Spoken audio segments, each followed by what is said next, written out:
destroyed, but Devron has been seen. Hello there, but what a dodge!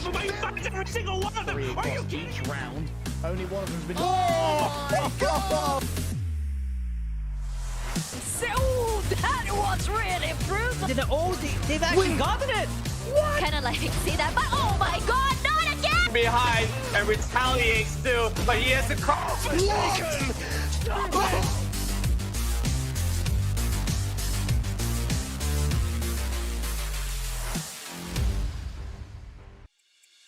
A very good afternoon to all of you guys who's tuning in on this Saturday to watch more VALORANT challenges. This is the Malaysia-Singapore region Split 1. My name is Zeno Viper, and of course, who is none other than Lemonade, who's joining me on this broadcast for more game.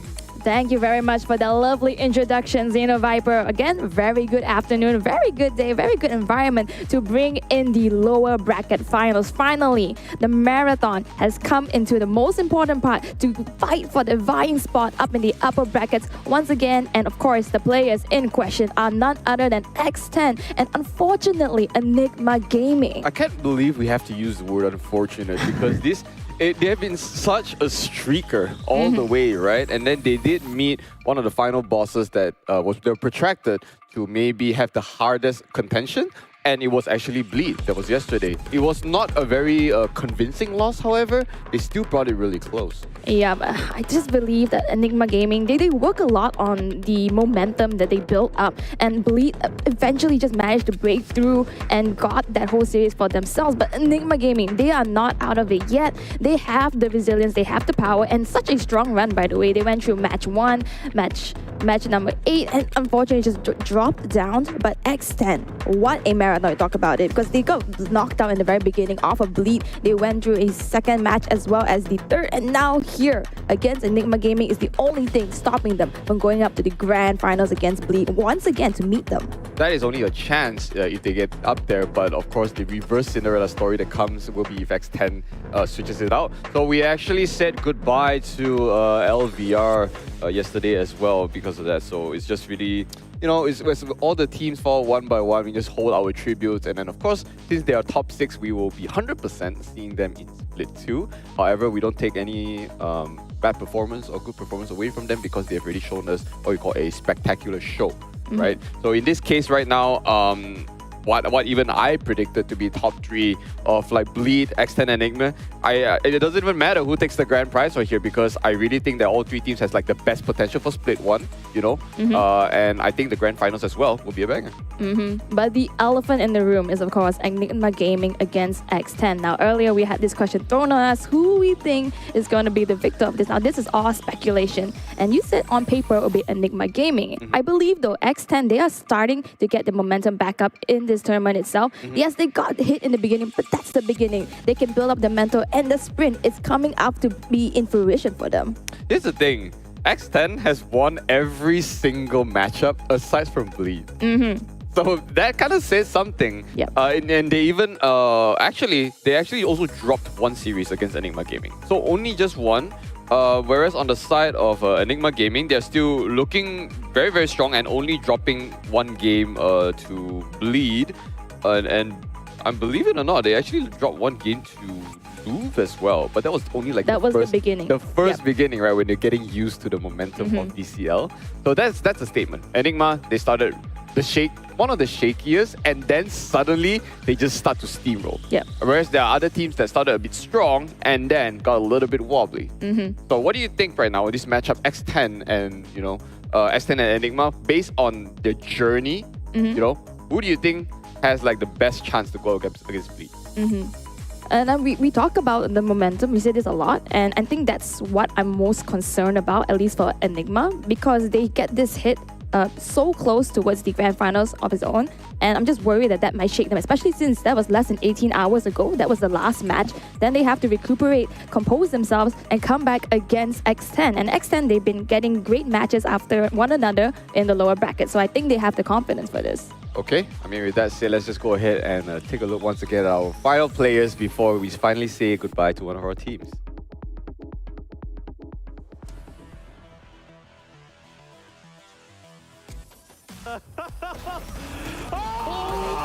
Anything towards Frey. What in Put the heck? him down. And it still didn't work. And Frey round, but Sand don't care. Sand wants more. Into shorties. There we go. Let's divine one disgusting shot. Still Frosty get the fast trade. What's just going on? Looking at how Frey taken out with shotgun, another one, because he's gonna be make it or break it, but Divine spot one out, take out one more Raptor. They check the corners just now. Divine take it on the fourth. Fine. Now there's 2 members left. Actually, they've wrapped around onto Random Frey, getting that unexpected into his benefit. First thing they're going to pop a few heads, fight it, and Zan picks them off with ease. Wow. Surely. Nah, there's just not enough. Surely. Oh my goodness.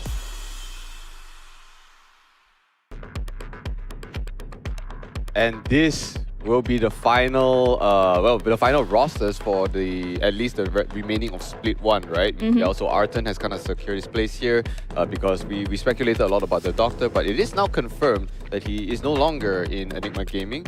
So therefore, I feel like some of the synergy in Enigma Gaming, the shakiness has shown, but I think they recomposed themselves relatively well, or only still falling to bleed at the very end. So some might even think, if the Doctor was still here, would they actually be in the upper brackets of the grand finals? I think that's a very good question to ask, but unfortunately we do not have the foresight for it. But this roster, I believe they've been doing really well themselves. Of course, the experience that they have playing with one another definitely comes into hand when you're talking about moving it up into the upper brackets, but unfortunately getting hit down. Again, the experience, the names that they come from, the teams, Lays, Gaming Gladiators, Huatzai, all of this. Yep. These are all just names up in their belt that makes it even worrisome for any team to go against them. I know, if I was X10, I'd be also slightly shaking. You know, confidence is great, but it is never to be mistaken with arrogance. And so far though, I think all these teams are relatively tame. I don't sense any arrogance, it's just a lot of potential talent. Are you sure? Have you not seen the interviews? That's a joke. No, the interview is just fire, okay? We know banter is required. But then again though, since Arton came in, right, he's a renowned smoker in his own right. Yeah. I've already seen it like 1-2 years before when he played. The things I don't remember in which team before he was Bleed, right? He's sturdy. So the thing is like, I'm not sure if he's taken over the IGL role or if someone else did. I might need some information on this. But all in all, I still think that in terms of performance, I think Arton still delivers, and I think the team generally is working well to synergize with him. But of course, when it comes down to X10, let's say, they've played this roster since the start of VCL, and the thing is, Egoist was the sub. Now, potentially, maybe even solidify as one of the main plays. We haven't seen Bane just yet. So, let's see in this video some of their plays.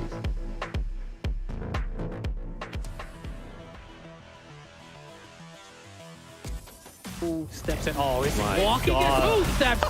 Vera picking up 3. For what a way to start things off the 4. He's looking for the 8, and he gets it. Going on to the tower, but does not try to get one. Thames will find 2. Miss Bomb, make the 3, make it 4. The time is ticking, and the defenders, they are having advantage after advantage. That is for me, the 4th. Lockdown as Crisania pushes out, finds Pad. Free Krabby here. Oh no. And unfortunately, Nev finds JH. You are honestly, and Ksenia is going to see one more. God. He goes to Ksenia. The movement is triple. And he will turn that around. Pause. Yeah, you're gonna hear it. This is a drop push. Running straight, and Frosty's a drive by, but this is actually done. The round is about over.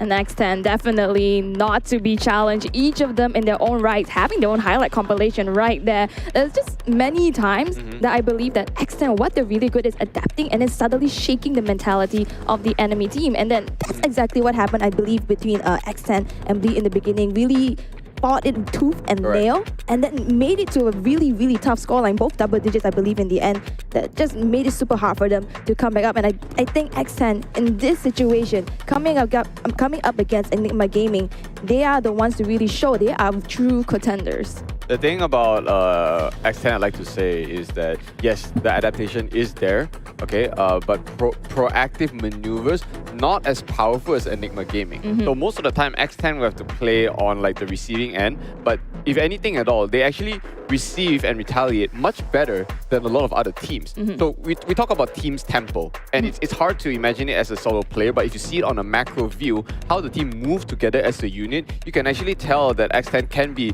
a bigger force to be reckoned with compared to Enigma Gaming, despite Enigma's very dominant run. If you look at Bleed's, I think it was the head coach, the Gia, he even commented that X10 was even a bigger threat maybe than Enigma Gaming. And I think it's just the element of surprise, the wildcard. Like you talk about that they might be more reactive, and I definitely agree with that. Earlier on when we saw, I believe it was the Pearl match, I think that was really solidified in my mind, because what happened was they were really strong in the beginning, but they kept doing the same thing, and it just became a little bit too predictable for the side of Bleed, and then they got overcome a little bit towards the end. But again, it's a marathon, it's a sprint. And if they are really good at reacting, I have no doubt that if they can be one step ahead, just one step ahead, it could really make the difference between Enigma. True. That's why it shows, right? When X10 Vera on the Neon, we remember that. So if they try to rinse and repeat, they were working on the lines of, if it works, why bother changing it? The only time when it fails, then they only start to switch up, which I think it will be too late by then. So usually half the time you want to move ahead your strats ahead of the opponent, because that game went to like 5 overtime. Oh yeah. If you remember it. So they still made a really good game. Although when we come back to Bleed, that's gonna happen tomorrow. Bleed is still probably, okay, it is still the strongest team in the region, but still crackable. And any of these two teams can probably still throw an egg. Yeah, I believe that Bleed had a fantastic run so far. Yet they had some adversities, and even just asking the community what they think about this team, and they're saying, oh, they lose the first game, but it doesn't mean they're out of it, because they adapt from it. They learn from the first adversities they get, the challenges, and what their opponents play, and then adapt to it. True. So here we go. We want to look at these two players, the initiators, if I may say. Don't think I've seen them both, but we also heard Tem's interview yesterday. But speaking of, okay, we got stats here first. We got the ACS, average kills. KDA is sort of like almost the same, but you got to understand the aggression from them, because if they are initiators, they usually are the one that calls the shot if they are not IGL, right? Because their flashes and their zonings will actually push the enemy behind. But you know who frags even harder is usually Tam. But Styron is actually a more calm and collected man when I see him on the field. Yeah, and I believe in terms of initiators, what you're trying to see is the value of their abilities or utilities being used. And both of these players are really smart with it. They don't just throw it out. They put in one utility. Every single utility has value that comes into play for them. Tams, I believe, when we see him frag out, that's because, well, he is clutching. And exactly, initiator, that's what you need to do. Styron in general, though, is more consistent. Yeah, the thing is, like, Tams also plays Fade a little more, because Styron actually never plays Fade, if not much, right? But Styron is an insane Sova player in his own right. So compared to Tams, Tams flex a bit more on the other initiators, whereas Styron, he does prefer his Sova over the other breach and things like that. And the Killjoy. Yesterday he played the Killjoy. That was his first Sentinel, by the way, which kind of threw me off a bit. So I mean, in this case, is it really initiator? Is he starting to become a flex? Who knows? If we can say Sage is a duelist and Viper is a Sentinel. Yeah. Think about it. That's true. That's true. I don't care, man. Viper is a Sentinel. She's not a controller. Look at the way they play. Nothing is set in stone. Not in Valorant. Correct. It's how you play the agent. All right. Besides deviating that much, so the last time that Enigma Gaming went with X10 is actually it's on 18 of February. I believe that was second or third week of group stages, right? And they actually won X10. Who won? So since we do have a best of 5 series today, I was already protracting probably even all 5 games if I were to be generous. But it's going to be a minimum of at least a 4-game series, looking at how these teams play. Yep, I concur entirely. And it's just a matter of fact of how these two teams perform that really became to this conclusion. There's no one really steamrolling. Yes, X10 took 2-0 against Love, but that was just because they're comfortable in that situation. And they took a 13-2 in the beginning with Haven, and that was their pick. So coming into this, at least not much of the hand of X10 has been seen on the side of Enigma Gaming, because they met just once. And that was between Fracture Pro and Ascent. I'm not surprised if those maps are picked once again. But in this sense, X10, they have more to prove out of it. True. So it's more like a redeeming factor now. The thing is whether or not they are, like you said, like picking the same map. Because if they do, then holy, we do have a long series because that way they just trade the maps altogether. But back then when they played these 3 maps, Bind and Breeze was still in, even though it's not part of the pool here. So with Lotus and Split coming back in, that's going to shake things up a bit. It's shaken things up for Todak earlier. It shook things up for Louvre, you know. So I'm just excited to change up the dynamic instead of seeing the same 3 that they did last time. Speaking of changing up the dynamic though, that was when the Doctor was in place. So even if X10 wants to apply the same learning curves that they learned from that match itself, it may not be entirely the same. And it could be a whole entire Enigma gaming that they're facing that could be even stronger, or it could just be something that they are even better in, because this variation that could really change anything. You actually took the words out of my mouth, because I was thinking like, if the Doctor was in there when they were against an Enigma gaming back then, and now is Arten a stronger fit or a a subpar fit? We don't know yet, because we only seen Arten in like what, 3-4 games only so far, I think. So this is going to be the story rewriting. It's not the same X10 that went up against sorry, it's not the same Enigma that went up with X10 as well. So I'm just thinking like maybe the lineups would be the same, but Asian, I'm just waiting to see some switch ups, because if you're getting Pearl again, it's always Vera on Neon, it's always going to be Thames on the Thames on Fade, things like that. We really don't see Icebox and Haven, so those matches that I was talking about, most likely able to come in. There we go. Lotus, bam, straight off the bat, goes bringing it in, beginning with it. It's just pretty interesting, because now it is a best of 5. So when you see the bans coming in, the first 2 gone entirely, but then it opens so much possibilities in the rest of the maps. And yes, they are almost confirmed to be played, but in what order? In what order is it towards their favor? And we see Enigma Gaming choosing Fracture as the second map, and we saw that yesterday against Bleed, if not mistaken, and that's the one that they won, I believe.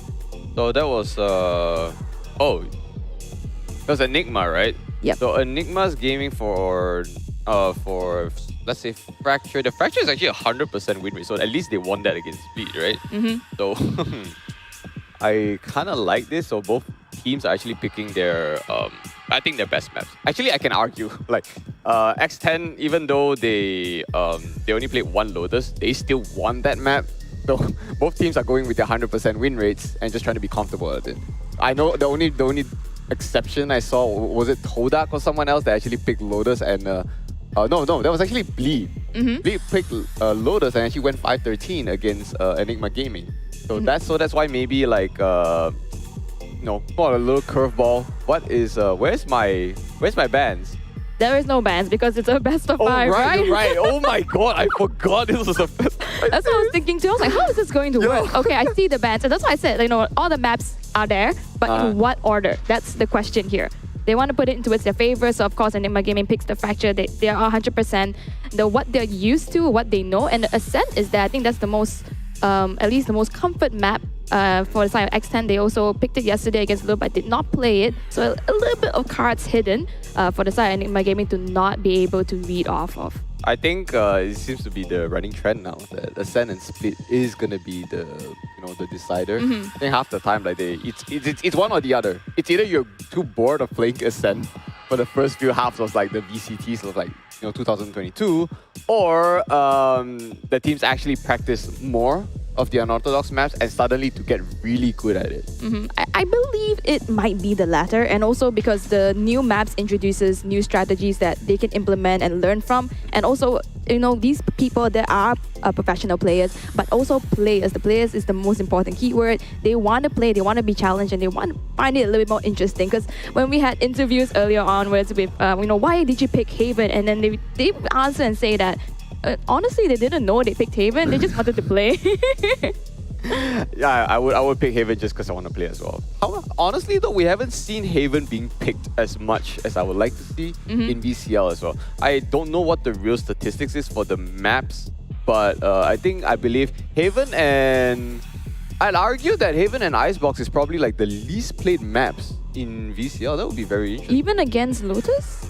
I mean, Lotus and Lotus was introduced much later. Yeah, much later. We can't count that just yet. Okay, understandable. So with that said though, I feel like with the switch ups that only happen in the later stages of VCL kind of protracts what's going to happen in Split 2. It will show that people when people are playing in the open qualifiers, what are they going up against? They're not going up maybe they need to change up the training regime. The maps that they are is popular to be played, not good anymore. They need to like one up them. Hey, we see Bleed super good at Split, for example, super good at Icebox. We need to suddenly get good at that. You know, Split just came back in. And then when you see like Ascent usually being practiced by a lot of the teams, they'll be like, oh, we have to suddenly scratch that because half the time Ascent is going to be in the decider. Yeah. You don't even see that. Or it could be even banned out. All the mind games, the mental games that comes into this strategy play. And I think what this actually says, I was thinking and just dwelling on the idea of why is Haven not being played? And it could just be because these players, they are more into team play.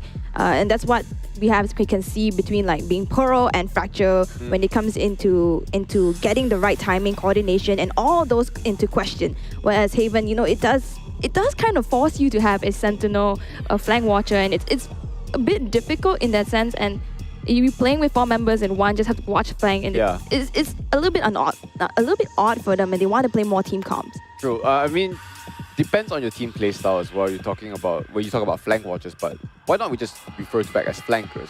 Sometimes that strat really works, but that also puts your team fight potential at a deficit, right? Because you're usually fighting 5 versus 4 if they are all on site. But if we know anything about VALORANT, not all of them are 5-on-4. So if you look at Enigma Gaming's map, literally every map that they pick is team fight potential heavy. Like Icebox, when you break in, especially onto A side, not only you need to clear 410, you clear your gen and they suddenly burst in.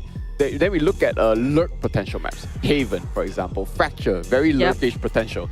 So that's why that's their least played maps, I think, because Enigma trusts their firepower a little stronger than their late game strats, I would call it. But with that being said, it's not to say that they aren't into the 4-1 attack strategy, because they do have certain times where they play 4 default and then 1 lurker, but usually that lurker is to get information, better to go for the flank.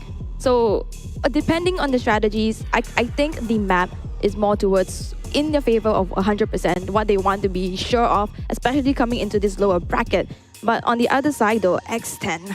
Yeah, X10, what we got? X10's got their Lotus and their Pearl, right? So because they do have, I sincerely think that X10 has better team coordination and team comp rather than Enigma.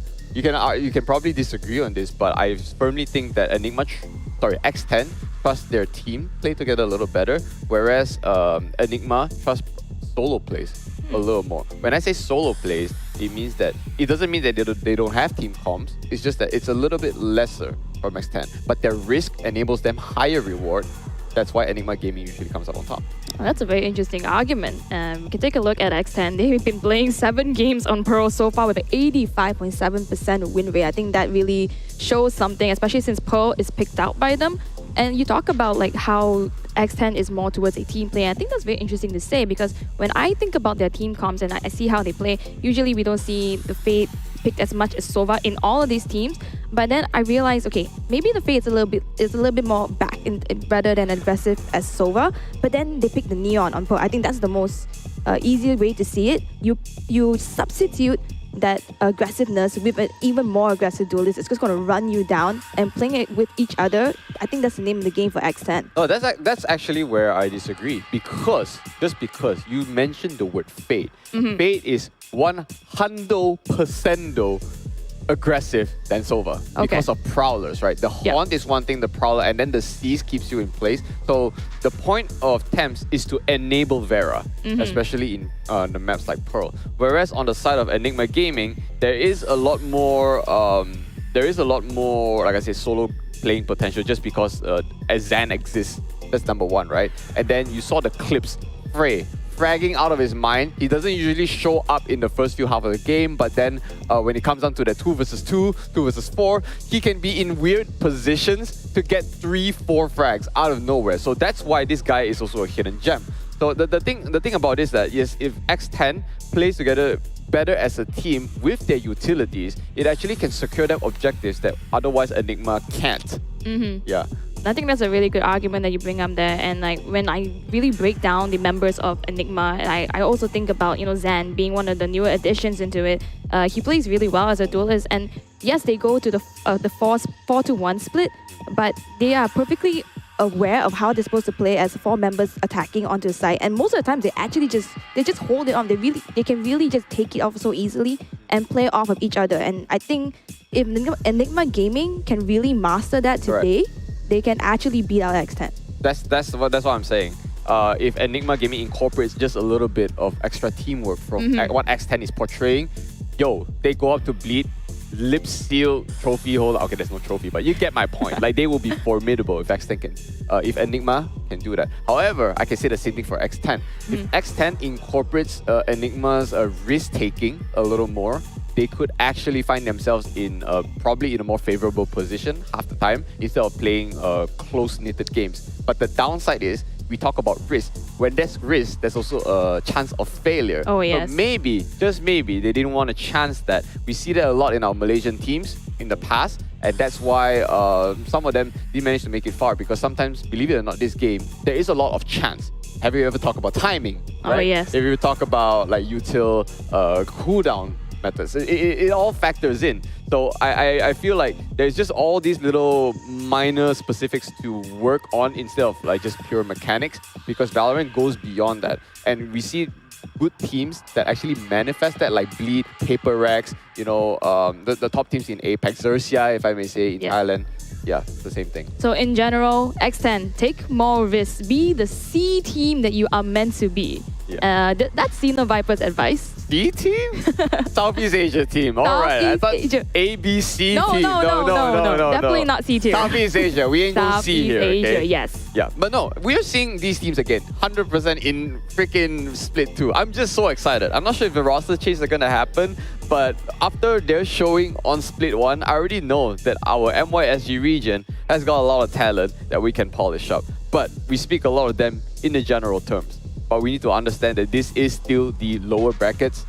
Okay, so that means one team is still gonna go home. That's why I said before, we need to say goodbye to one of them, and it hurts me because both of these teams are so damn good. I know, right? These are the top 3 contending teams from day one.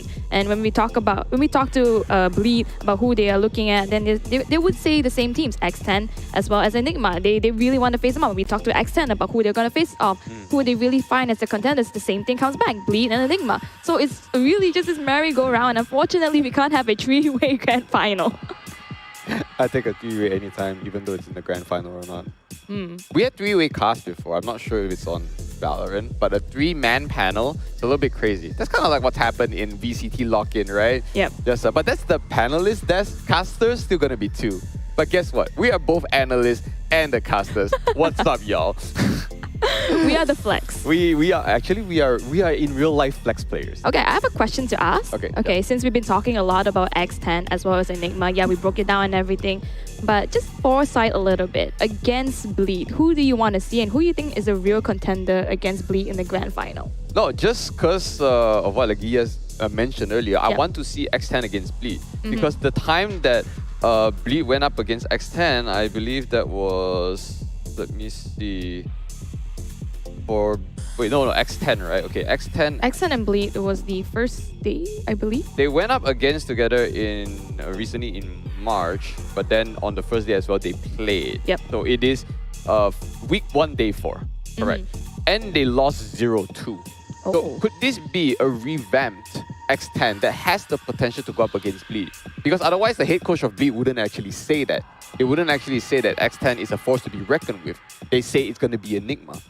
So I'm just running off our head coach of Bleed here just to say that I want to see X10 in the grand finals, because they actually showed growth, they showed momentum, and they showed potential. In my point of view, I'm definitely a watcher. So Enigma Gaming would be a great story, considering that they went against each other yesterday, had such a big brawl. And then X10 as well with Bleed in the first week of playoffs, the first day actually, of playoffs. And that was a huge run for the money in terms of Bleed. I believe they are shook.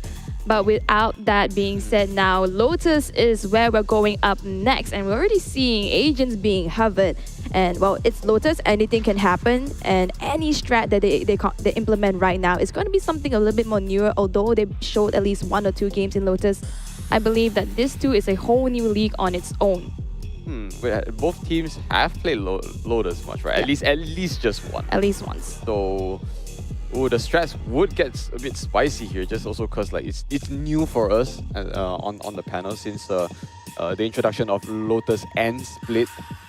You know, I'm even getting used to the map myself, but I trust that both of these teams has probably better execution on Lotus, since Lotus is, believe it or not, a tiny ass map to rotate around, because everywhere you move, your footsteps will be heard. So therefore, you got to rely on rotating doors to kind of move. I said this before, rotating on Lotus is ass. I mean, that's on the side of attackers though, but I unfortunately didn't get to see the glimpses of the Sentinels. So I think the Sentinels play a really big role in Lotus as well. Yes, A, B, and C, but if you totally lock down C, it's almost impossible, especially when you have A highly contested, especially in Rubble, and when you have 2 Razors, you know how much they're going to jump into each other. And if that doesn't work out, then B is difficult. Yeah, B is very difficult because of the 3 entry points, and then C is the next one in contest. But with the Sentinels blocking out, Ego is holding off with that Cypher all the time, has been such a nuisance for anybody to go through. No, just Egoist on his Cypher is just absolutely ridiculous. Like, this man is built, he's built for that, okay? But then, I don't know if Split 2 we will see back Fane, because like I feel like if I see X10 without Egoist now, it won't feel the same, you know? But all that instead, we do see the big difference in their lineup, in which where both still chooses their reach, you know, that one with Sova. There will be some sort of variance to compare it for the attack and the defense once the sides switch over. Ooh, Dor is already rotating. Vera is tagged down to 22 HP, and he's the one with the Sheriff, by the way. So if that gun is going down, there's going to be one less artillery to deal with. Attackers, they are making a beeline through A-Link into B itself. Aftershock is just going to throw Nap off of his position, but he does manage to get Zen at the same time. So that's going to be 1, and that's half his HP for that trade. Plan comes through. Spike planted. Where is my UI? I want to know who's alive. But here we go. It's a full flash shot onto Styron. He is low. The entry from X10 will be successful. So it don't matter. You got to plan in. But we have so many members. 4, in fact, left alive for X10. Very convincing retake. Alright, this is the start, the glimmer of hope in terms of the risk-taking you're talking about. It's super risky to just rotate super fast, but the fact that Enigma Gaming really made a beeline straight into it and they saw it visibly, just holding off straight away, rotating super fast and just playing the side hole, even when they are planting, has been in their favor. How many maps do we see that's a fast B? Haven, you know, Lotus. It's just good on pistol rounds because the entry is fast, there's lesser risk on the tight corners, and you hold it down. But X10 took it back so convincing. The flashes were strong. That's how, you know, was it Sky? Yeah, Sky on defense. Very, very powerful. Very powerful indeed. Even with the Breach, by the way, the combination. Breach is always a staple in this map. There's no way you play Haven, there's no way you play Lotus, and there's no way you play Split without a Breach. It's way too strong. So that's one way now for Omen, since I did question before as to how Omen is a staple pick rather than an Astra, and now I can understand. The one way is a little strong, but here we go. This is one entrance again. We are in B, but Chrysania gets out just in time. Unscathed turret is placed down just to block any aggression coming out of B main itself.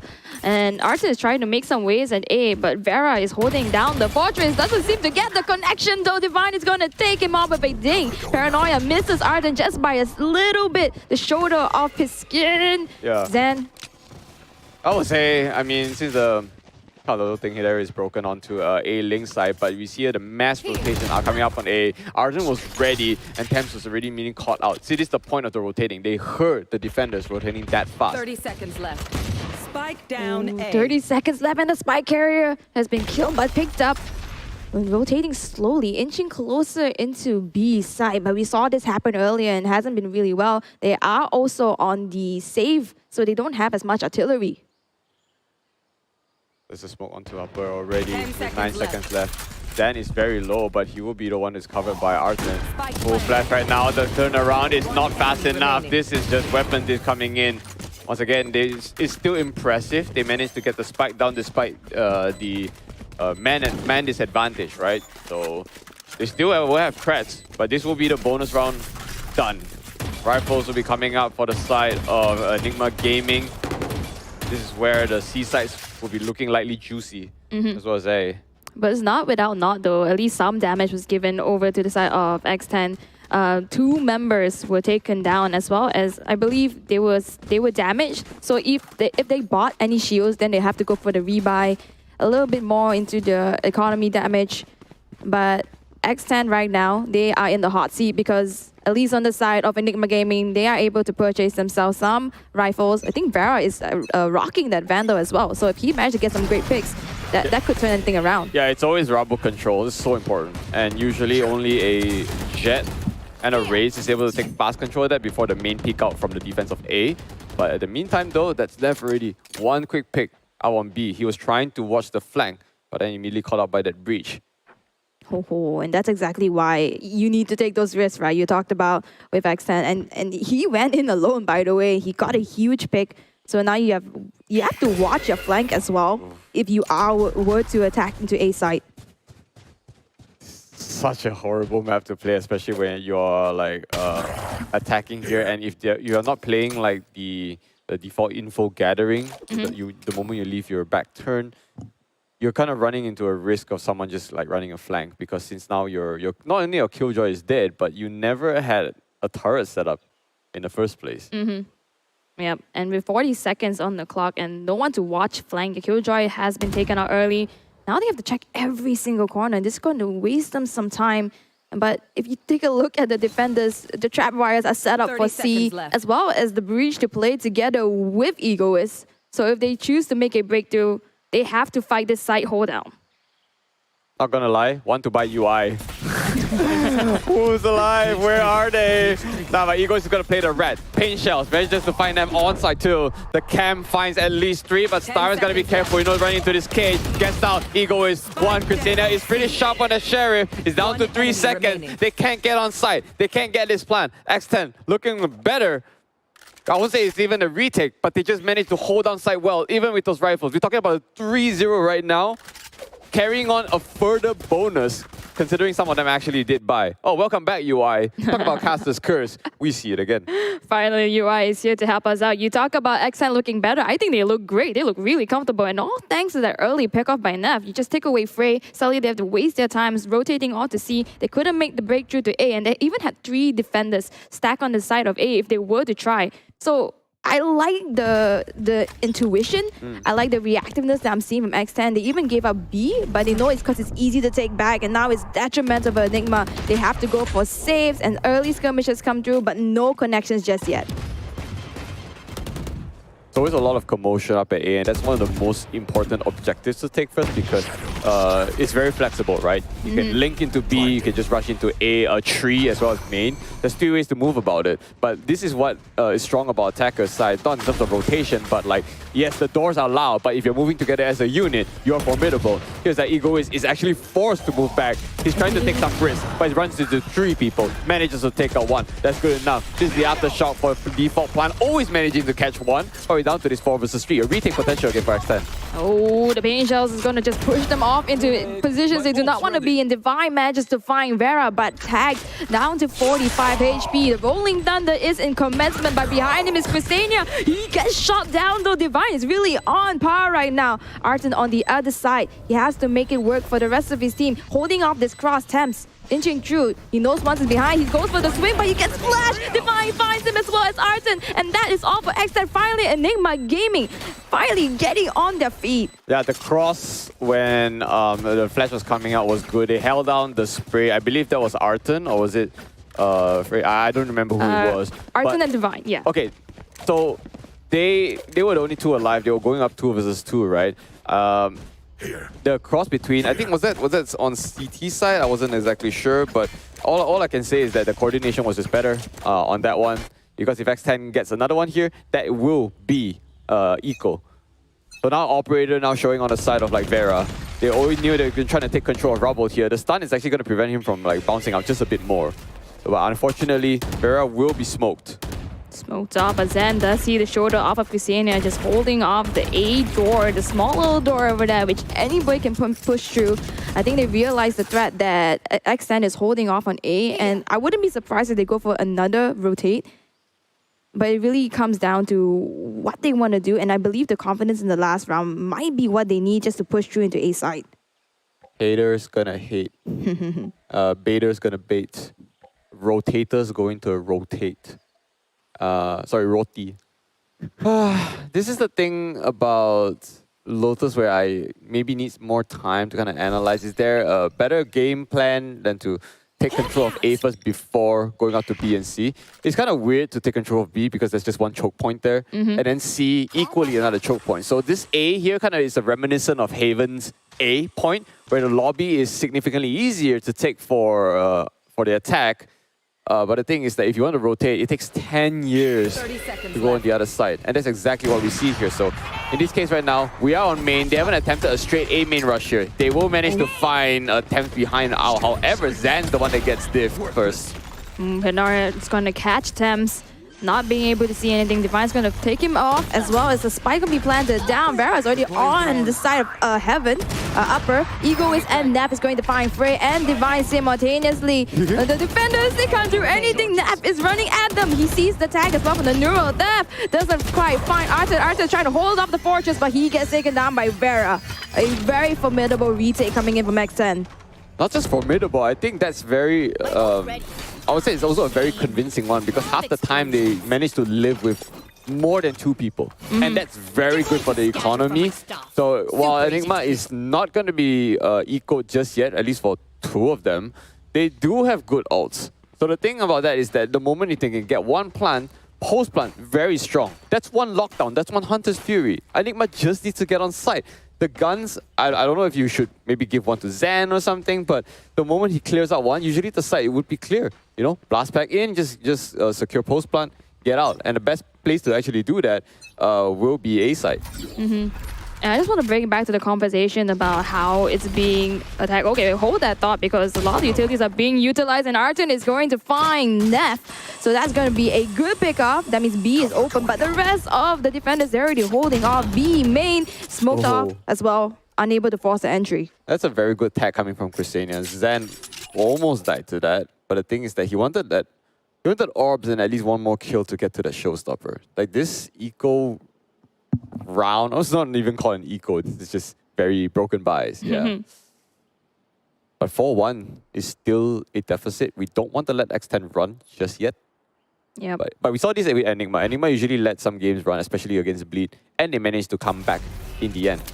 X10. Vera is going to be blocked off with that smoke. Oh, Bane Shells are going to find Zando. He was already really low. Now he has a showstopper. Does not manage to find the connection. Starman's going to take him off with a sheriff, by the way. I like you guys to know that he shot through the rotating door. The door was opening and he got the shot. What? Oh, that's amazing to watch.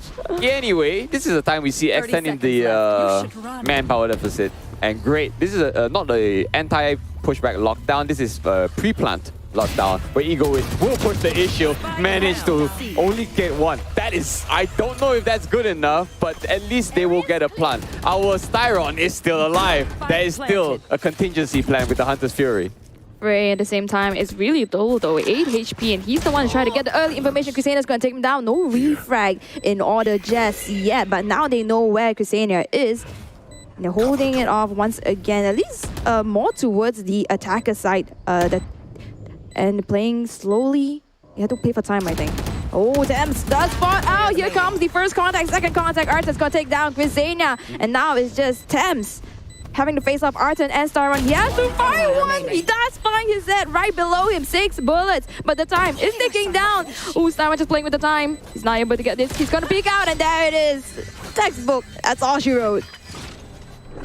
When I said Styron's left alive for that Hunter's Fury, I didn't imagine that it would come down to just playing off time and a headshot. So hey, we got a Hunter's Fury again for the next round. And to top it off, Enigma Gaming's got 2 more ultimates for that to spare. And the staggering for X10 in terms of their utilities, not exactly the best, I'd say. It's been a while since we've seen a Rolling Thunder come in, and Neff hasn't been putting kills since the past, like, what, 2-3 rounds, I think? So he's being suppressed just a little bit. But yeah, our top fraggers for each team are actually our breaches. Breaches indeed. A lot of good pickups in the previous round, and Ascent just unfortunately took risks that didn't pay off quite as well. Zen and Arthur now with the confidence, the newly found confidence that they found in the previous round, is going to find Christina and Egoist. That's going to be taking down the Sentinel, the Duelist, as well as the Smoker. Now it's just both of the initiators against the world. But if anybody can clutch it out, it could be them. But without information, how are they going to do it? We lost two so fast like this. My God. Well, it's not undoable. Neff is still technically not found yet. He just needs to get the perfect timing. One person's cross. This is timing galore, by the way. He has the first knife possible here. Oh no, didn't capitalize. Oh, didn't capitalize, but manages to see Zan. He's gonna use the fault line to push him out. The spike is where he needs it to be. And now if he plays off attempts, it's absolutely doable. Oh, Tams does manage to get Zan. That was a 2v4. And like I said, initiators, they are the ones that are able to clutch it out. Tams barely scared, by the way. 45 HP. Initiators. I told you, it is so doable, and they actually delivered against Enigma Gaming. They need to call this timeout because... Okay, no, that's a tech pause. It's not a timeout, okay. but it's close. It's Xeno Viper at 80% efficiency. Sure. No, but hey, we compared that. I'm not sure if it was our broadcast together. I said that like the issue with dealing with X10 is that once Vera is out of the picture, then you got to start to deal with the likes of like Thames, Christina, and Neff. That's exactly what happened. Yep. Neff and Thames left alive. We compared the head-to-head.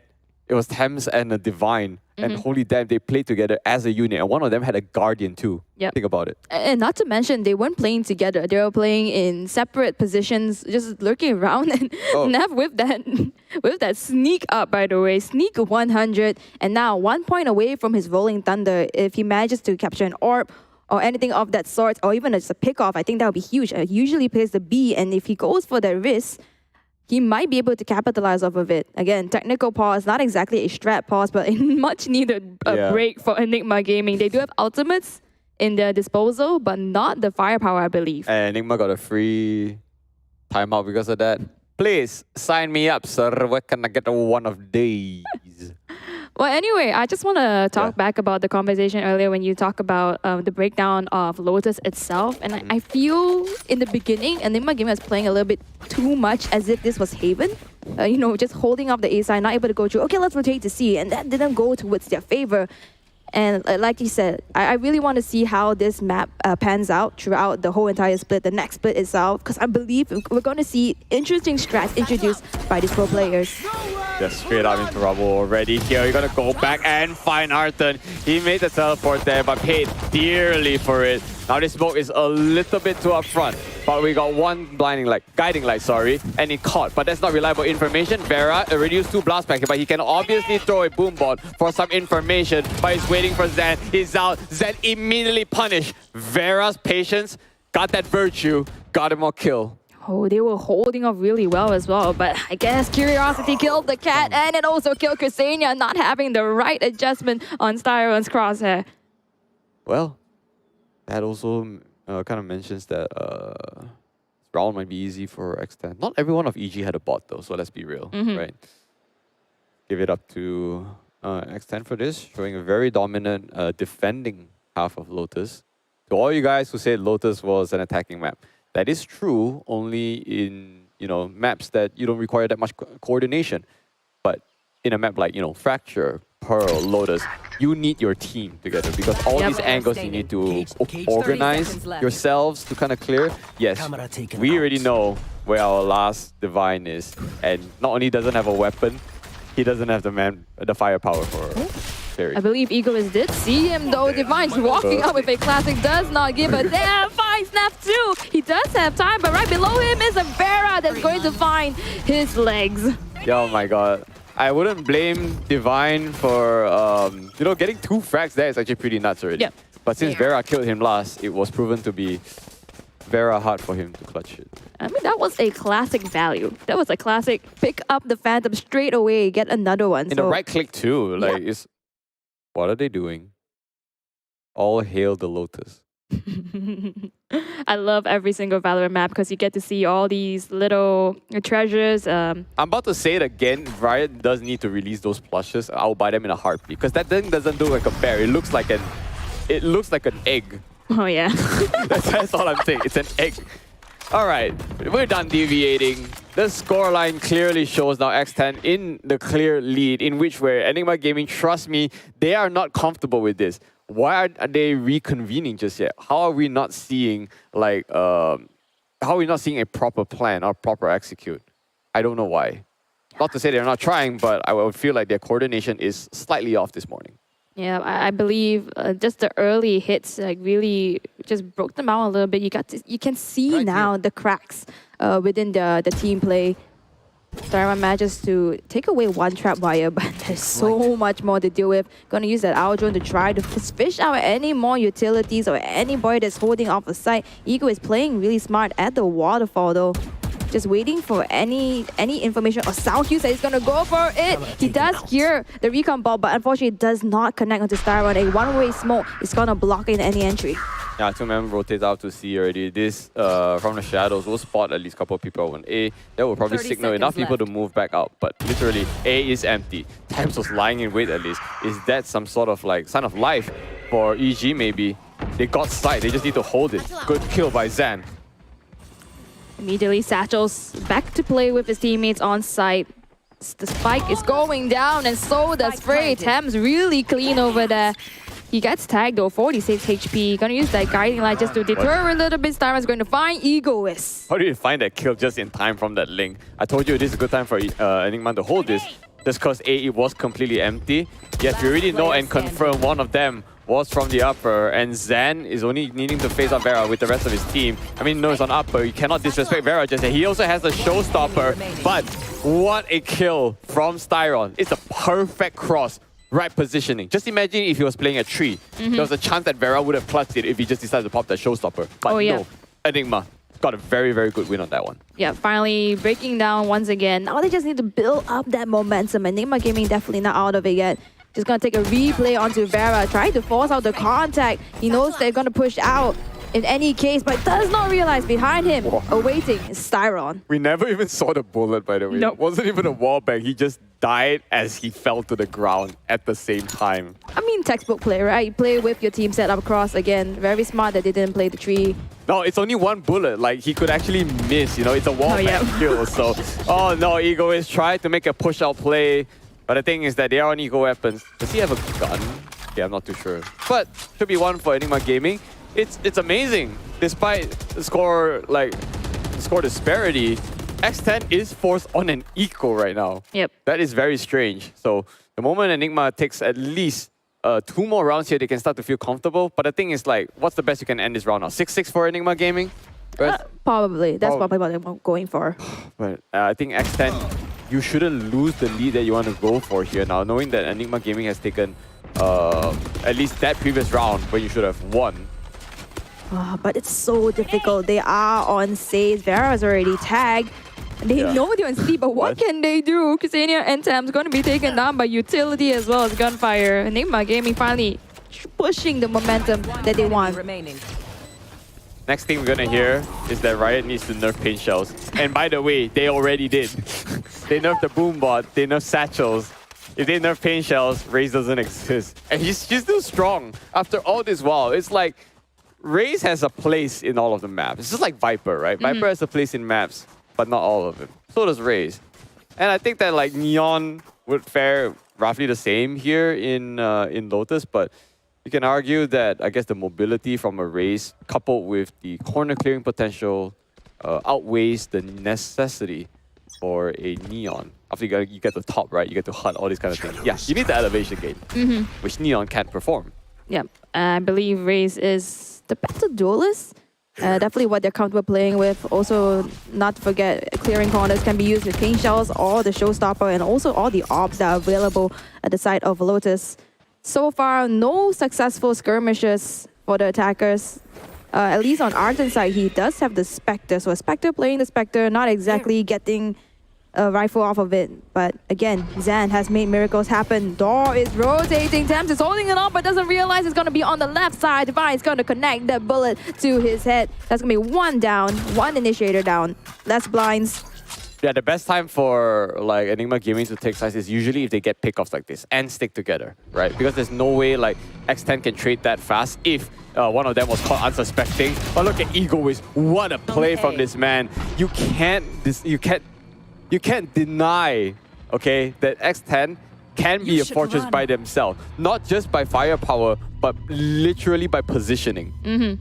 Yeah, very sneaky, especially since Thames already took that position. They would not expect someone else to be there. And I think just the breathing time they had was what they needed to get those 2 kills, those 2 pickoffs. Aftershock is coming through. Lockdown is already done. So here is Zed with the showstopper. Manages to wrap around, but does not find the connection. Divine has been taking down Neff. And he's still alive. Vera with his own showstopper manages to find his counterpart. With the operator, swaps it over to a different gun. He again, last man standing.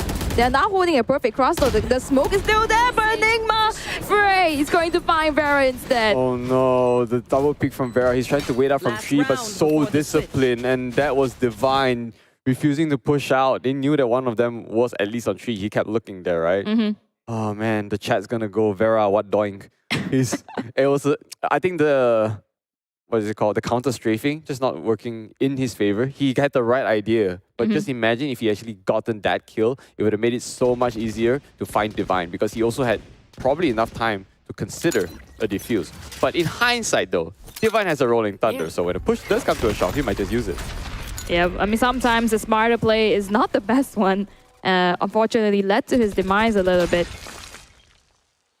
Bit quiet. Once again, contesting for the side of Rubble, trying to make their way through, but nobody is biting the bait so far. And now it's finally the calm before the storm. We have ultimates available. Divine once again with the Rolling Thunder. Neff has his own, as well as Egoist with the Neuro Theft. And there it is. The first commencement is going to find Thames a kill. And that is the Rolling Thunder coming back. The reply, Egoist is going to find Frey at the same time. Now fully healthy. The side defenders, they are perfectly fine.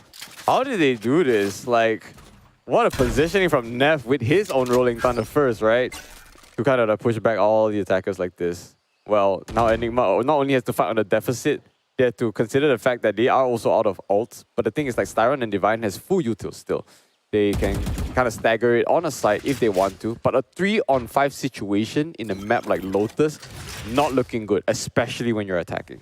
30 seconds left. They have to try though. 30 seconds left on the clock. They smoke out Sears, but they do not see any other person. Vera is going to peek out of 3. He's going to find Arton.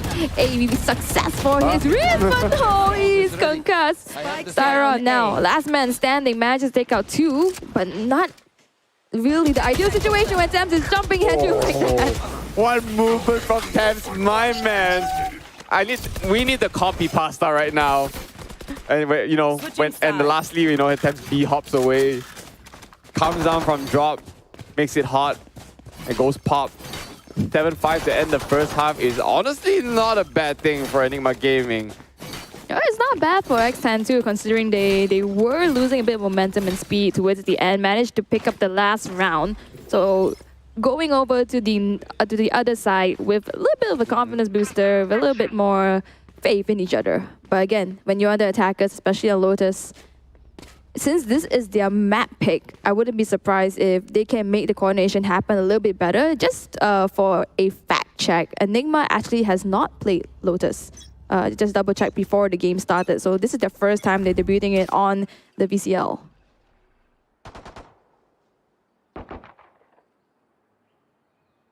Let's see if the stress really changed up for X10's attacking. Looking at how Enigma Gaming has played their attack earlier, I won't say it's the cleanest, but it's got them far, right? 7-5. X10, well, as much as I would like to see them in the grand finals against Bleed, just to prove their journey. The thing is that, like what you said, Enigma still probably has the higher chance to be in grand finals with Bleed too. It literally could be anyone here. That's why I said in this best of 5, could be any team. It's even hard to get a prediction at this point. Yep. Vera actually damaged earlier. Not sure from when looking at his point of view.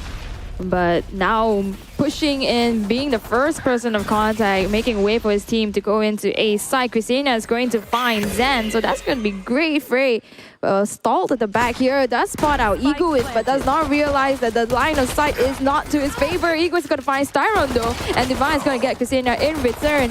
Here is the refrag after refrag. Frey and Divine is going to find two, but Vera's still alive. He is making waves. Divine, the only one standing. Oh, does not manage to find Vera. Instead, Frenzy in his face. Very, very messy kills up on site. It's just weird whips all around, and there's no other way to put it. It's just a very messy team fight that Ascent just happens to come on top. It wasn't very convincing either way, because if Enigma Gaming was landing their shots, then they would have won that pistol round. So, round goes to X10. Beautiful for him. Vera is 14 right now, 14 kills. Of course, leading the charge as it is. And now on the attack, this is definitely going to be a bit more devastating. Looking at how I've always proclaimed, X10's coordination is much better than Enigma. Looks as though they are trying to fish up information though. Even though they have the artillery to just totally run it down. I love the respect they're giving to Enigma Gaming, not downplaying the enemy team. But that being said, Arten is already looking past mounts. And there is a trap wire he has to go through if he wants to do anything. But I think the skirmishes here is enough to alert the side of X10 that there's someone pushing out. Okay, Arten ain't gonna get things done with that. He can smoke, which is actually pretty good. They can reposition, even get close to the potential right click. And that is enough to send Christina back as well. Wow. Omen smokes, by the way. Never underestimate the Omen, by the way. No, I mean, that just slows down X10, not by a bit, it's actually by a mile. It's only like 45 seconds left. If they don't execute by the next 10 seconds, they could be running into like potential shotgun. It's not that X10 knew they had shotguns, but you get the point. Ooh, Divine unfortunately smoked off right at the time that he needed to peek out, making a beeline into B itself. Divine's holding up upper, but does not seem to get any pickoffs. Yeah, Ego starts off hot already with Divine out of the picture, so you don't have to worry about concuss as much. Frey trying to come in from link gets addressed instantly by Christina, who happens to be holding Rubble for some reason I can't explain. So with all 5 members left alive there, oh my god, guess who's on the hunt and waiting in line? It's Zan, gonna peek out, unfortunately, actually missed onto Vera, so it's actually just whiffed it. He bites the bait, but there are 3 people waiting for him. Zan gets taken down. Tams is the one to finish off the job though. Artillery, better guns win. Alright, very honest bonus. Ascent started to pull ahead now. We're not looking at the first half here, ladies and gentlemen. This is the second half in which where you drop anything 4 or 5 rounds ahead, you have to be very, very conscious about your comeback potential. And right now, we don't want to repeat of, surprisingly, Enigma and Bleed, where Bleed lost 5, Enigma was 13. Is EG going to get served a bit of their own medicine, or are they going to start coming back? Like, clap, clap, clap. Come on, this is like 4 points left for the comeback. And if there is a pivotal moment, it has to be this round. They really need to get it. It is towards their favor. They have the rifles. Just trying to go in unscathed and coming out with at least majority of the members is what they want to try to get the momentum build up once again. Attackers though holding off B main, and there goes the early scout out. Doesn't manage to find anybody except for one that is lurking here. That's gonna be Divine shotgun to the face. Vera made already so much space, but again, so many entry points to watch out. They have to play close, and Vera does have the shotgun though. Yeah, they stonked out though. They also checked through like the CT area, the C link actually. And they managed to find one. Styron does have the recon. He also has drone. They have everything potentially for a good retake. But the only issue is like about the coordination. Remember, I got some doubts, but it is still possible. We're gonna start off one. Frey trades one instantly. Styron for the return. It is only a trade on trade. X10 got a double before Arten wrecks it 1. 2-on-1 situation. Arten can make it happen. That's 30 HP, but he's got no smoke. He's only got 5 seconds left, and this round looking likely going the way of X10. Oh, there is the sound cue, and Ego is very easily make quick work of him. Yep, so 5 points now, extended even more. X10 extended the lead, and because they're at 10 points, ladies and gentlemen, we are on a Saturday morning, and we are here to play. Oh, but that was the round Enigma really needed to get towards the belt here. You can see here Vera going in with the aggressive play. Really smart move actually to make the decision to go into B, considering he does play the shotgun. And I really thought about it before. The elevations make it a little more difficult to find your mark, especially when you have the rifle sometimes. Can I just say, the turret wasn't supposed to die with 2 shots of that judge at that range. They actually nerfed the turret, remember? So imagine if you just required 1 more shot there. Our breach could have peeked out and actually killed them. So a world of difference, but now with that pop from Frey, they know there's a Bucky playing up close. Not like they want to commit here. There is a smoke that's actually hindering them, but through smoke right now, Zan gets caught out here. Vera doesn't have all these 2 more kills. He's only got pain shells and a boom bot to work with. Yeah, they're just gonna keep playing around this tree little door here. Divine gets a nasty shot here onto Neff. Ultimate being invested by Thames. Gonna just fish out the locations.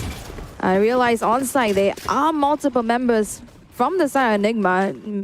Decides to move on into B itself. Not sure if they're gonna plan here. Divine manages to find Vera. Gets tagged a little bit, but 5 HP is enough to stay alive. Arton, again, 5 HP on both sides. Thames the only one fully healthy. He's gonna get 2, 3, 4. That's a 4K for Thames. We talk about them being low, but trust me, we won't take that away, that 4K. He held down the first 2 pretty well for the rest of his team. And that was an equal round still from EG, which was very impressive considering the amount of people they took out from X10. But he got 6 points to catch up with X10 right now, and he's closing into the match point here for X10. Remember, we are on a 5-game series, best of 5, in which way you have to win 3 out of the 5. So if X10 gets 1 up here, trust me, their mental's gonna be good carrying forward into the next map. There will be a fracture. Enigma Gaming though, they stacked on early into site 4 people there. This is the round they actually invested in rifles, and they have to make something happen. They do have 2 ultimates at their disposal. Vera already on his site, and they weren't stacking up on C, so this is a little bit of a bad read. Here is the Rolling Thunder in commencement, but Vera is going to find 1 in reply. Another ability, Rolling Thunder, is coming through. But Vera is still alive. He's such a nuisance. Gets another one with the showstopper and a 3K. Pain shells towards the back of site. It's just Arton against the world. Welcome to VALORANT. It's just ultimate galore. Where surprisingly, X10 still came up on that, even though Enigma seemingly had like a really good response. Like we always see Rolling Thunder in response to a Rolling Thunder, which by default should be favoring the defenders since they're the one responding a little bit later. But since everyone got concussed, they'll just stop and stare. I wonder why that you're here, not there. Yeah, but Arton is already immediately adjusted there. That is the match point coming in. It is almost lights out for EG on this round. And I say that X10's got to be very, very comfortable. They have creds for days. And Enigma, there's no more time. I mean, on paper, it doesn't seem as though Enigma Gaming can get this round just because they don't have the full shields, they don't have the full rifles. But this is where adrenaline comes in. This is when you see the players show the determination, the passion that they want to still play in this round. But already 7 points ahead. They have to draw this into overtime, and it's looking a little bit more impossible as the rounds go by. Yeah, this is the B. They haven't attempted this for a while right now. Arton trying to get one before he goes down. And surprisingly, he actually does. But this is a neuro tap that is actually very strong for X10 here. Because right now, they know every one of EGs, they can play aggressively as they want. Oh, look at C though. Vera already jumped all the way to B. Ling and Enigma Gaming, they ran through. They haven't checked their 6. Finds out Starion as well as Zam doesn't see him. Now takes him over. Vera making so much risky and aggressive plays. What a play. Like X10, 1 second they were going to B. Next, they got the doors up into C instantly. I keep mentioning this. It don't matter if the doors are loud, but if you're playing as a unit, that is absolutely horrendous to just get run over. And I would say that this is a very, very decisive game for X10. Super well played. Now I would say that they won their own map pick. Now it's Enigma's turn to respond. Wow, what a showcase that we saw over there. And that's the accent you talk about, the one that is taking risks. Yes, there were times, a very minimal of times, that the risk did not pay off, but most of them, the majority, they worked towards their favor. And it was so interesting to see Vera run through B-Link in that final round, considering the rest of Enigma Gaming, they were running through C. They missed each other by literally parallel sequence. Not that, man. I mean, the times of chance to shine was like there's Neff, there's Thames holding on it so well. Ego always had a couple of great shots for him. But the issue is I feel Enigma Gaming wasn't enabled the best they can. I don't think you noticed, but Zan hasn't actually had a chance to really pop off this game. Oh yeah. I realized that he's been shut down. Not too sure exactly why, but I really feel the coordination here is just missing a little bit from Enigma Gaming. And yes, they're holding it off, but if they're not biting the bait, then there's no opening for them. That's what I'm trying to say. Like X10, the coordination is good. When I say coordination, it's not about the team playing together. It's also about decision making. Oh yeah. Right? Half the time, you have to pull out. They do it together. Half the time, they need to leave one person back there for a specific reason. Let's say if you to watch a flank, they catch somebody. It's like their information has almost always been on point every single round, and Enigma couldn't get a foot ahead of them. Oh yeah, I think that's the best point that you can bring up there. It seems as though communication has been seamless, and a lot of times the utilities they use, they connect, and most of the time the stalls have been so effective. Enigma Gaming couldn't make a dent out at the beginning, and towards the end, even the third round where they lost has been so detrimental for them. Man, what a game this one has been. It's fast for sure, but understand that this is also because it's X10's own map pick. Now the issue is only whether if we get to Fracture, we can see the same kind of response for Enigma Gaming. Because if anything at all, it's not even map prevalent. It's just that this is not the same style I'd see EG play. You know what I'm saying? They usually be the one to be on top, and then X10 always has to respond. But it felt like in this case, X10 was always controlling the pace of the game. Every single time one frag is done, they immediately move to a second objective to prevent EG from taking it, rather than letting EG take it and then okay, we'll just hold our angles and you know wait for plants down. No, they don't do that. But X10 gets the kills. You know, they aren't afraid to push out like a little bit more and always whittle it down to that 2 versus 2, 2 versus 1 situation. And we can't forget the Neff and Thames 2v4. Like that was not supposed to happen. That's definitely the icing on the cake for the side of X10, but not the situation that EG wants to be in. And we talk about decisiveness, we talk about EG being more of a reactive team in this map, but it's really the decision making I feel that's been a bit too slow for them that really cost them a lot. And now X10 running with this win 13-5, double digits to single digits. I'm sure they are very happy, especially since now they're going to the second round. And here is the man of the day. I mean, for the first match, not the day yet. Vera. Headshot percentage 19.8 is much lower than what we see for the rest, but you gotta understand that he's playing Raze, also with some judges. So in a way, like you can see why his ACS is not the same reflection as his headshot percentage. It's 348. Okay, this man has not only been moving into sights that much, he's been getting kills, especially one of the highlight videos you saw. He got a showstopper up there on CT first, comes down, finds a random Styron in front of him, pops his head off. You know, it's just the positioning and the information that his team has been feeding him. I felt like Zan also should have got the same information, but we didn't get to see that. So just hopefully when we move into Fracture, parts of EG would kind of compose themselves right now, because now they know what they signed up for going up against X10 here. Hey man, your headshot percentage does not matter when your paint shells and your showstopper and your shotguns are dealing it for you. But let's go into a little break first before we go into the next round, and we'll see how both of these teams will go through in Fracture.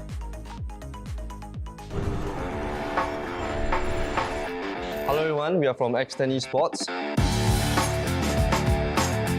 As you may know, Ascent Esports has previously fielded a full Thai roster in the year 2022 VCT circuit, but currently we are fielding a full Singaporean roster competing in the MYSG region, and we hope to be a force to be reckoned with in the upcoming Challenger stage. Hello everyone, I am Neff from X10 Esports, and my main role for the team is to be the in-game leader for the team. So basically what my main role is, primarily give a call at the start of the round as to how I want the rounds to be played out, and the team will proceed from what I call. Additionally, I also play more of the flex agents in the team, be it the breach, KO, or perhaps a duelist if the team needs me to fill up the shoes. So moving on to Vera, he's the duelist for the team. As people may know, he's a very talented individual who is able to put a high amount of kills on the board. And his main role is to go into the bomb sites with the util that we have set up for him and try to get an entry frag.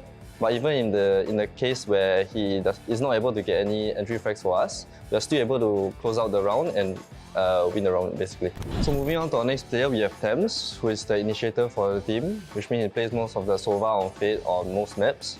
But more importantly, his role in the team is to keep our team morale up, even when we are facing a deficit and when we are losing in some games. He's always the one cheering us on and ensuring that we always have a chance back into the game. So moving on to our next player, we have Prisenia, the role of the smoker of our team.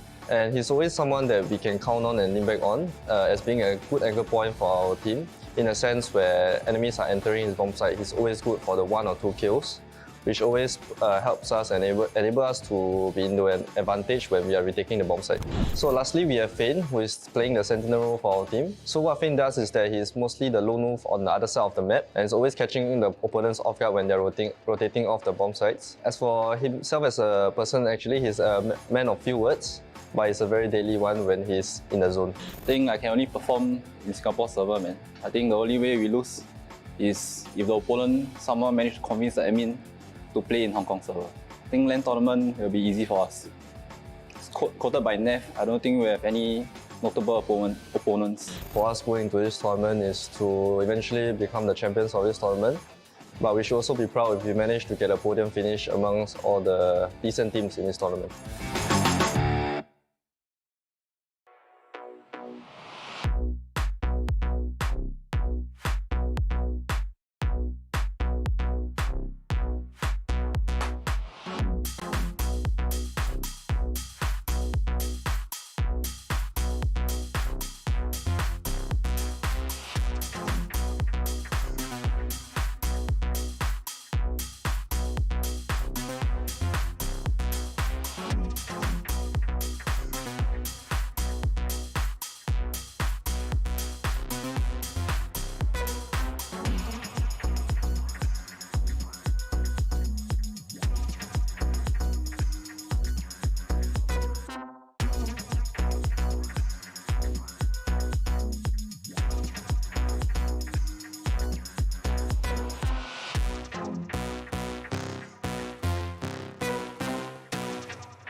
destroyed, but everyone has been seen. Hello there, but what a dodge! Every single one of them. Are you kidding? Each round, only one of them's been. Oh my god! So that was really brutal. They've actually gotten it. Kinda like see that, but oh my god, not again! Behind and retaliates too, but he has to cross.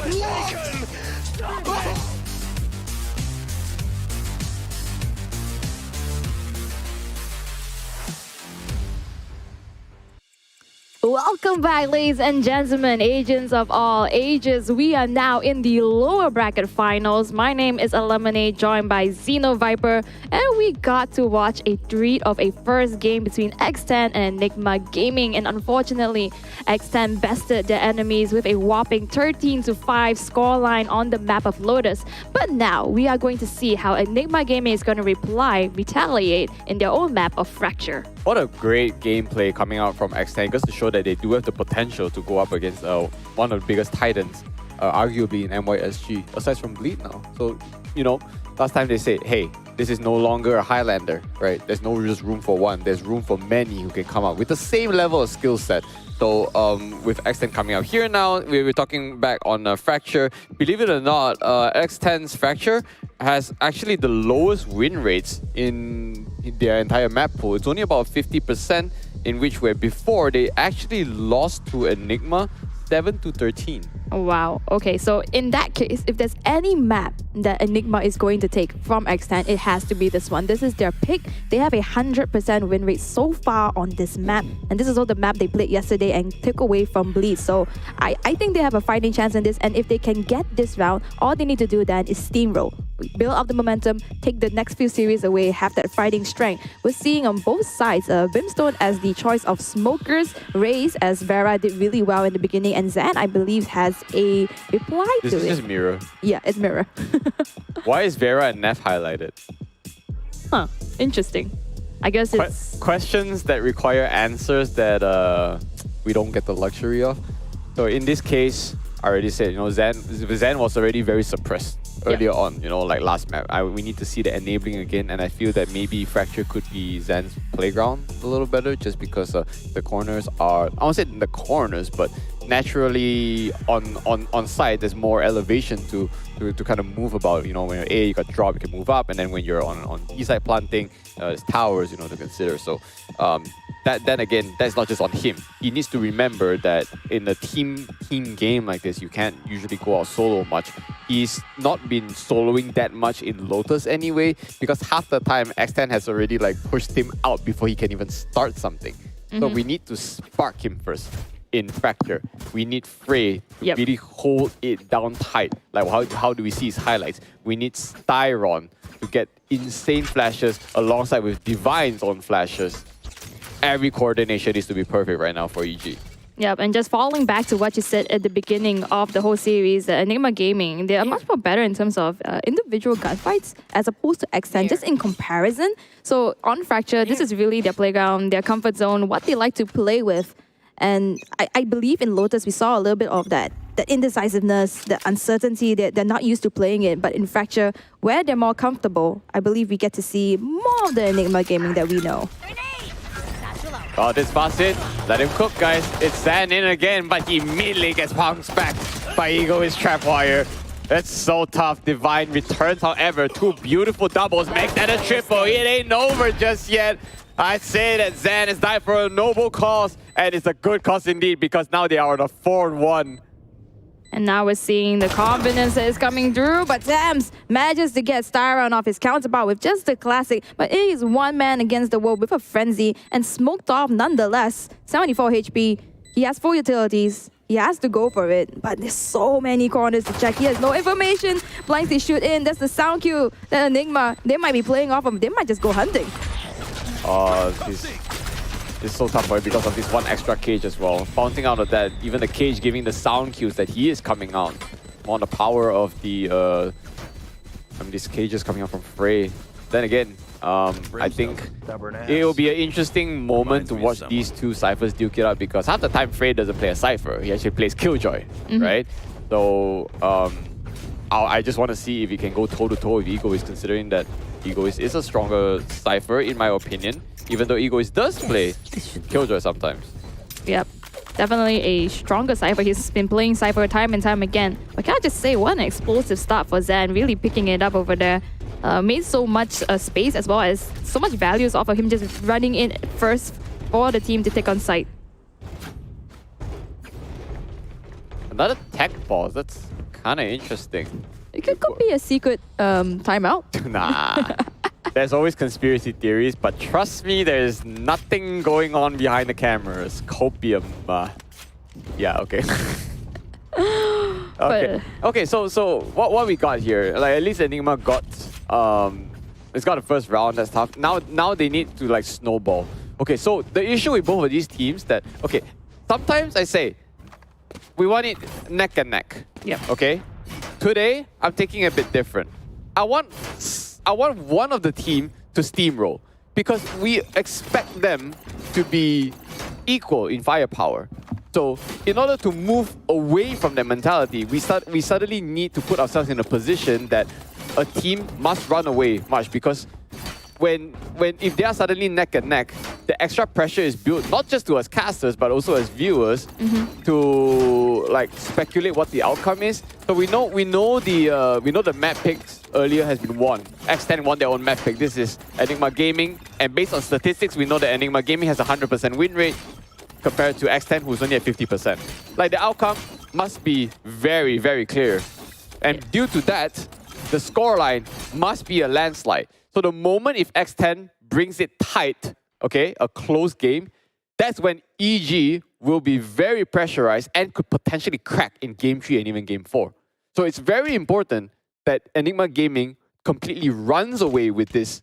Otherwise, their mental might be affected. Yeah, I second that. When it comes to especially a best of 5, it's no longer whether you can just outplay your enemies. Yes, that's one thing, but then your mindset, it comes into the spotlight. Is this marathon, this mental gymnastics that you have to take on worthy for you to just hold all the way towards the best of 5, even best of 5 consecutively? We only have 5-minute breaks in between each of this. 5 minutes to recuperate, take your toilet breaks, take your meals, and it just comes to resilience at that point.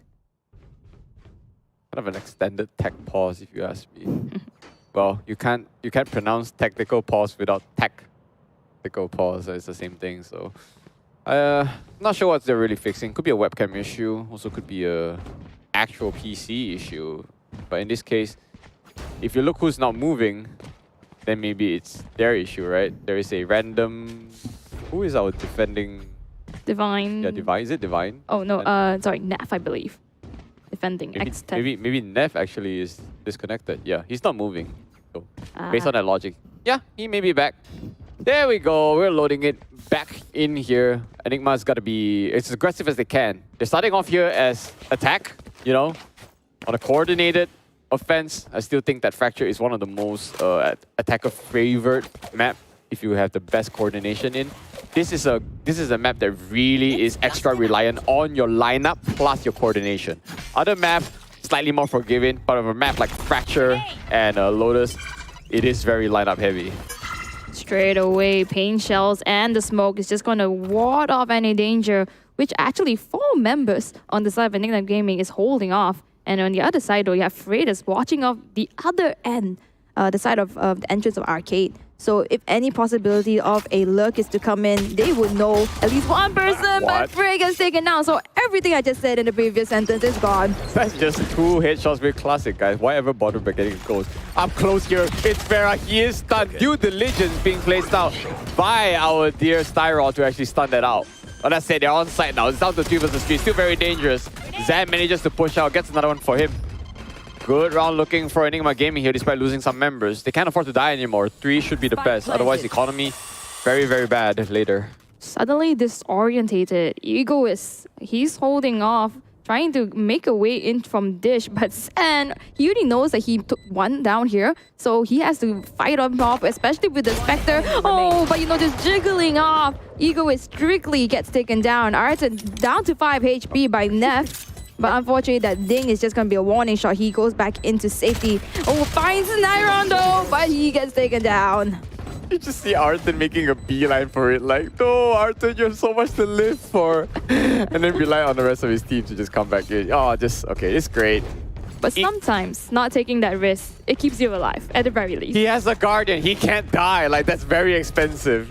You don't ego peak that. You know why? Because he's not egoist. But in that sense, like, this is the time right now. X10 will be, put to the test here. They don't really have, like, you know, as defense with this.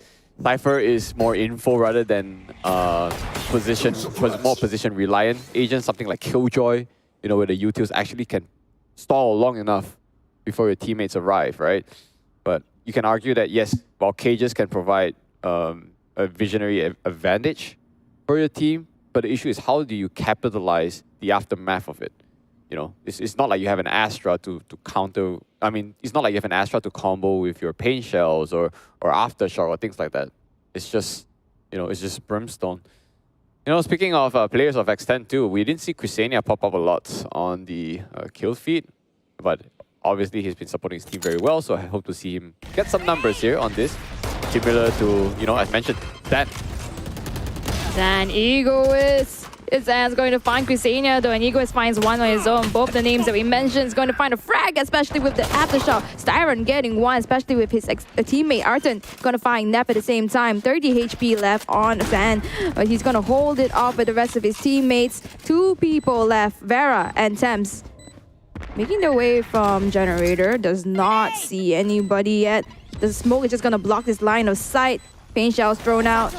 He has to make the move though. He does find Frey, but sees Styron at the same time and gets taken down. Okay. Have a nice life. X10 got really suppressed there. And Thames is out. That's a headshot too. Zan, perfect spray control and a readjustment to take him out. Lovely, lovely kill. And they got free upgrades. So not only it's a bonus, but free upgrades to add along with this. This is the snowball. This is the runaway that I tried to emphasize early on in the rounds. X10 clearly having it handed to them if they don't at least put some more numbers here. In terms of utility, so far I think everyone can still... I don't think they should be expanding any creds here, but I guess there is some half buys, I guess. And this is a Enigma Gaming that we didn't see earlier. Suddenly they're looking more sure of themselves. And Accent actually got the read right. They had 3 members stacked on the side of B earlier on, but still got overrun by the likes of Zan as well as Styron. I won't say that X10 can actually just drop this round real quick, but the problem is you're dealing with Enigma Gaming who can, you know, probably run you over, especially if they come in together. But the thing is, like, Enigma is choosing more for like default info play rather than full commitments right now, even though they like took off Egoist. In hindsight, it should be easier because the tripwires are gone. There's no wires to be worried about. But look at where they're going. They're coming at you from behind. And now they know because Egoist is down, there won't be tripwires. It's exactly what I just said. So they can take an alternative route. And Dish might be the choice. Yep. Actually, they have many options to deal with. Just playing together, walking so slow, it makes the timing of X10 a little bit more anxious because now they know they're just going to burst into sight and they're ready for it. They give so much space though, if you look at it. They're not even holding the side of A, they're just holding off the CT, and Zan already jumping in, the smoke's blocking out any potential of a hole. Vera is at the door though, but the spike plan is coming through. They're waiting for the rest of the teammates to rotate before they make this retake. Okay, that's very good timing from like Enigma Gaming and also Patience. They only cleared level 2, but they actually walked right to level 1. So if anyone was actually on default, they could be in some trouble, but they would have the same amount of like manpower there to actually trade it out. But that's it though. I think Enigma already got some really impactful kills, one from ropes and then 2 in halls. It's gonna be pretty easy to hold down, knowing that Neff is also very low and also only has like what, a Bucky. He just picked it up too, so not really the best. Bucky and so little HP to work with. Zan, even with 5, can just get the shot first. And that's the Enigma Gaming that we like to see. Suddenly, They bursting into side X10 without any answers, smoked off, and gave in so much space. The timing, even if they were to play time, it would be detrimental for them, but they didn't need to. Enigma Gaming has so many options they can work around with right now. I just remind you guys that this actually is Enigma Gaming's comfort map. So understandably, if X10 actually dropped a couple of rounds, but hopefully not too much, because there really is a point of no return. It's hard to tell in the first half of the game, but if you made it very obvious that it's no point of no return, then there's honestly nothing much to commentate about knowing the outcome. We can only project like what's going to happen in the later stages of the game, but we haven't seen so much of a steamroll compared to like, what was it, yesterday? 13-2? Onto, I don't remember who it was. Maybe it was Lou. It was Lou. Yeah. Yeah, and this current stipulation, what's more, it is a mirror matchup, so whatever you're going to do, they already expect it. Kasena is going to take Divine down in his null command, but it doesn't do much because the Cloud is just blocking it off, and we have the revive, so that's going to be an extra member revive, and one more else to deal with in coming in with this retake. Neff still is 1 point away from his own now command here, and Zan manages to find one. That's huge. He's already made his way back into Arcade himself, but he needs to back on out. Okay, he manages to actually dodge. Unfortunate that he still... Well, he got bounced back down into the Aftershock. So good utility usage by Thames.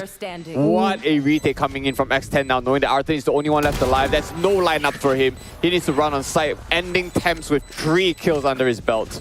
Oh, that was great. Finally, we're seeing the resilience come through from X10. They're holding down the site, playing with each other, and the coordination is starting to get a little bit better. And that's exactly what they need to knock Enigma Gaming out of the momentum. And we're seeing that they're both still comfortable. We have the Rolling Thunder on Enigma Gaming. I did see a little bit of desperation, I believe, from the side of X10, just throwing out utility just to stall it out. And I believe they knew that was the round they needed to win, considering the fact that they didn't lose as much members as before. Maybe the outs also kind of came into play, which surprisingly, X10 got the upper half of it. With the Egoist use a Neuro Theft, I am not too sure. But then again, they have better outs this round. I wasn't keeping track with the utilities on last round, but trust me, if X10 coordinates this right, they should be able to take this round. But Vera really pushing the issue. This is a showstopper, and it's a double kill! Almost makes it a triple, but Thames won't get one trade still. This is a trade on trade, straight up. Divine still getting it up in the end, but because of that double kill showstopper, X10 will still have the man advantage. He was fully blinded, and Vera still got 2. It does not matter if you can see your enemy, if you know the ability you're holding does an area of effect damage. Now making the rotate into B, but they already have information. Spy cam as well as tripwires, as well as cyber cages is going to give information. Ego is going to get 1-for-1 traded. Frey is the last one alive. Goes for the spike plan, but already at the door. Wall bang. Everything is wall bangable. Could have planted it slightly to the right of him if he wanted, but planted on the bangable crate, I'd say. So that's tough. The next 10 will run away with another point here. Say that he's not finding some momentum despite no timeouts really used for their team. That's why I say like X10, when I say their comms are good, they play around with the utils effectively as well. It comes down to the micro points of the nuances of the rounds. I don't know what I'm saying here, but you get my point. Like every single util contributes to an outcome, right? Yep. Like let's say if you're 1 cage less or if you're 1 flash less, it actually can impact the number of kills down to like the wire of a post plant, something like this. So now if like Styron has this Rolling Thunder himself, he's the only one with Arten who has the Orbital Strike. This is just one out to clear out tower. Are they in? Probably not just yet. This is Arcade coming in here. Yeah, but the thing is that the Rolling Thunder did come out in the end, but hasn't really connected to much that is actually really effective. Oh, making a way through from Arcade towards tower might be a little bit more detrimental than they thought.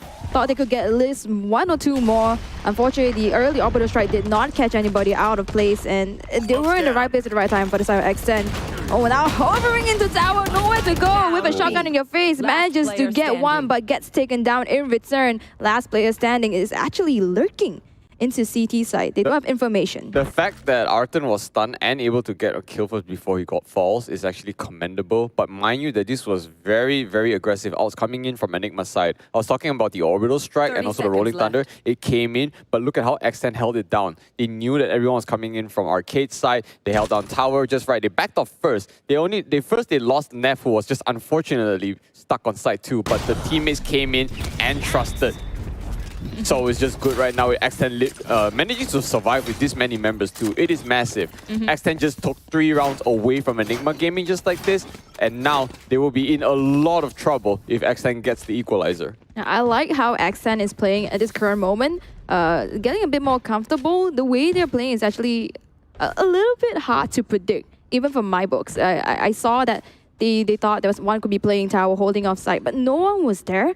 And the fact that they had to end up checking the rest of it, it was a one-on-one, and it's always like a little bit of a half of one step ahead of Enigma Gaming's ideas.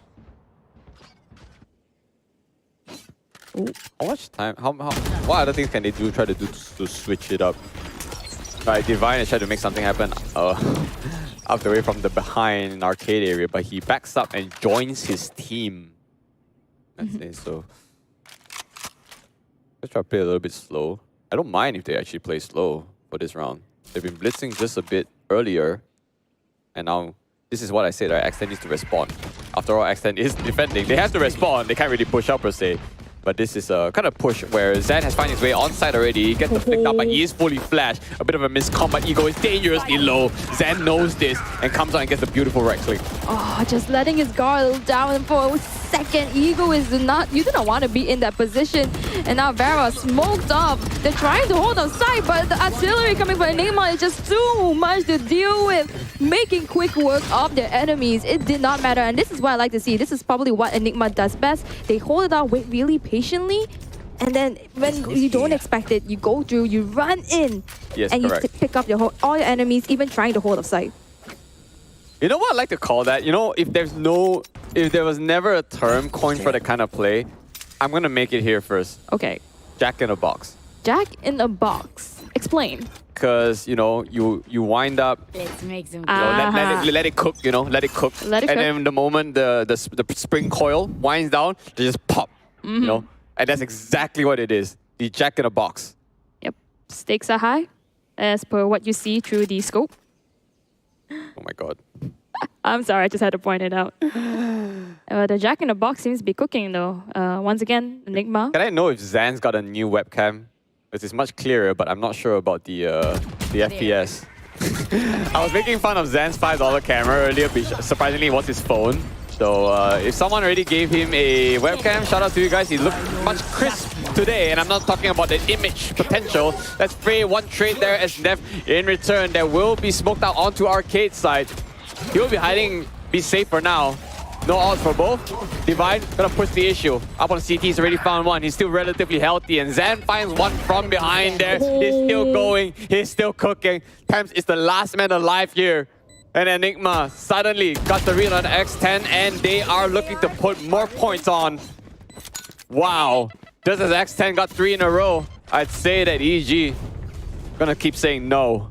Oh, it's making it expensive too.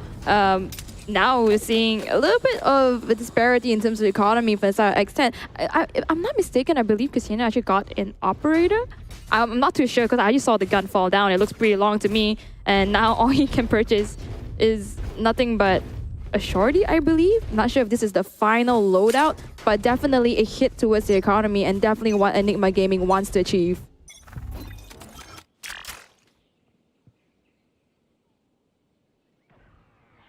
This is defaulting again, I think. But now there is a bit of a play from X10 actually pushing out through B main. He's only holding an angle though. He's not really looking to push out just yet, which is good enough because the further angles you get to push, you're actually able to inform your team better and minimize the odds of where Enigma Gaming could be. But all this visionary deficit there, and somehow Zan finds himself in and manages to kill Ego is with that. What aggression coming out from Enigma in these halls, and A looking very clear and dire for X10 to come and get this retake. There's this man disadvantage so long. And because Frey spotted two of them, they know both of them are on this, flank. And unfortunately, Vera didn't have any weaponry for that. And there's nothing much that Neff could do. They had a showstopper, but due to the, members of Enigma Gaming being alive, I think using the showstopper there would be kind of detrimental. We want to see a 7-5 in return. The same thing like what we see for Lotus. That's the best case scenario for X10. But Enigma, looking strong in their own map pick. Nothing's changed so far. Yeah, and Enigma Gaming actually played very similarly yesterday when they took this map off of Bleed. And it goes to show how strong and comfortable they are with the strategies that they already know and play with. It's exactly the same. Wait it out and burst when you need to. And the timing, it towards their favor. Huh. We don't think we've seen Vera with this operator just for a bit here. How does it translate? It actually is pretty good because if the push comes to a shove, he can just pop the showstopper, right? So that's different. He's opening up hot here and he could just shoot down, aim the showstopper the wrong way, and Ego this is how you don't disrespect him. Unfortunately though, he will be forced out of his hiding place, but no commitments just yet from EG to push him out.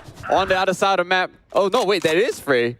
Get caught out. Okay, so that's Ego is on all the way on A's side, who's rotating up from halls himself to see if he can catch rotators. And catching rotators, he will. He's got one, and he's got the second one too. So total, he's got 3 kills under his belt. And the spike. You know what? And the spike. You're right. And I think that's the most important detail because Arton, he might have sight, but he does not have the spike.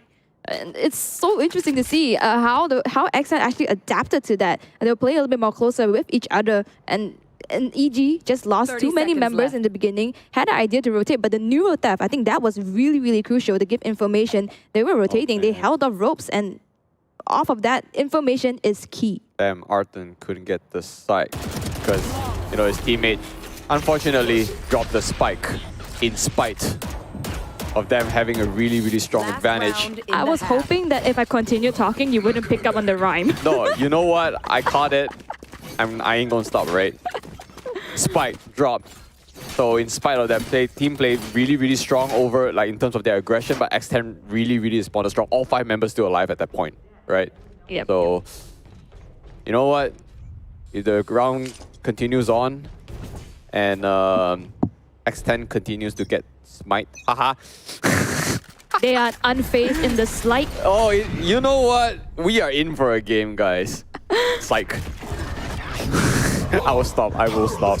Okay, we're cringe enough already. This is the last round of the first half, and these are outs galore. Vera himself still has the showstopper to kind of hold this down first, but unfortunately, he's not anywhere close just yet. That Zen opening up pain shells is already in. Look at that. He clears the side out so fast, trusting in his own teammate to come in for the plant. Finally, he will be planted for main. Okay, and here we go now. That's Vera with showstopper.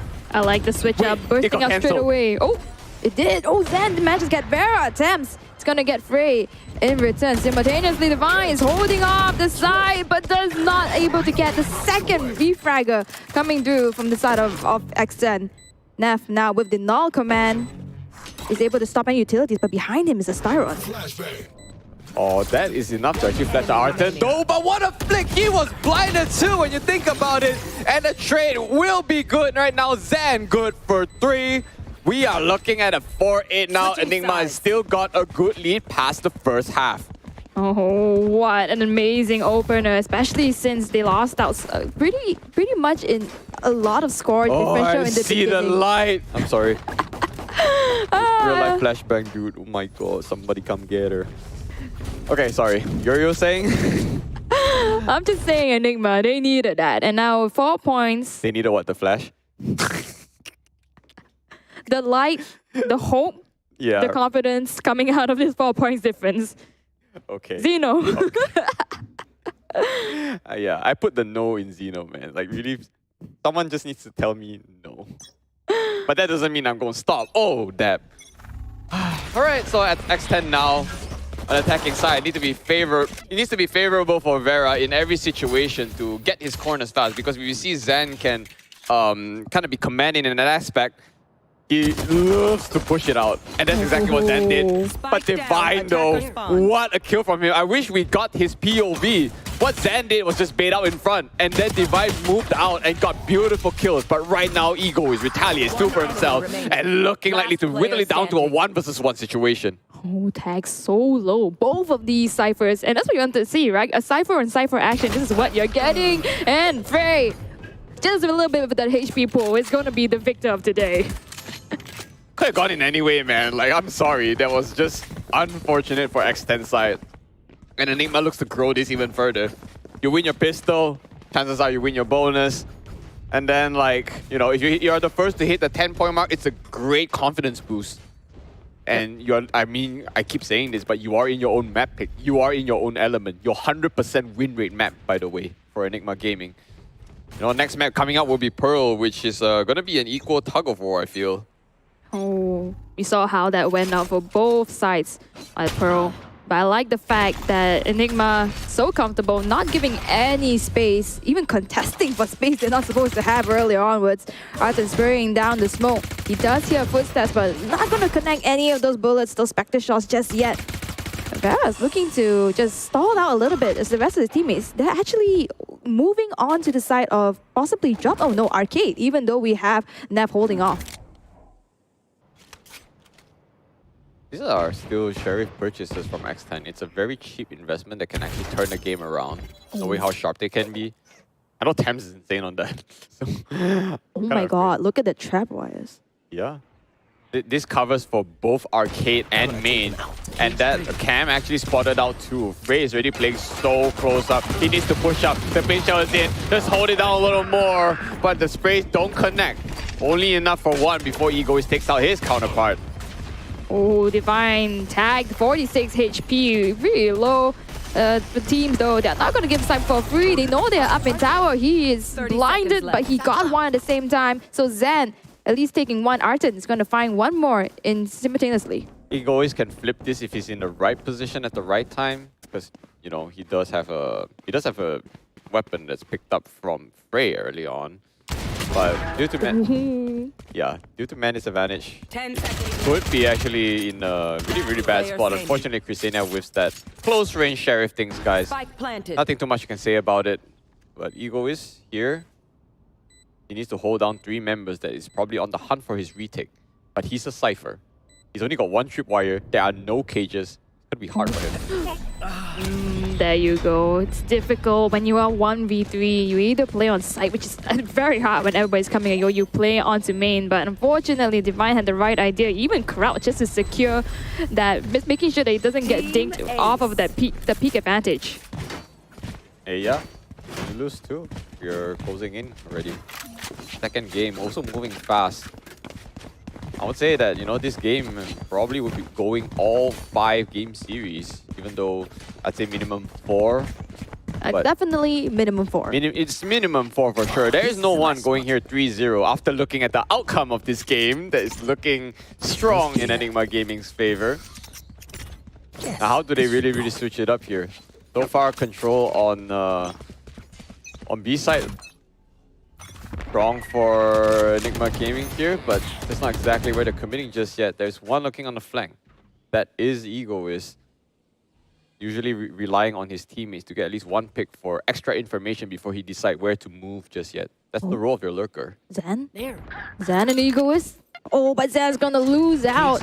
That's on the other side of the map. It's gonna be an indicator that there's one less defender to deal with. Attackers are gonna try to make their way through. Commencing, Frey is gonna get one with the classic. Divine's gonna find one more. And Frey again with that classic. He is an insane guard on this classic, getting a 3rd kill, but so much damage already done. That kill could have landed, I mean, that shot could have landed on Ego. He's making a 4K. The issue is, the re-equip time a little too strong as Ego just ran through that cage and making a straight B line towards the other side for a plant. That's A. So Arten now, yes, got his work cut out, but it's Ego which we are talking about here. That's what you gotta fear. The name in itself sends shivers down your spine. Yep. Oh, but the cyber cage already used pretty early just to get more of an aggressive position. I think he's gonna go up, play up on drop. That's a huge gamble, by the way. Because what if Arten was already pushed out from CT or up in ropes? So the gamble paid off. It did consume 2 of his cages, but in that angle that he's holding, I think that he should be able to just catch Arton at a cross. Yep, doesn't have any smoke though. He does hear the sound cues. There's a trap wire. Doesn't know though. Oh, there's a diffuse. Yeah, he's timing it right now. He knows there's one drop. Hold it right down. Arton manages to clutch it. He didn't catch Arton at the cross. He backed away just a little bit.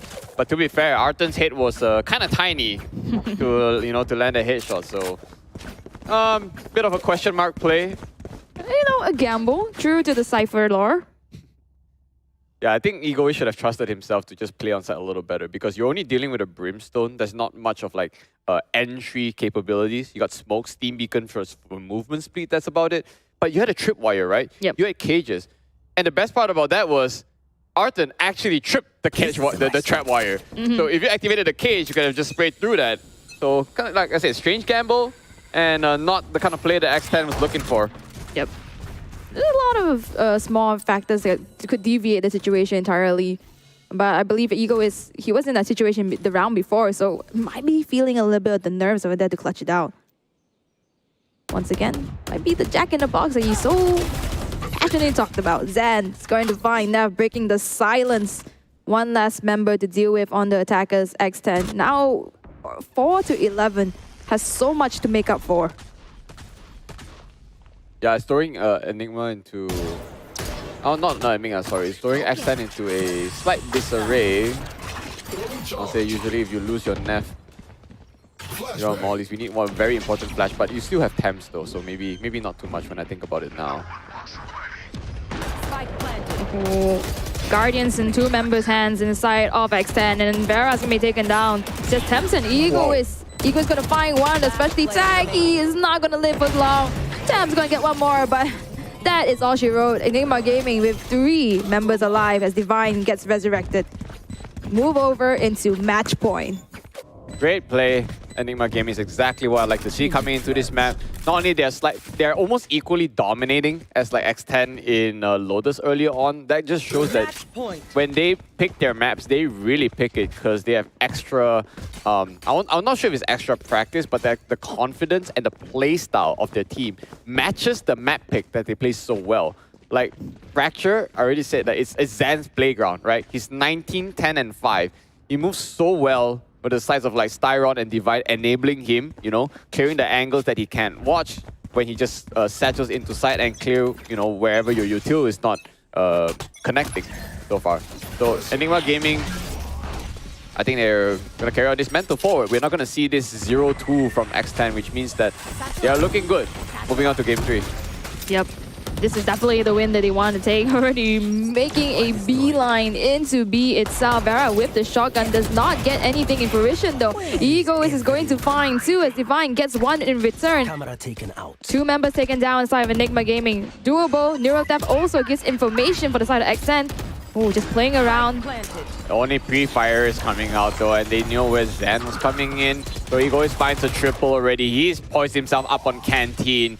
But Vera is stuck on side. Gets out Zan. That's 1. Only go for 1 here though, and it trades up to Thames, and they will still somehow stay alive. Thames with the last kill here. 3 members left. Yeah, we're gonna move on with kind of really, really weird buys. 100% they can't get full weaponry. They gotta squeeze through what they can, whereas like Enigma Gaming's got creds for years. Oh, not exactly. It's quite low, so... Nah, I'd say creds. Okay, fine. What I meant to say is that the margin for error is huge for Enigma Gaming. They can mess up, I think, 6 more rounds at best before they start feeling like they're in trouble. But knowing that Enigma Gaming is, comfortable in their own lead, they can let up, but maybe like, what, 20%? Not so much letting up to X10, Oh, okay. Zan gets picked off by Neff through the door. And now the duo forced to be reckoned with Vera and Neff. Jumping into side, does not see it. A side is clear, open for business. Defenders, though, they are holding out, waiting for the retake to come in. Plan's gonna be in commencement. Styron is 1 point away from his ultimate as well as Frey, but I believe the Rolling Thunder here would be a little bit more effective if he can manage to get an orb for himself. Oh, I think they're saving. They're not going for it. Yep, they're saving. Smart maneuver by Enigma for sure. I think like they know that they have the rounds to spare, not necessarily creds to spare. So that's why I say, when I say creds for days, that's okay if they just drop the rounds. But if they don't die, you know, they save about, what, 3 grand? You know, 3.9, depending on your utils and stuff. You know, it's full shields plus a Vandal. That's a lot, right? Very, very good call for the save. I think that, you know, X10 gonna play this well. Just take out an important member, and that is Zan. And now staying alive. 6 more rounds for a potential comeback.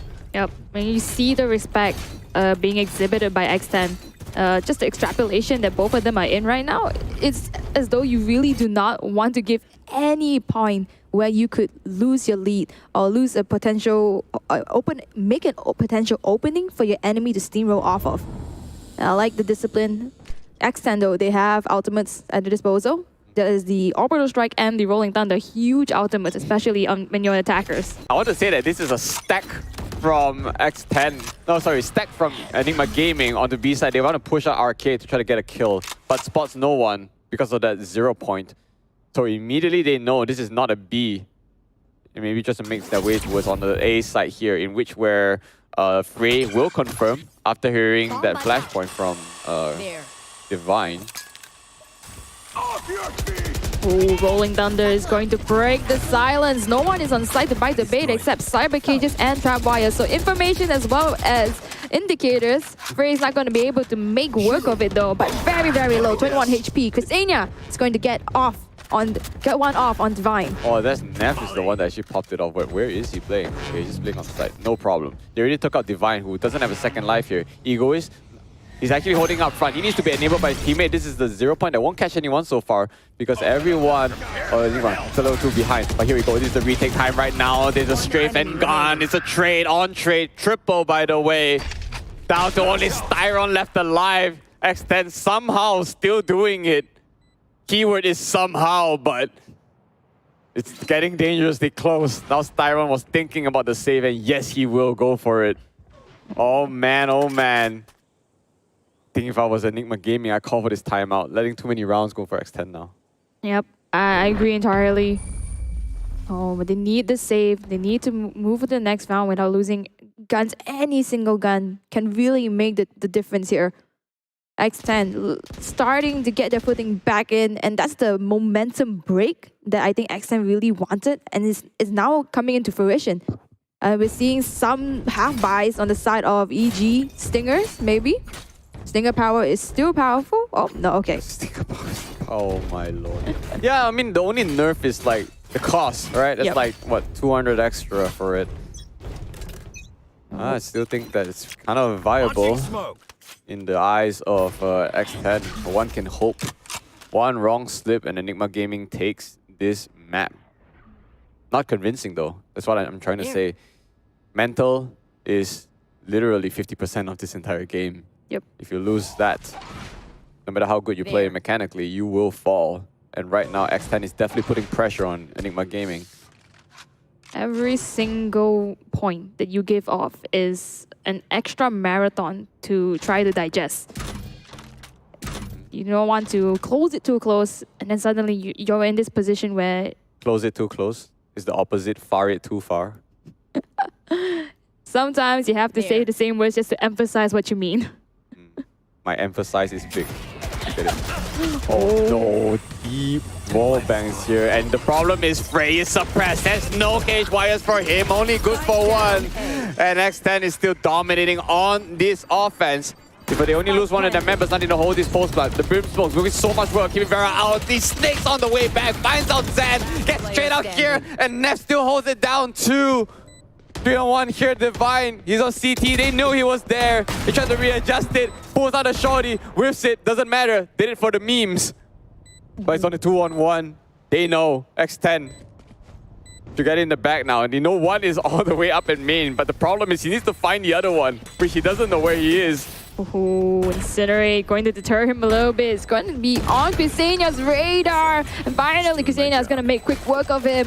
X10 is still in the running, making that gap in between the scores smaller and smaller. They need to call this timeout, man. They do. Come on, this is not right. X10's potential, like to keep reading Enigma over and over again, is absolutely insane. And now they also got insane utils to kind of make this entry. Vera is 8, 16, and 4. He's not being enabled much, but he's putting enough impact for the team to kind of clean up. So, you know, if Vera can step up, there's egoist for you, that kind of thing. Whereas Enigma Gaming, they are definitely more of a unit in this map compared to Lotus that we see earlier. And now we're only Rolling Thunder from Styron's side. Very impactful ultimate.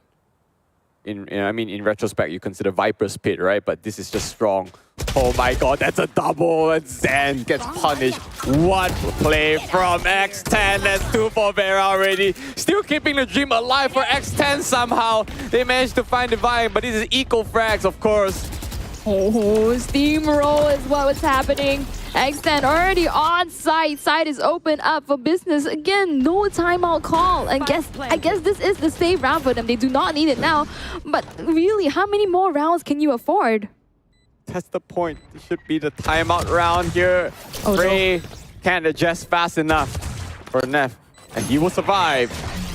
Now the fact that if all X10 survives this, it is insane, by the way. Insane. The time is not on their side. Looks as though they're not going to go for it. They might be looking for exit frags. 100% exit frags. Like, there's no way that you don't die to the spike here. They need the creds for next round too. So, yeah. So all that said and done, they are still going to lose members left and right. Just for the deaths. But X10, not to say that their credits will carry forward to the next round.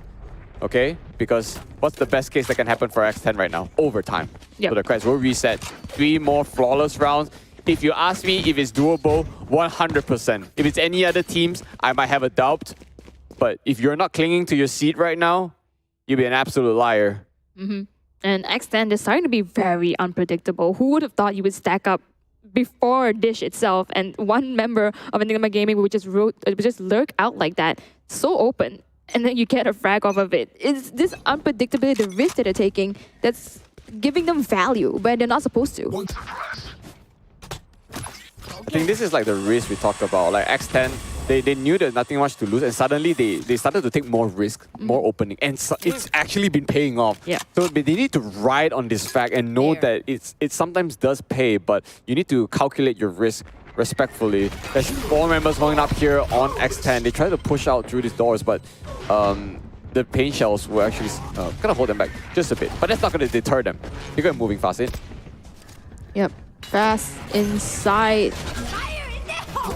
They are not giving any space whatsoever. Vera shooting his showstopper, but does not seem to connect to any of the members on the defender's side. Arton holding down the fortress. Thames is going to make quick work of Zen. The orbital strike is going to stop them in their aggression. Okay, MVP for this round is 100% Arton. Not only held it down, he got a spray, and he somehow was still alive after they tried to kill him from default. Now, finally, EG's had enough. 4-1, they gotta look for this Cresania. Now they know where he is. Problem is Spike is already dropped on site. Too much on his plate, and it looks like it just might be over. Oh, this is exactly it, and that would be the final bullet onto Cresania. Arton, what a monster, holding site like as if it's his own home. Oh, they can't believe it. It's just great to see that. What? Okay, great shout out, by the way. I respect it. Okay, so both these teams won their respective map picks. Although this map not really convincing one, it just shows that X10 still kind of put up a fight. So we know that Enigma's got a lot on their plate during the next few rounds too. If you're X10, I kind of would feel excited for you, knowing that, hey, you have the capabilities and the caliber to go up against the likes of Enigma Gaming. But how long can they keep this up, considering in the previous round against Bleed, I think they were holding off, challenging really well, contesting for the points, but then eventually lost out. X10 definitely gave EG and run for the money in this map itself, although EG got the win, definitely shook out of the performance. I love it though. I mean, it really when it shows that like Enigma Gaming came back to composure, I was definitely worried that they would be like affected from Lotus, as most teams would be, right? But since all these members, literally, except Zan of course, has VCT experience, I know this is no cakewalk, but in the end, it still comes out to show that like this is not a solo game. Like you have to still trust your teammates for objectives, and of course, if we talk about 1v1 situations and clutches, where the utilities can heavily determine the outcome of a round. So we are still greeted with beautiful, beautiful kills from the likes of Arten, Egoist, you know, even Zan here. Beautiful, beautiful game by EG. Very great showcase. This is Arten actually clutched out this round, so if there is an MVP, I am expecting to see his name over there. Unfortunately, a bit of slip outs from Egoist. I think the pressure on both sides actually felt it really, really heavily. No, it's just really sad to see that X10 suddenly decide to really take it like balls to the wall with like really strange and unorthodox plays. The only time it came out too late, it was fun to see it, especially in the earlier half, to see it having fun. But the thing is like X10 is definitely more of a calculative team compared to the Enigma Gaming. So still, despite whatever outcome that happened on this map, you need to know that X10 still brought it close to EG's map pick compared to X10's map, which was Lotus earlier. Enigma Gaming only got 5 points out of that. So this says something. Yep, and they were actually 12-5, I believe, 12-4. And from then onwards was 5. Oh, look, it's the same scoreline. 6, 7, 8, 9. That's too much. That's the confidence. You take a look at the bottom, you can see there, like how many rounds they gave after they broke their momentum. The numbers are so close. So anything, the main takeaway is that X10, they lost, but they might have won the mental game. No, man, I'm back on EG's side on this. I feel like if they suddenly found momentum, they can spiral on forward, because I don't think you guys understand momentum is almost everything in this game, aside from, of course, communication. You know, when you're riding off a vibe, you're riding off like the fire that was in you. You know, every play you made worked. For example, like every shot you landed, every trade you came up on top. It will carry forward. So the next map being Pearl, which is back to X10's own pick. They themselves have been playing enough Pearl. We see too much of the Vera Frey combo, especially because Frey back on the what's it called? Frey back on the fade, right? Yep. So okay, what are our stats on Pearl, where X10 actually got 13 points above Enigma. Enigma only won with 6. So finally this game, at least Zan was finally enabled. He's got the MVP, deserving for him. He's putting a lot of work for his team. I mean, we cannot take credit where credit is supposed to be due. The rest of his teammates played extremely, extremely well. I mean, we bag the question, if X10 were to take a little bit more points in the beginning, they would have closed it off. But this man, the rest of his team, they played together. The adrenaline was run. And then towards the end, we saw Arten popped off. Zan, the rest of his teammates, all really pulled on their own weight. And a great win for Enigma Gaming. The much needed win, by the way, 1-1, making the scoreline even. I mean, they dropped the game from Bleed yesterday already in a way that was quite tiring. So I can imagine them waking up like today just to try to go against another powerhouse in the Southeast Asia region. But they can reconvene and get ready for Pearl. We are going to go for another short break. So Xenoviper and Eliminate, we'll be right back. Hi guys, I'm from Enigma Gaming. The org is based in India and it's founded by Aryaman Wasan. They just recently ventured into the MYG scene and we're lucky enough to get picked up by them. We will do our best to win the challenges and qualify to Ascension. I'm the doctor from Enigma Gaming. I'm the IGL for the team. I play the controller for the team. Fun fact about my in-game name, the doctor, I'm actually not a doctor. I got the name from a MotoGP racer which I admired a lot and I've stuck with it since. Although I'm not a doctor, but my aim is as precise as a surgeon. I would like to introduce one of my teammates, Tyron. He's the main initiator of the team. He creates space with his utilities. For me, he's a very smart player. He makes split second decision for the team, which helps us in and out of the game. Next up, I would like to introduce Zen. He is our main duelist of the team. He is our star player. He is very young, very mechanically gifted, but also very disciplined, despite his role of a duelist that needs to open up space for the team. Next up, I would like to introduce Frey. He's the sentinel of our team. He's a very good sentinel because he is very good at finding those 1v1s and winning those. He's the jokester of the team because he's very straightforward. Lastly, I would like to introduce Divine. He's the flex player of the team. He is quite the perfectionist in and out of the game. This helps us execute with his flawless utility usage and trading capabilities. Although there are some respectable teams and players out there, we are not afraid of any of them. I want my team to be remembered as one of the greatest that ever touched the game. We would like to thank all the fans around the world, especially those from India. We wish that you would continue to support us as we carry the Enigma banner into the MYSG region.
destroyed, but everyone has been seen. Hello there, but what a dodge! Every single one of them. Are you kidding? Each round, only one of them's been. Oh my god! So that was really brutal. They've actually gotten it. What? Kinda like see that, but oh my god, not again! Behind and retaliates too, but he has to call for second. Stop it.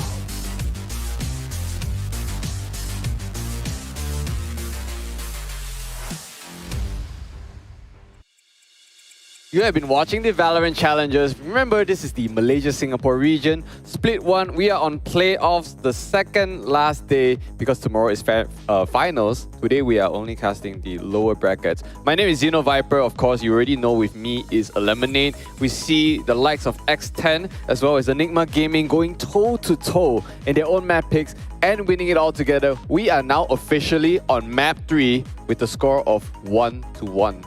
Yep, and we definitely admitted it's going to be a minimum of 4 games. So we see the 1-1, we know it's going to be 4, it might even be 5, but now going into Pearl, 50 to 86, what do the numbers mean? 50% win rate for Enigma Gaming out of 4 games, and 86% for the side of X10 out of 7 games. So if this doesn't tell you this is X10's map pick, then I'm not sure what will. And Ascent already took the first round. In the second round, came back towards the end against Enigma Gaming.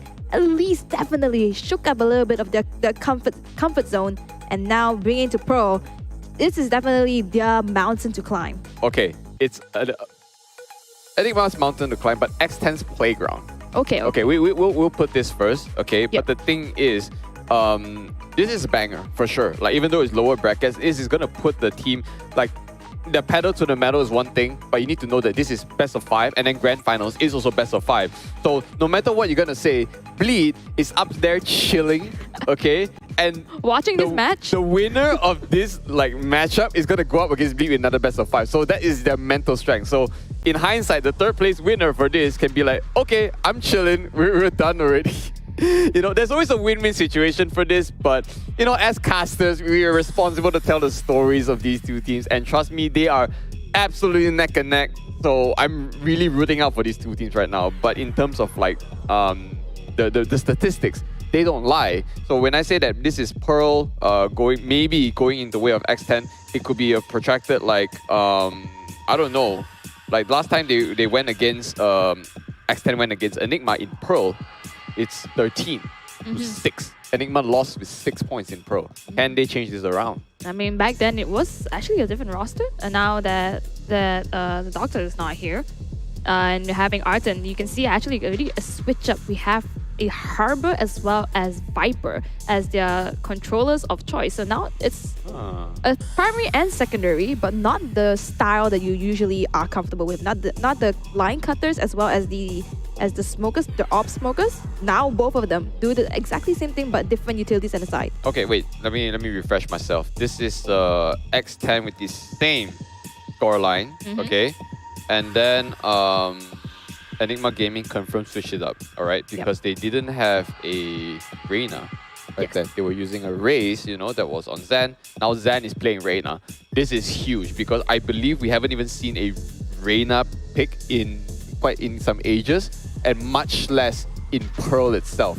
Back then we saw Bleed run a double duelist. Maybe that's the last time I saw a Reyna and a Jet, right, by Durion and Juicy.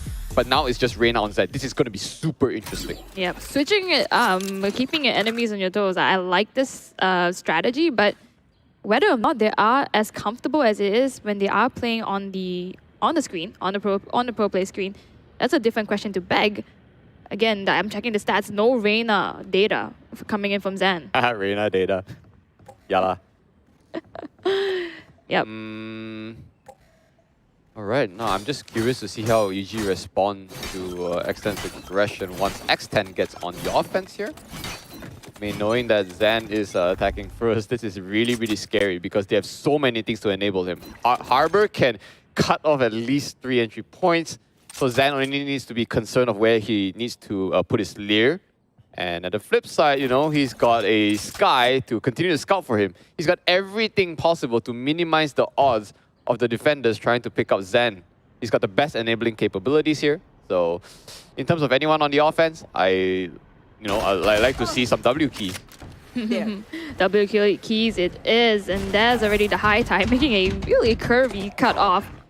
Just trying to help Zan to secure the side of Art. And they've already retreated, and they are giving some space. Ooh, Ksenia does get picked up by Styron here. Nice kill. That's a fast, you know. Fast tap means smoke gone, but they got the likes of a fast lane and is, you know, cyber cage if they really want, and if things go awry. But they played so slow. Holy crap. Just one kill onto A, and they're dipping all the way towards B. They're in club right now. Oh, but, nice spike cam, by the way. Oh, yeah, you're right. 30 But seconds just left. jumping into the fray, literally. Ah, yes. Well, that's being said and done. It's motion up on B. It is free for the taking, even though Nef is trying to hold up Halls himself. He was splashed for a bit. Divine a little faster on the trigger. Wow, these headshots are crisp, and Thames find himself in a 1 versus 4. Ah, damn. Enigma Gaming. Who deja vu? Maybe. Oh, Gets man. one. There's no way we're at 1 versus 4, but let's just hope right now. He is 74 HP, and he's low. They know he's up at towers. They can just look at bottom as well as on top. Okay. Oh wow, my OCD. Look at this. 1 cascade blocks 2 the nuts. I want to let you guys know Harbor is meta. Okay, that's probably not a cascade. That's just probably the high tide, but you get my point. Yep. I mean, it's beautifully aligned, and so is Thames, according to the likes of Enigma. Oh my lord, this is kind of commanding. Like, I don't care how many members you lose in your pistol round, but a win is a win, right? That is the best time to like rack up those numbers against X10 before they start rolling themselves. Wow, maybe not just the roster change, but the agent lineup can actually matter up against X10. I can guarantee you that Enigma Gaming's been doing some homework on X10, but this is still too early in the round to kind of protract the outcome. Let's just see, maybe down like, what, 4 or 5 rounds, then we can come to a conclusion. Oh, and they looked as though they're trying to contest this right now. 3-man pushing out. Zamba Defense is going to answer. It's not looking so good for the defenders. Of course, firepower is in the hands of EG. Can heal up as well with Divine, so pretty much not as bothered. They have 5 members alive, and they took down 2 out of the aggressive play of X10. Do you remember I said that could have been a high tide onto B? That's actually the toxic screen by Viper. So it was a cascade, that red line. So yeah, that's a toxic screen. Okay, so just a bit of UI reading here. But that goes to show that X10 can move in. Talk about high tide. Hello, sorry. Well, I was joining a little bit. Somehow A became very, very clear as they made their entry from Art. Sally Killjoy is a duelist and making an entry. With the turret too. That kind of reminds me of a personal friend of mine who plays a Killjoy and always enters first. I don't know why I keep telling her that she's more suited for a initiator role, but you know, she just likes the Killjoy. Anyway, you get my point.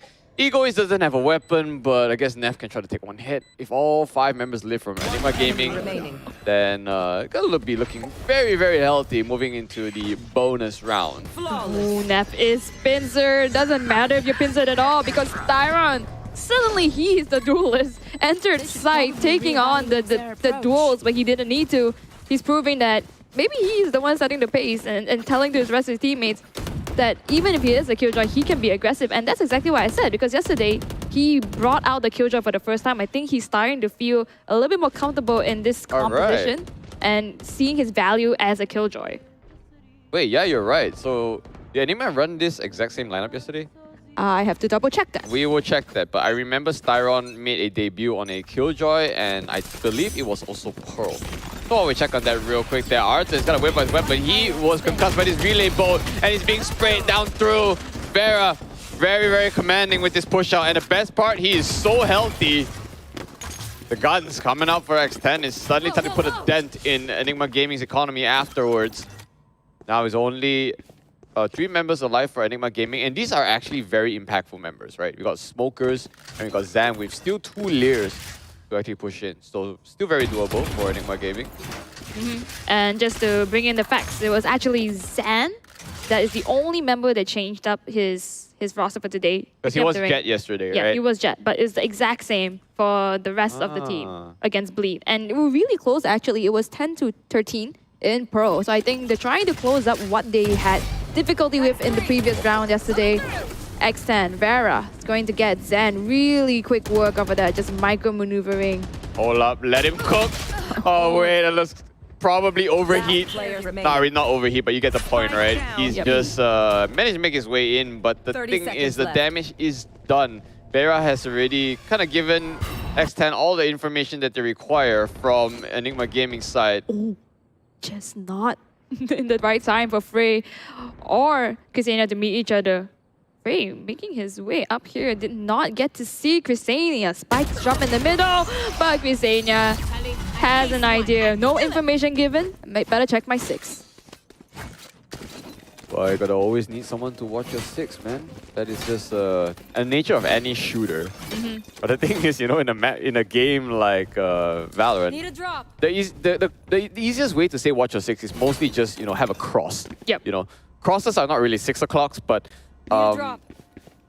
it depends on which angle you're holding. Somehow you kind of had to readjust for a better cross. But in this case, it's just Ksenia looking at the right direction. So that notes to the cinematic as well, if you take a look at it. Just holding a cross, remember? Actually, yeah, that's true. Most okay, before I deviate myself even further, there's this rabbit hole of like teamwork that I like to talk about a lot. Never mind. Frey opens up a very good poison cloud to enable him for his cross. And the best part is, Vera didn't catch it. Like, you should know that a poison cloud coming out, someone's gonna cross there. But at the same time right now, though, still FK's address. Very good movements by Enigma Gaming, albeit the first kill was just aim diff, you know? Oh, but look at that combo though. The jab wire goes off and then the gravity pull. Yeah, it's not enough though. Only Zen taken out and Egoist needs to fight off like 4. So the plant going down, most likely planted for main, yes it will. And we have a flanker that's Frey. He's just gonna hold down like moving into the connectors. Oh, and now we have 40 seconds to burn as Egoist seems to be holding off exit frags probably. Maybe trying to save for this. But EG, they're not buying the bait, they're trying to go hunting. Well, as long as they don't hear anyone coming on the spike, they should be fine. After all, Frey is alive. If anything at all, he just needs to catch Egoist if he starts running, right? But maybe not. Egoist might just save.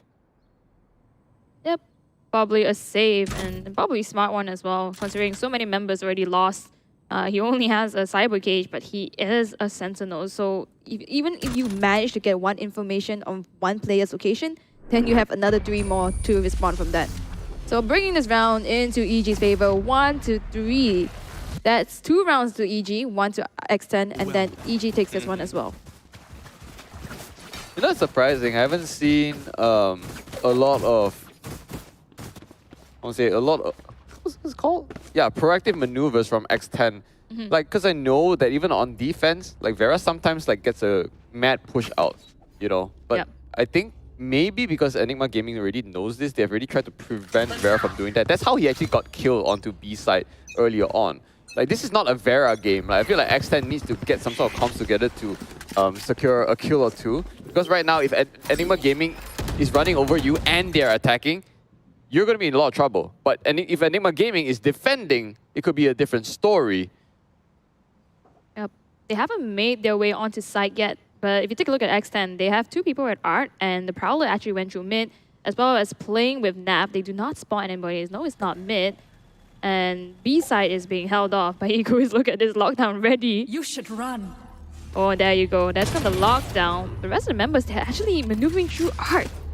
Yeah, but I don't think that this is just gonna be committed just yet. Never mind, I take that back. Immediately it's gonna be thrown out. This lockdown is 100% gonna go off and site will be free for taking, but it's not exactly completely cleared. It's just the high tide is just blocking people out for now, but it will be a successful plan.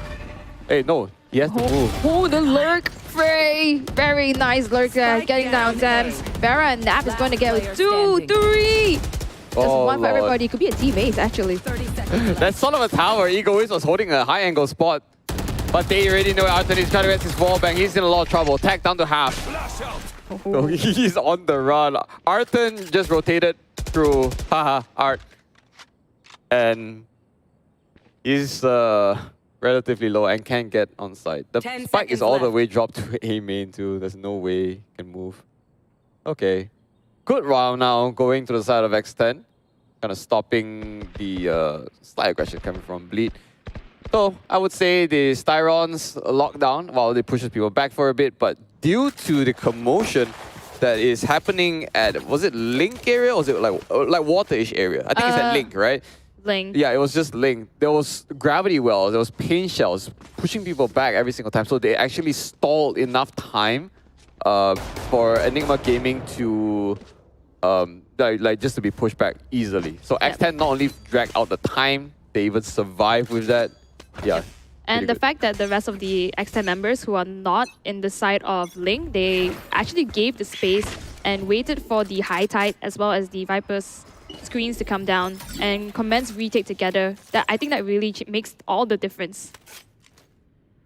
And the best part about that round, it wasn't even a retake. They just physically held them back to the move in. So I think if X10 can continue to do that, you know, without letting Enigma Gaming get on site, I think that will be their MO for sure. Like X10 is very good on their pickoffs.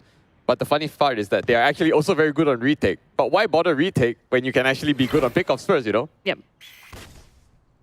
Not to discredit as well, I think Thames with their Prowler gave a lot of information when they were pushing out the side of Art into Link.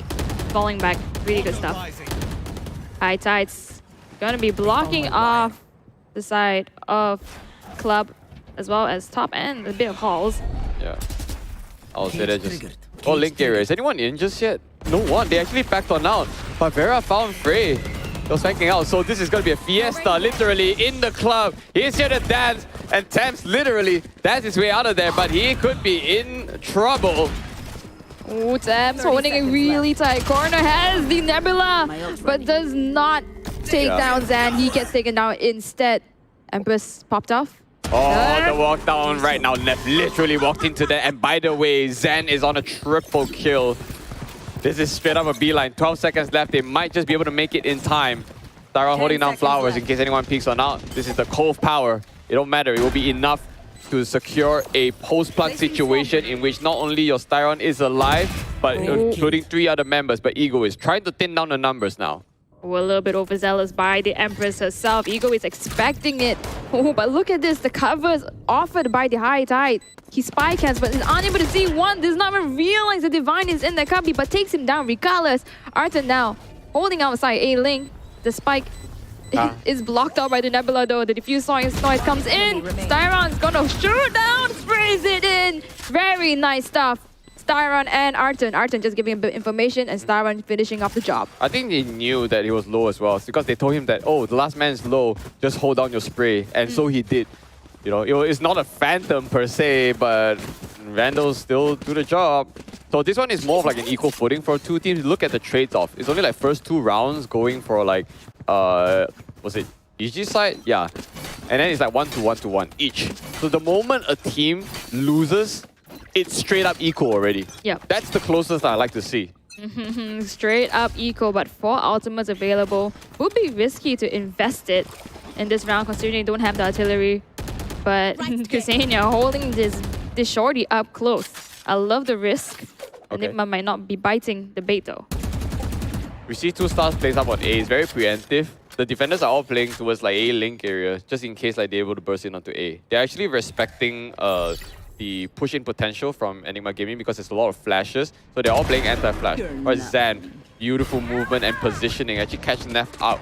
The Trailblazer will try to give us some information, but while we switch cameras, by the way, Vera instantly gets denied by Styron. Zan looking so sharp, but he unfortunately gets popped by Ksenia. A little anticlimactic for him, but it works so well for Enigma Gaming. Oh, high side. As well as the snake bite, just going to deter him from any force of holding down the side. A side's open for business. Once again, Ego is last man standing. Is he going to go for... Is he going to try for this? It's possible. I mean, it's egoist, right? If you have 2 cages, you can do anything. That's all I'm saying. But the issue is taking down members and also get a defuse. Pretty tough. No one has actually gotten a highlight this huge yet. In my personal opinion, I haven't seen. Yes, I have seen an ace, but when it's something down to the complete wire, like really game-changing, Oh no. not really yet. Timing. He does see Arton. He doesn't have the spy cap for the rest of the members, so it's very, very, very risky waters. Arton's going to make quick work for Egoist. Perfect triangle formation, holding down the site. Oh, would you expect this though? This is X10's map pick. Enigma Gaming got quite a commanding lead, I'd say, in the early stages of the game. I'd say if X10 can't readapt to Enigma Gaming, that's in a lot of trouble. So what's the issue here? Enigma Gaming's attack really strong. They love A-Link. They love AR a lot. Haven't really attempted B so much, so maybe X10 can kind of readjust a bit. You just leave your Cypher there, honestly. And stack 4A. Here we see there's a stack A somehow, but you see Enigma is just rinse and repeating with Reckoning now available for Arton. I'd be afraid of this. Honestly, that's 3 impactful outs for Enigma Gaming. If X10 even takes this round, I will be impressed. 3 impactful ones. There's a lurker on the side of B. Doesn't get spotted by Egoist. Oh, really just missed off by the timing. Prowler's gonna be checking out mid side. They realize there is no noise anymore from the side of A main. Might be a rotate. Very diligent to check and hold the defaults. Prowler to check top mid. Doesn't catch anyone. But then again, that's because all 5 members is alive and defaulting towards the sites. Exactly. But I guess the guiding light popped onto B will give information to Egoist that there is some people going up onto B itself. There will be a tripwire though, so Cam is coming off of cooldown for Egoist. He has Neuro Theft, so he just needs to kill one, give to the team his information of where he is, and then they can retaliate. Look at this though, it's 1 lockdown in return. You get the Nightfall being invested. And now they realize it's a fake because the Viper Spit is dropped onto B site and Rolling Thunder invested. Egoist and Nap, they haven't been spotted out yet, spraying it through. Oh, that is your Viper Spit, by the way. It went down. Oh, sorry. The Viper Spit went down, and by the way, the spike is not planted yet, but the thing is that the Rolling Thunder actually pushed them out. This is so confusing. All these walls. It's gonna hold back EG for a bit, but Styron still managed to get 2. Unfortunately, it's not enough time for a plant. He just trying to stay alive, but it's 42 HP. They're on the hunt. 1 second left. They can't push in. He manages to carry 1 weapon forward. But right now, you need to understand that there's 2 rounds by X10 that they've dragged out the timer long enough to steal it away from EG. That's big because EG should be leading even further, if I were to ask. Yep. I believe EG, they're starting to feel a little bit wary just in case X10 can bring and provide that adaptability that we talk about all the time. I really do think though it might be a slight mistake on the side of EG. Styron got a lot of pickoffs, but the damage has already been done. And on the side of X10 though, they were really smart to invest so many ultimates in response to their own ultimates being used.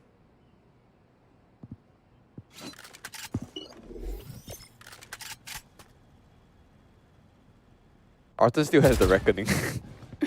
I guess they staggered that pretty well, huh? Damn, find a pick off on Ksenia. Okay, a good, I mean, a pickup is one thing, but now it's so hard for them to retake. Zan is really pushing the issue. He's getting a heal from his fellow Sky mate. This is the fast push in. Egoist, by the way, that is a smoke kill that killed the Arton. So no Reckoning for you. How's actually going to commence this retake though? We start with that. That's Neuro Theft. And then it's going to capture at least. Now they know who's up in main. No one is on side-ish right now. But the issue is they have no smokes. Oh, no smokes, but Vera is alive. He's the first time he's alive and running it at them. Uses his abilities, but Zan's gonna make a quick look of him. Nap and Dams. The tag team's gonna get all of them.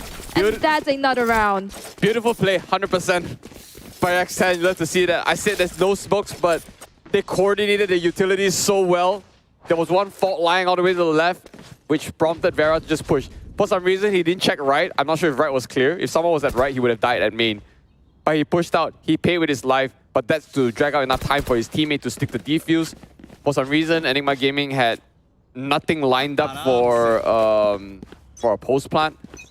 You see, teamwork from X10 is just absolutely beautiful to watch. Was Styron picked up earlier from that?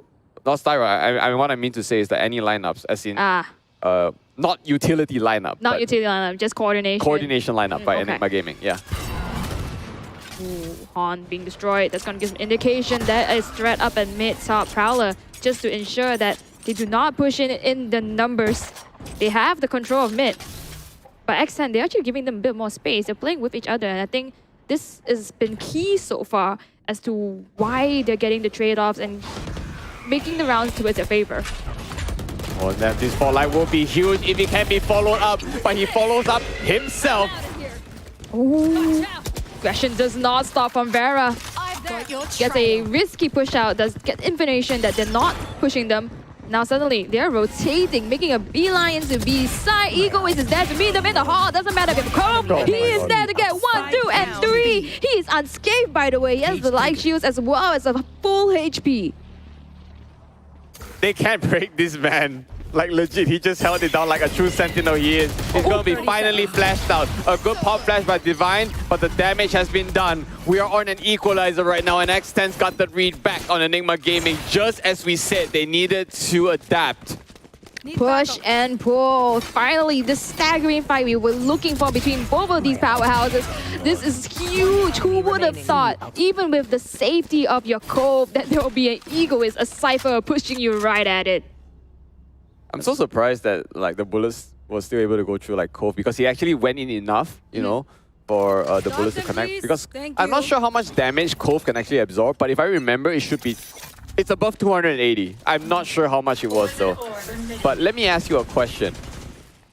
What does Cove utility was meant to do? I mean... It's supposed to cover. I thought that was a serious question, but I guess not. But what is How is it serious? not supposed to cover? It's the same thing. But we are... By the way, Zen has Empress. Again. And they know that when she has Empress, they try to enable him onto art. This was the second time we were seeing him do this. But seems like they're not going to commit. They got some movement notice onto B already, even though Egoist is still there on side. But Egoist respects Enigma just enough. They don't want to push out into a 1 versus 2 situation, but he still manages to make a good push out. That is Neuro Theft, by the way, coming out there. Once popped already, and now X10 knows where Enigma it is. Look at that, man. The coordination X10 is so beautiful. It looks chaotic on our end, but trust me, it's all calculated on X10's side. Oh my god, the miscoordination I'm seeing from Enigma. It doesn't look as though this was the team that won the last round. Suddenly now Zan, the last one, does have the Empress, but 5 more members on the side of Ascent to deal with. And it really begs the question, is this really the right team comp that they needed? Because suddenly now they're losing steam and they can't find a clear way to enter. And I guess that's what happens when you move the Jet and put in the Reyna. Oh, but Reyna is going to get one. This misses away. Oh no, but Ego is right at the back, is there to make quick work of it. There's actually 2 ways to think about this. Number one, if you pick a Jet over the Reyna, how far behind will EG be compared to X10? Because now the constant variable is X10. They're going with their cookie cutter lineup. It's always the EG factor that will determine whether X10 is gonna steamroll or make it neck and neck. And for some reason, it's still neck and neck. So I think it's beneficial for Enigma Gaming side, because there is always a chance that the Jet might have been a poorer pick compared to X10. Yep, but I do think just maybe having the dashes would have been a little bit more towards their advantage into getting into sight, because right now it's really holding off. It's been a hold off so far in main. It's skirmish all the time. But the problem with the Jet is that, like, what kind of follow-up can you provide the Jet once he's in? There's not another one that can, like, you know, fly in as far as you. Yes, you have the guiding light, that's about it, but no one else can get at the right angles to help you. So I believe that Reyna actually makes a lot more sense, and that's why we see a lot of raises in Pearl. And of course, Vera on Neon. Just Neon things. But yeah, Jet a bit. You can run Jet, but you need someone else to at least be on the same page as you. Half of them would be like, who assists well with Jet? I don't know. I can't remember the hero pool. But in this case, to compensate for the Jet movement, that's why we have Neon. And I'm so excited to see how X10 is going to perform back on the attack. But we are on the last round now in the first half with a possibility of tying. Oh no, Vera isn't able to make anything out of it. He is insane. Oh, not gonna bite the bait though. Very worried that there might be people up in the side of B. Ling, Egoist is gonna be shooting and spraying. getting down Arson and Zan. This will be his third kill. Frey with the Bulldogs going to try to. Triple again on Egoist? But it doesn't matter. Look, Egoist can look at it right now, but Enigma Gaming is looking strong in their own right. That is strong with Neff.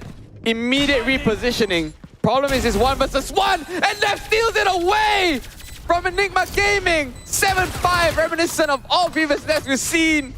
What a gamer! What a round that was. 3K on Egoist. Neff even playing with the time. He knows what pedestal he has put himself on. Yo, the baton is passed. And let me tell you, Enigma Gaming was trying to pass with their own team members, but suddenly X10 be like, yoink, it mine now.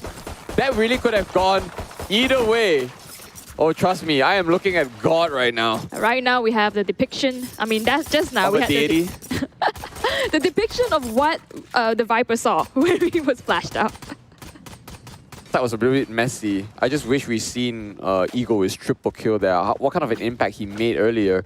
And I believe that was actually what contributed to Neff being able to secure that last kill. Imagine if Egoist only got 2 instead of 3. The entire round outcome would have been slightly different. Yeah, you saw a 1v2, but did it look like a 1v2? Neff was making the actions happen. He's the one with the aggression. Speaking about aggression, though, we see aggression coming in from defenders just to get this AWP control. I like it. I like the fact that they are fighting for this because any ultimate, even by the slightest bit, could bring a round towards your favor. Where you're gonna jump peek, not seeing anybody. I think they realize there's actually threat up at B lane. Prowler's gonna scout it out, not see anybody, but that's gonna be sound cues if EG picks it up, though.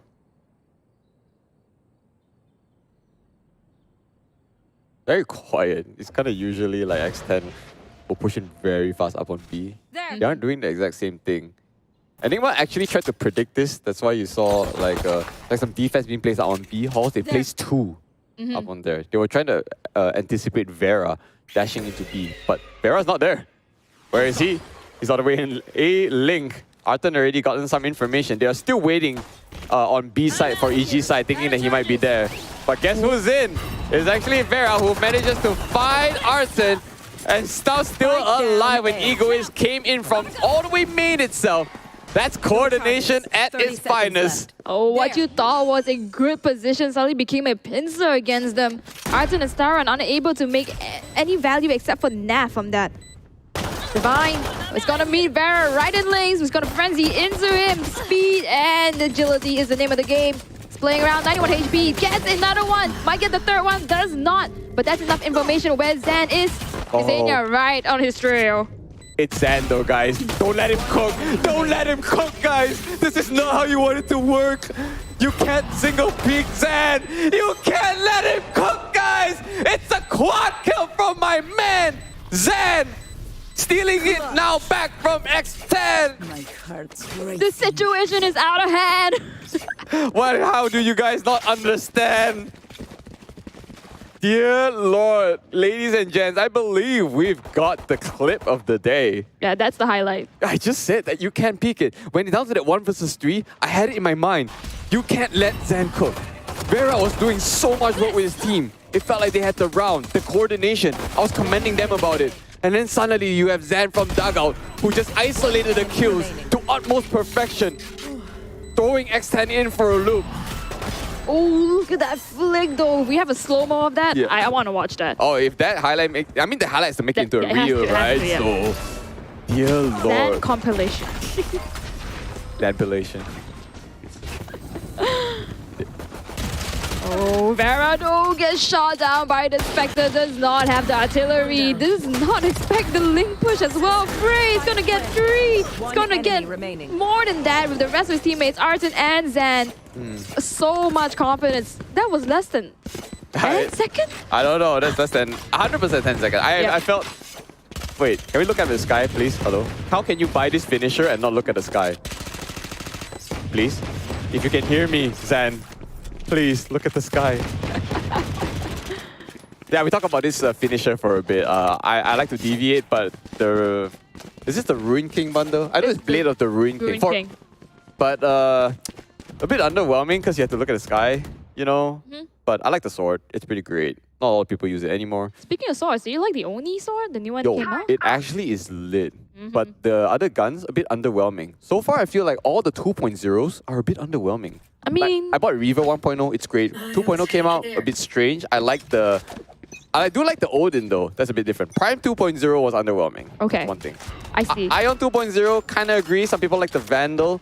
I'm not a Vandal. I mean, I'm not an Ion fanatic as much. And also, by the way, glitch pop. You can argue with me on this, but I'm not a glitch pop enjoyer. Way too heavy. Actually, not me too. Really? Yeah. Oh my god, something we agree on. For the first time. We are gonna get haters, trust me. But haters gonna hate, potatoes gonna potate, baiters gonna bait, roti's gonna rotate. Sorry, I said that on Fracture already. I need to stop. Wait, not Fracture. I said this on Lotus. Lotus. So that's enough downtime. Yeah, there is enough downtime. Ooh. But while we are seeing all of that, you know, there's not a lot of action. Every time I realize that if I go on a huge deviate, there's actually not a lot of action happening. Yep, not a lot of action, but X10 right at the doors of B's site. Throwing EG a little bit off, but Halls is being held off like a fortress Frey with the Spectre. Is going to get so much in return considering they are on the save by the eco rounds. They brought the guns from before and now took down 2 members of 2 rifles. They do not have the Hawk control though, so unable to pick up the guns. Don't matter. But the issue now is that if you lost that many members to bonus weapons by Enigma Gaming, I still think this is pretty good. Because Divine still has 1 Guiding Light, 1 proper coordination, and Staron and Arden can swing up along as well. We talk about High Tide coming off cooldown. He actually just came off cooldown too. Escape gonna block it up. The Haun's gonna indicate where Divine is. Ooh. It's hard to look at because it's just blocked off side by side. Arden! That's a lineup for Chrysania. And the thing is though, there's a 2-on-1, which means Arden needs to cover himself. But they just need to fire at it. He doesn't know, maybe one of them is gonna be in halls, peeking out just like this. And he managed to isolate the kills, but it's a gun disadvantage. Alright, now he's got Star. That's gonna be Gravity Well. There's no way he can get this defuse. Chrysania played this down to a T. Perfectly showcase the power of Astra. Arden though, I feel like, doesn't even get away with it. I mean, he has to go for it because that was his only chance. Unfortunately, Chrysania just held down the fortress. So much happened there early. Farah actually lost out really quick. Well, does it matter now that Enigma Gaming won the pistol and the anti-eco, considering they all started on equal footing? You know? We're moving to the second half at what might argue as a very, very close round, considering this is X10's own map pick. Some might even say it's a one-trick map. Oh, but they perform well, right? It's a 100% win rate, so that's a reason why they'll take over it. I mean, one trick or not, they're not using the same strats, even though it's the same comms. Zen might be punishing them a little bit for not using the same strats, because Chrysania gets taken down, your smokes are now gone on the attackers. It wasn't even a flank, by the way. It's just Zen actually pushing out. Zen. So you take out your smoker just like this, and suddenly X10 is on a deficit. So this is the risk I'm talking about. Like, if X10 manages to take these kind of risks and run away with it, then they'll be in a better advantage. The reason why Enigma Gaming is strong but also balanced, with quotation marks in a sense, is that they're not as coordinated as X10, but their power really can be overwhelming. It's a bit more quiet down the 50-second mark. Spike's still in hand though. Quiet, but Zen's a little bit close, I would say. Constantly peeking, does manage to spot out Vera. There's also the Haunts, doesn't quite spot anybody out, but Zen gets taken up by Ego is in his 6th. Frey is gonna find Ego is in return. Frey is alone in Hall. They pincer him down knowing he is there. 30 seconds left. Oh Lord, is that enough though? Divine still does something. He doesn't have any more spikes left. No utils on him, it'll be a pure dogfight. Only guns, but that it will be enough to push some of the members left of X10 all the way back. Can he move in time? He does have a high tide, but he can still get sprayed through. Ooh, turret gets taken down. So they know there's one in main. He gets pop flash, 23 HP. Blocked out by the high tide. Trying to get the spray down, but unfortunately not on time. There is the diffuse. EG bringing it to an equalizer once again. The push and pull, it doesn't stop. We got games, guys. I'm just saying that even though our weekends broadcast ain't gonna go too late like our weekdays, we reached like what, the 11 p.m., 12 a.m. mark here, but we started early today, and trust me, this can really go all 5 games. I might repeat this time and time again, but like, just because I know how these teams play, just because I know their track records, like they can really push it pedal to the metal. It is anyone's game to meet Bleed in the upper brackets grand finals here, ladies and gents. And remember, it is a best of 5. Literally, it can wear down even the strongest of mental. So much respect given to both of these teams. You can even see like they meet each other a little bit using the utilities. No one's going for the ego swing. No one's going too aggressive where the risk is going to be detrimental for them. Look at, he has to check out turret, scared in case anybody is holding the corner and playing off the contact with the turret. I'm sorry, what? No one's going for the ego swing? If Egoist is not there, can you really call it an ego swing? I mean, have you seen how many kills Ego is got? Is he top fragging? We'll check that out again later. This is what we call a good entry. The Nightfall doesn't actually catch anyone, so this is actually big. But Vera, right now, we actually get just one. That is a Rolling Thunder for Arc. They did clear A, but Zan is behind. He needs to get a weird pick out, but Vera managed to actually catch Divine here. The smoke actually working against his favor. He needs to recharge, but Zan gets taken out. Vera is strong now. We are letting him cook. Oh, let him cook. That's what it is indeed. Take him down. It doesn't matter whether the overdrive doesn't catch Zan, but he just can pull out his Phantom. He actually got 1 kill on the overdrive first, and he ran out of charge. So that's why he switched out to his Phantom, and he knew that there was one at dugout. He just didn't know maybe it was Zan, you know? Yep. But the fact that he actually took out Zan, that's big. And now Zan has the Empress, but no weapon. So they have to probably give this up to X10, which is the most likely outcome of this. So therefore, I mean, I don't know how they want to turn this around. They need to gamble. They need to take a lot of gambles here for EG's side, which might pay off because they're pushing on B. Try to catch a Vera, dashing his way into halls. Oh, it looks like the X10 that we know and love into halls, directly into Shorty though. All for not. Divine Zan, they're gonna make quick work of X10. 3 members down, less than 10 seconds. I literally just said they were ready for Zan. If they made it into halls, then Enigma Gaming would have a good time. And they didn't just have a good time. They had a hell of a time. The shorties connected. Divine was playing with him. Zan picked the free Phantom. They turned the game around with just a Thrifty and only losing Arton too. No real weapons were invested in this. That one is literally stolen. Daylight robbery from X10. That is definitely the round that did not need to happen for X10. They had full guns. And is this a timeout? Because if this is a timeout, I fully understand. There you go, X10 timeout. EG, by the way, with Shorties, with Sheriffs, managed to 4 members alive, and X10 completely wiped out. I don't know what transpired X10 to bum rush into halls after Vera just died there. I feel like at least they should coordinate with one flash from Neff or something first, you know? I think maybe they disrespected Enigma Gaming, thinking that it's an eco round, so maybe they try to just skimp on utils for a bit. I only remember a fast lane being utilized by Vera. I don't remember seeing a relay boat. There could have been one, but probably I didn't see it. All in all, there was just a gamble that actually came out on top for Zan with that shorty. Oh man, this is anyone's race. Arms length. It's super close, 9-9. But that round, that was pivotal. That's eco round, getting so much value out of it. And if this doesn't shake up their economy, at least shook up their confidence. I don't think you guys understand how important this 9-9 is compared to the 10-8 mark, because when you're that close to match point, not only affects mental, but it also affects your economy. Because let's say if X10 actually won that and Enigma Gaming loses all members, you know, yes, they can afford to buy, but the economy is not looking good for their 12 and 11 point mark. Now, not only they got free guns, but they got economy as well. So Enigma Gaming can actually feel a bit more relaxed. And that's really important for their overall well-being. So relaxed to the point they actually walked out to A main, got information that no one is there. Now being more wary of Link, knowing that they like to sneak around. This is a train. Yep. True, guys.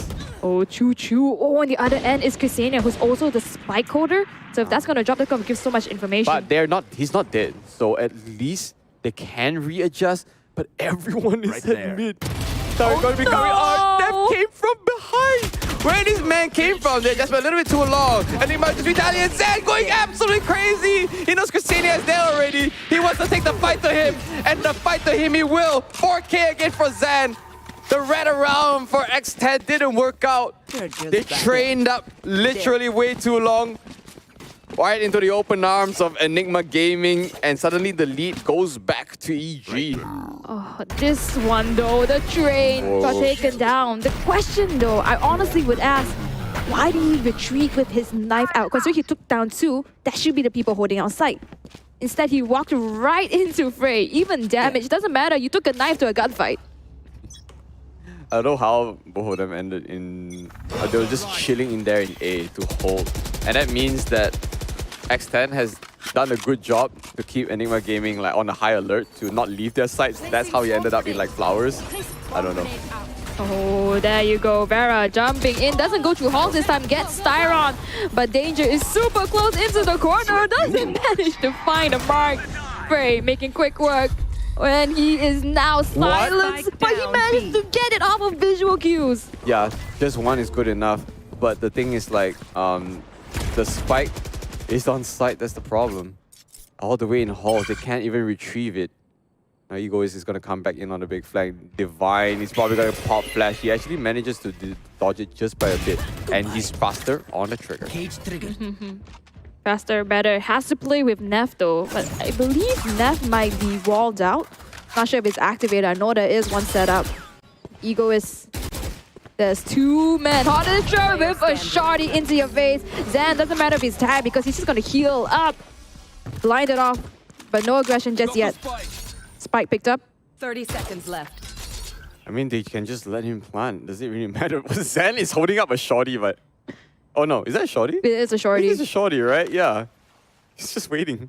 I don't think he'll go for it. He knows that... you know, he's 15 seconds. It doesn't matter. They can just let him plant. Yep. Doesn't matter. Shorty, Phantom, Zan is going to take anybody that comes at him. You got half, bro. Give it to Arten. Thank you. All right, guys. Enigma Gaming really starting to pull ahead at 9-11 already. X10 map pick, by the way. Just a friendly reminder where X10 is supposed to win this map because we're following the trend of them winning their own map picks. The 1-to-1 scoreline that you currently see is them winning their own respective ones, where it's Lotus on X10, they won that one. Enigma Gaming, they won Fracture. So usually the third map onwards would be the high impact ones. You know, if this one goes to Enigma Gaming, trust me, X10 not gonna be happy. Definitely, especially since the next one is actually Ascent, and on both sides it's 70 to 75% percentage. Okay. Oh, once again, Zan trying to cook up there, but Enigma Gaming will not hold up here. And just to get out Thames first of all, it's fast lane. Talking out a lot of vision where Ksenia will somehow find Divine through that smoke, I feel. And finally, Zan pops his Empress now. You gotta be careful, X10. The spray through is gonna be enough. Ow. He's just stand there, guys. I'm gonna wait for Toxic to fall, and he's gonna ego pick. This is the egoist of peaks, and you can't stop this man. Manages to get 2 just like this. Count the first one lucky. Why don't you? And the Empress is already resetted, so that means that it has a higher, it's longer duration. Doesn't matter if the Toxic Screen go down. There's Enigma Gaming has so much on their books to actually hold this out from X10. Crumbling. Not sure if they spot out Ksenia. Crumbling is the word, because right now it's really all hands on deck. It is Egoist and Ksenia. Might be going for a B hit on his own. Has to use the cyber cages as smokes, as safety. On the other side, the Viper screen is just blocking off any push from X10. Egoist, oh my lineup! Gets taken out by Styron. Zan holding off screens. Egoist has to go for him. What a gamer by this man! Let's not talk pre-fires. Let's just talk decision making. Yes. Was it Styron or Divine that paid with his life just to pick up from halls to help his teammate? But our visuals was on Zan. his movement, his decision making, and his shots added up to a perfect final kill. Also all thanks to his teammates. But it is the Empress that started it all. Wow. Just look at that. He's just spraying right away. It's a counter-strafe spray in which way he never even saw Egoist. Just saying. It looks to be over this round for X10. Can't X10. no more. This is not really a full buy. There's some Guardians on X10. Last final ditch effort. A Hail Mary from Vera as Nef finds his way into on the Link side and gets taken out instantly. His Egoist got through though. Signs of life. And this Neuro Theft will at least spot out where the members of EG is, but it is Out City. Ultimate City, literally, as Arten managed to find out Egoist 3-on-3 situation. It will be enough to force the members of X10 back, but it's still not over yet. Enemy remaining. Styron's going to get two. Holding off this angle, trying to see if the defuse can come in, but Ksenia is going for it! He'll find Styron! He has to go into Cove! He has to 5 HP! Does not see him though! That's going to take him down instead! That's a highlight for sure! And Arten will beat that work for Enigma Gaming! Did you not see that movement? Went into Cove, Buddy hops out of there, knowing that Cove stops bullets. Similar to an Astra wall, he just needs information. Repositions for the best angle to whip out his Vandal for a shot again. And literally, X10 fell for the bait. What a play. 2 rounds in a row. One from Zan, one from Arten himself. This entire match is a highlight reel. Yes, definitely. Every single round, although it starts slow, it builds up over time, and then the highlight reels, the highlight compensation you can get from all of this, it's been crazy. So far, X10 though, now this is their map pick. It's been stolen away from him, Enigma. You know what I said that I was concerned of Enigma Gaming's mental if they lose this to X10 because it's X10's map pick? Now I'm going to shift that question back to X10. Is X10 mental affected because they lost their own map pick? Surely. I concur. Arten here, so much stuff that the sides of Enigma Gaming just made, so much pressure they've emitted out of this series alone. Absolutely though. My god, like I'm not gonna lie when I say this game does feel like a ranked game all around. And this is weird that I'm saying this considering, you know, MYSG's top few teams are duking it neck and neck with each other, where both teams have a fair number of Pearl games played, and it still feels like a, you know, high immortal Ascent and ranked game, because it's just Zan going crazy.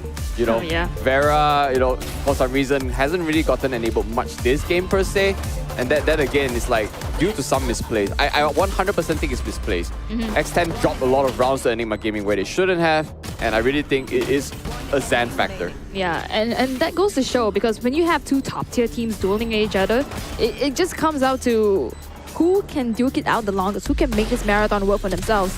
And I like the fact that we actually got the Zan compilation. We got the hold up. How many times he got away with murder with that dismiss with the Empress? I guess it really made me swallow my words at the beginning when I said, what would the Reyna provide that the Jet can't? Like, this is exactly what you meant, right? Yeah, I mean, when Reyna performs well, highly due to performance, right? And who is a better performer right now in this series compared to just Zan? Yeah. It is absolute insanity. Insanity indeed, and also being the newest addition to Enigma Gaming, really making waves. I cannot explain. That's just Zan in his element. I mean, if the camera wasn't on him, I really gotta give it to the likes of Divine and Styron. Okay, no, Arten's got his own highlight reel here for sure, but the moment when Zan is gone, like, I remember the holding down halls inside, there was Divine giving up the backup, you know, there was Arten always somehow alive in that 3 versus 1 situation. Yep. Like, Arten is like the dark horse of most of the rounds to try to carry Enigma forward, and there's no other way to say this than X10 just, you know, got it handed over to them. Enigma Gaming definitely did their homework on X10, and it shows. Yeah, and the word I like to use is just bested, because they played the best and it overcame the adversities they have. On the screen, you can see the numbers They are substantially 13-9, but not even that different from each other. It was really a tug of war for both of these teams, trying to make or break the difference. And really, it came down to EG suddenly pumping up the gas, the metal to the pedal, as like you say. Metal to the pedal. I love it. Look at how the turns have tabled, guys. Just as you think you can win your own map pick. This is where the pivotal point comes from these teams now. It is very dire because if X10 lost this one, there's a very high chance that Enigma Gaming will win their own map pick, which is Ascent later, even though they do share similar win rates, in which I think is 70%. Yep, 70 to 75. 75 being X10, actually. Yeah, true. So look at this. I'm still trying to catch my breath, man. Zed almost dropped a 30 in this game. He's got 27 kills. And that way, like, I think there's was it two games in a row now? Or was it Vera for the first one of the MVPs? I think Vera was one of the MVPs. Second game. Yep. Would I just, sorry. I don't know. Yeah, just want to correct myself earlier because it was not hovering on the right tournament. 100% win rate Ascent for the side of Enigma Gaming. And on the side of X10, it's actually 60%. Okay, so they won 3 and lost 2 for X10. This is not looking good for Enigma Gaming. But the thing is, like, after seeing game number 3, anything can happen. Like, Enigma Gaming, if their 100% win rate Ascent closes it out quick, then it's going to be a quick 3-1. The projected 4-game series that I mentioned. I already said it's never going to be 3-0. These teams are just great. No matter what the outcome of this lower bracket series is going to be, like, I want you guys to know in Malaysia, Singapore, that both these teams are the ones to look out for. Okay, X10, we know it's an Indian org, came in for it, really showed great performance in the group stages. Now it's one game away from being completely eliminated from this entire series. Oh man, what a series it was, and especially the round 18, the pivotal moment, just reading so well into X10 strategies. But with that being said, would they be able to continue the steamroll and take another map away from X10? We'll see after this break.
Destroyed, but Devron has been seen. Hello there, but what a dodge!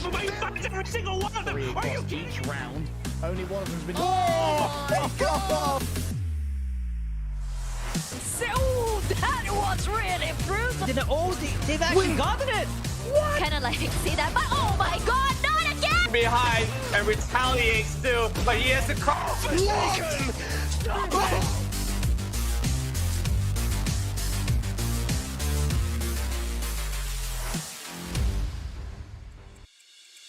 Down to the wire we are, as we are now facing a certain series match point against Enigma Gaming and X10. Before all of the shenanigans come down though, my name is Lemonade, nice to see you, as well as Xeno Viper joining me on this table. Well, in the Malaysia-Singapore region time, it is about 3+ in the afternoon, and trust me, these gamers are here to play. I would say that, you know, after looking all the games that happened between Enigma Gaming and X10, you know, they can really push it if they want to. But the only issue is I was always speculating about if Enigma were to lose this map against X10, because X10 picked this map, right? But no, Enigma Gaming not only stole it, but also in a very fashionable manner. Right, let's take a look at the recap so far that brought us down to this certain point. Icebox as well as Haven has been banned. Lotus, Fracture and Pearl was played, and it's gone down super close apart from the first map as X10 picked Lotus, which is 13-5, and then later on we see EG stole the map away from X10. Is 9-13 the new curse, not 9-3? Nah, I'm just kidding. 13, the game's over, right? So there we go. I feel like after casting a series of insane maps, not just today, but in the entirety of like VCL, I've seen probably more Pearl and Fracture than I have ever done in my entire career of casting Valorant. Oh yeah. So I want to go back for a bit. Like Ascent, return to me, my love. I would like to see basic plays again. I barely even see Icebox just because it's so contested. It's always banned. Yeah, it's always banned now. I feel like because suddenly they realized a lot of players like train really well on Icebox. They just really want to ban it out. Yep. You know, this just forces team to adapt. So the new meta so it's going to be the Lotus Fracture. Trust me, it's going to sit for a while, at least for like 1-2 months maybe. And then Split will come back into the fray, and Haven. You know, Icebox maybe would stay banned for a bit because I think it's a very viable map now to score really fast and really well. Pearl and Fracture are going to be in between. Like sometimes it's going to get banned, sometimes it's going to be main picked. But rarely, I think it will ever become a decider. Just because a lot of teams are starting to get very comfortable at it. You know? Yep. And having Ascent as the next map really begs the question, is this going to be a 3-1 or is it going to go all the 5 games? And I'm just going to bring you back a little bit to the data itself. X10 and Enigma actually sprawl on this map itself. Group stage day number 9, and actually it went to Enigma Gaming 13-10, where it was really close. But this was also, mind you, when the Doctor was still playing. Was still in, right?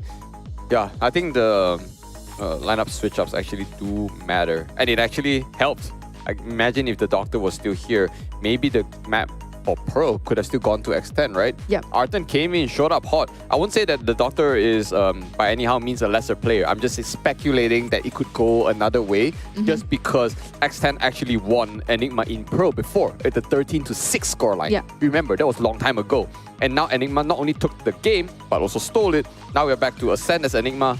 The best thing that can happen right now is if X10 picks the biggest upset and bring it to a game 5. Oh yeah, I'm absolutely, if we have a X10 upsetting Enigma Gaming and then bring it to a game 5, I think the game 5 will be really highly contested. And it's got, I really hope if we do, it's split. Overtime, man. We had our first overtime on our broadcast together. It was 5. Okay, that is my overtime quota for the year. Okay. I actually do have a quota. All right, so I mean, how can I ask for a better lower bracket than actually all 5 games? It don't matter if it's like overtime or not. I just want to see the teams actually play all maps get really comfortable. After all, this is not the super grand finals, you know? The winner of this will have a name for themselves, and trust me, the loser of this doesn't even really lose much. They got top 3. They are invited for split 2. Yep. You know? Yep. Everyone wins, technically. I mean, at least the only thing they do lose out is a slot in the upper bracket finals against Bleed, which is also revenge, I would say, for both of these teams because they've been bested by Bleed themselves. Yep. And with EG, just taking a look at the lineup right now, because the agents are on our screens, we're actually seeing very similar to what they used previously against Ascent, actually to the T. Okay, so this is a smoker diff, I guess. Arthur definitely prefers Omen over Astra. Yep. For a lot of reasons, I think. Similar to I remember having to shift to Astra just because they nerfed Omen to the ground. And then Astra Stars got nerfed, and then everyone got back to Omen. Yep. And then Omen got nerfed again. Like, oh gosh. That's why we need more reliable smokers. Okay? We got Astra, that was a long time ago. So right now we got Brim, Astra, Omen. That's Arbor, all. maybe? Arbor's not a reliable smoker. It's a Viper type smoker. Viper you know type what I'm saying? smoker, yeah. So, okay, I think not too much variation to the lineups just besides a smoker, so we can expect similar playstyles coming out. There's not a lot of like deviating, Jet versus Raze kind of play. No real anime fights happening in that sense. We can really like protract. Okay, 2 people hold on site. There will be Sova holding down B. Sometimes there will be the Odin plays. Expect the Odin plays. You know, we see Thames love to play that onto the B side area. And Frey back to his comfort agent. You know, I really think back then Cypher wasn't actually his best, I'd say, but still manages to win that round. Think about it. So many statements being made here on both sides and both ends. X10, if I'm just taking a look right now, it's also, once again, this is literally the revenge matchup because it's both the same comps against both of them. Just to double check. Yeah, it's exactly the same. Exact same comps, but the difference is EG is starting on attackers now. So may not be exactly his history, but definitely a revenge. I don't know. It's just the more points you put in the first half, the better your mental be moving to second. Yep. It's more psychological than anything else. So some defaulting happening. Ooh, there was a mad push out up on his side, and finally Vera pumps Styron, and he manages to jet out of that alive. No heals for him, but maybe if you lose Styron, you technically lose a chunk of information. Yeah, there's a lot of Killjoy utils being set up there by Egoist onto B side. Double shock that for a lineup. Doesn't really connect, only 10 damage dealt to a Zan. Baiting out the utilities being held off by Egoist though. It's so super hard to get into B side, to make a breakthrough even if there is a Killjoy. Setting up so many utilities. No, but the utils are already popped. Yep. That's the thing. So does it make it easier for Enigma now, considering they are on a man disadvantage? The only thing is that they didn't manage to get any pickups in mid side. They went through market, they know it's clear, but without any pickups, then they have to deal with 5 members left. Sam's going to find Ego is really sneaky over there. Sam's is at the back though, inside the Nebula. Will take down Zan, who's really, really low. He's still alive, being a nuisance. Nap is there to back him up. Oh, Sam's gonna get one more. That's the spike carrier. He's just hiding there on that smoke. You can argue that like Chrysania smoke really helped him. You don't smoke your own teammate on site, you know what I'm saying? Yep. Like, the smoke works so well, guys. Take some notes. Like, I'm definitely taking notes. I mean, it's pretty interesting because the Nebula just popped out of nowhere. If you were on the side of EG, you would want to check that. Exactly. But no, but the issue is like, you can't just keep spraying it through there because once you keep spraying, he can always rotate back into Boathouse and pick you on the other side. So in reality, it's just mind games. I think that Chrysania could also smoke there, and Thames couldn't be in it. Yep. Really, the merry-go-round. I love the fact that we're in Ascent too, considering this is one of the first few maps. Oh, Vera is going to make quick work of Ray. He dashes, but isn't able to get into safety. He's still up on the trail of Zan. Now this is just anime battles, man. I don't think the smoke actually formulated when it came out, but it was just in time.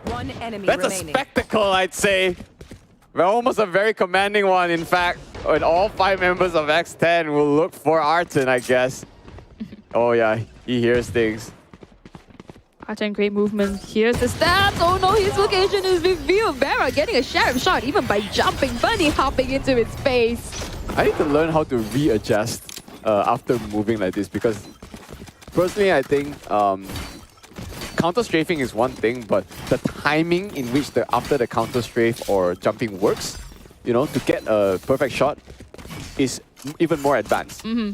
But that also could be due to like that headshot is that very close range, so it doesn't matter that, you know, he doesn't need to be standing still because it's so close to him, right? All in all the members of Ascent survive. Upset, question mark. I mean, this is EG's map. Giving the 2 pistol rounds, I mean, that's a given sometimes, but the 3rd round is where it matters. And this is where X7 needs to make a breakthrough if they want to try to upset EG in any certain way. Starts here, Zan already crawled up, but the knife will detect his presence. Is he gonna swing? Oh, smoke dissipates. Doesn't quite see anybody. Neff is not gonna bite the bait. I don't think Zan should give up this mid control. Like, it's so important when you even break in through near pizza area already. So there is an alarm bot. I think Zan saw it, so maybe that's why he doesn't want to commit just yet. He needs more information where X10 is before committing anything. Spike. Very smart. There is the Dark Harvest gonna block off any side spawn. Could very well be a B push if they want to. They already have the mid control. Alarm bot though has been dealt with. Vera asserted dominance. He went out into the drone and stood there. Okay, all good though, because it is what we call a mid to B, and somehow the smoke from mid dissipated, and Vera finds Tyron. They're moving straight into the boathouse side, where Vera and Tem somehow still managed to find people to kill. Oh, Vera though is going to lose his life as well as the operator he saved in the last round. Tams is going to pick it up. At least the Arten kill, but I'm not sure he's going to take the operator back. Nope. Can't get in time. Nah. Wow. There was definitely some trades, and I'm not talking just about kills, I'm talking about momentum. Like, Enigma Gaming was suddenly looking strong to actually take out a site, but then suddenly the members of X10 were poised in like the right position. I guess it started off from Vera's operator kill up on mid, where the smoke actually dissipated at the right time for him to get one. Great stuff, and I think they're starting to realize, you know, to make the momentum continue, it's not just about the plays you make, it's also about the economies that you calculate. Really smart there to actually get the Sheriff in the 2nd round and get the economy towards your favor. That's gonna detect one. Is there anyone lurking? Yeah, there is a... There's a Frey.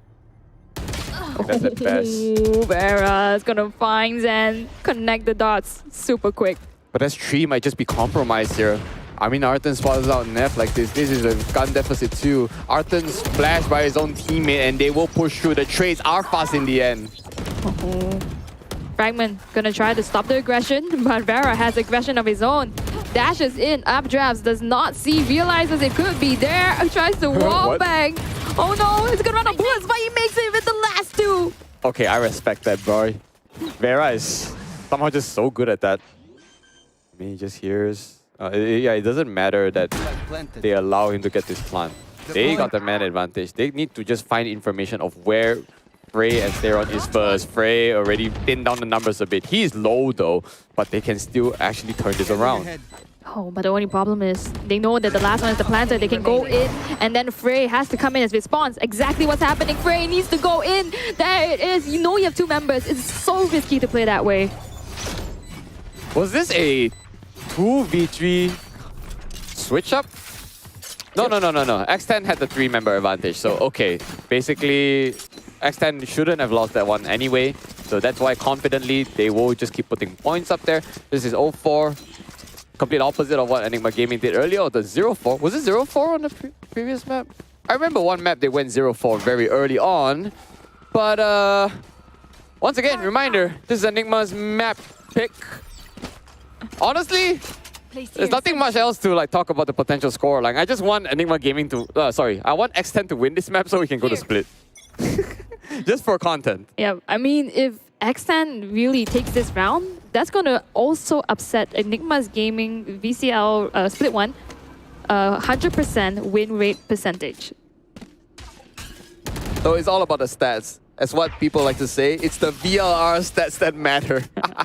VLR.gg, by the way. Yep. Oh, well, this is at least buy rounds again because they lost ID to Eco. And they played it very well for Eco too. But he's pushed out. Eco is Team 4! Suddenly in the blink of an eye. Only Arthur left alive.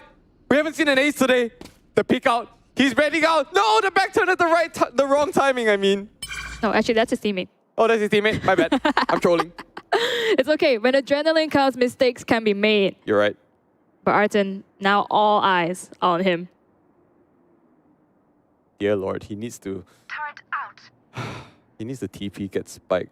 But they're all ready for it, I guess. Like, Yep. They don't even... Does it even matter that he TPs for this? Because 4 members are alive. I wouldn't risk from the shadows just to get a plant though. 30 seconds left. I mean, you can get the plan. You may get the extra creds, but you look at what's at risk. I mean, he could possibly just save right now. Bring the rifle over. He is pretty low on creds. But that'd be 1 rifle. Bye! Have a great time! No! Have a great time, Nepsis!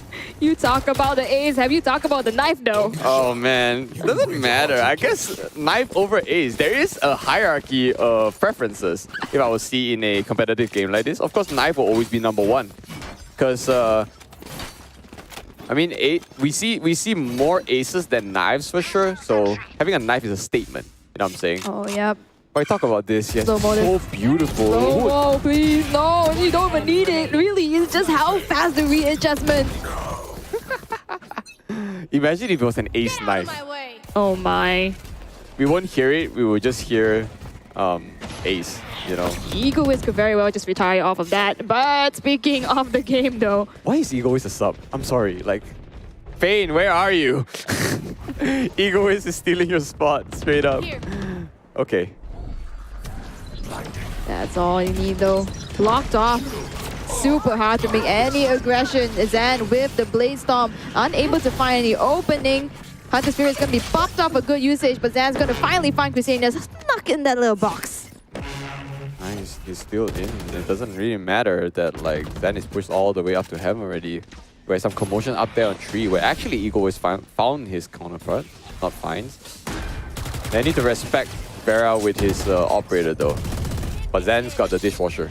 Want to do some chores. Dishwasher versus Meat Grinder attempts with the Odin. The counter. Hunter's Fury is gonna be in play. Manages to tag as well as helps Zan out. Gets Egoist as well as Vera. Attempts with the Odin. Gonna take him down, but has a refrag in order. Okay, the man advantage for was it Enigma Gaming? Yeah, finally worked out. Cracked the 8. It was a 5-0 long time coming. And Vera keeps his Vera just bought his operator. It's Zan's operator that he lost, right? Someone else on Enigma Gaming had an operator, if I'm not mistaken. Never mind. Forget that I said that. too unimpactful to remember. No, yeah, exactly. I never saw an operator shot during the entire round, but I remember someone holding an operator. The one I all. remember was Vera, but which lost it after the 3rd round. Oh, actually, yeah, you're right. It actually was Vera. It was Vera coming in from heaven, remember? Because I know Zan only has the knives. So, okay, there's another buy. They have bank anyway. But they can't let this through, though, because they lost Nev like very early on. Yep. If they let EG cook too much, then it's a problem. Cook a little, yeah. Too much. It's going to be a difficult run. Do we honestly complain if someone cooks too much? Like, I love food. I eat too much though, straight up. I could argue, but that's a totally different conversation. You're right, fam. I apologize. Oh, Ksenia playing up a triple. Blinded has to just crouch into safety. Oh, Zan doesn't go out. He does get the tag. He's going to make work off of it. Just bring him down. Brave. Oh, that's managed to spot our Vera Blade Storm. Not as eventful as Zan's. That's true. Frey, he was ready up there. The rear just good. Frey should have died there, but did not. That's an information to know at least Hems is already there. When I say already there, it's a big gun coming towards you, Zan. He's gonna help his teammate. But not in time though. He needs to respect this gun of a weapon. God of a weapon, it really is. The turret that he is! No, unfortunately, just de-scope, if that even is a term. Unscope. Does not scope. Does not scope well, by the way. Well, when I won't say when push comes to a shove, like when in doubt, you just owe to the Din. You know, he did get some kills, but he lost too many of his teammates way too early.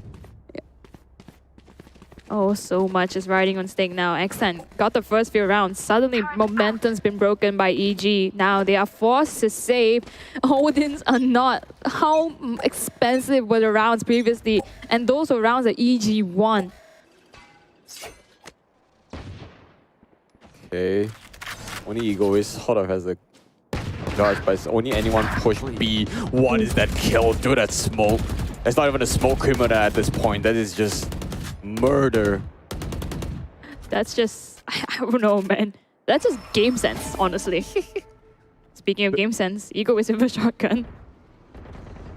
I already mentioned that. Problem is no one pushes into B. There will be a star to assist him if someone actually pushes it. The problem is they need to first find out where the members of Enigma Gaming is, but they're playing so silently. Vera was already so low from pushing out, was it aim-in earlier? I wasn't sure. But he hears the drone and he's tagged. The wall bang is going to be a problem for him, but I guess he committed way too much. Yep, he stood right in the open. Easily could take him down, especially with the drone just following up. Ksenia does manage to get a silver lining happen with a little bit of that sheriff kill onto Frey. Okay. That's all that said and done. It should be an easy one for Enigma Gaming here. X10 letting a bit tug of war go towards the Enigma Gaming side. Maybe they think, okay.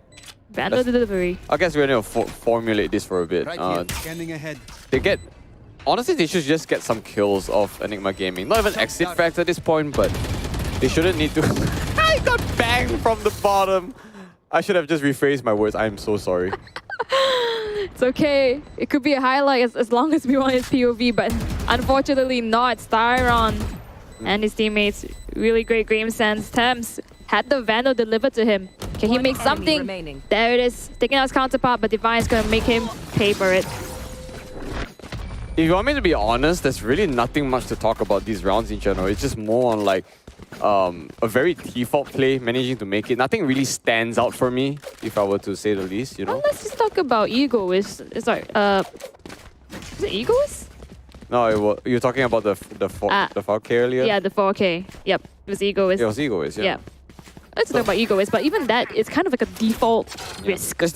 I don't see like a complete structure of a plan of an execution. Nothing like this. Some of them are still really split, and they're just trying to hope that something works, you know?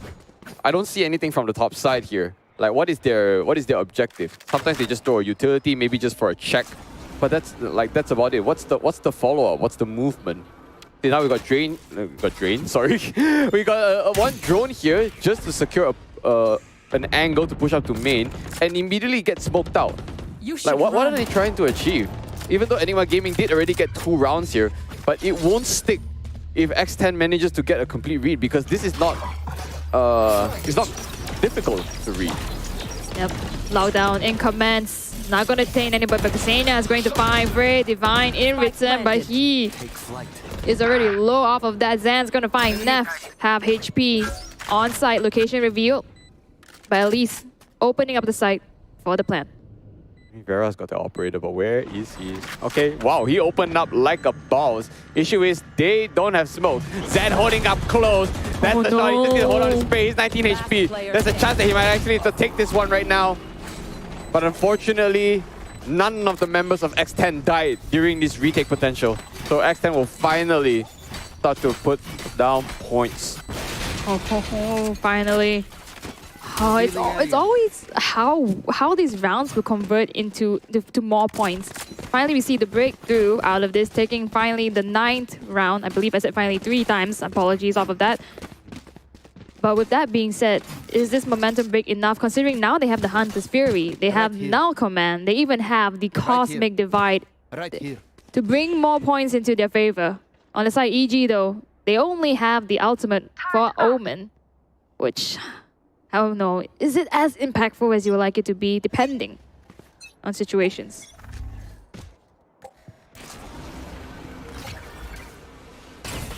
One Hunter's Fury in, okay.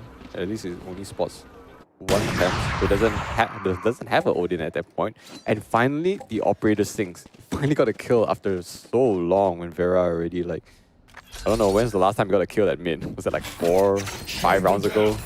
About that. I have the spike. Yeah, true. Oh.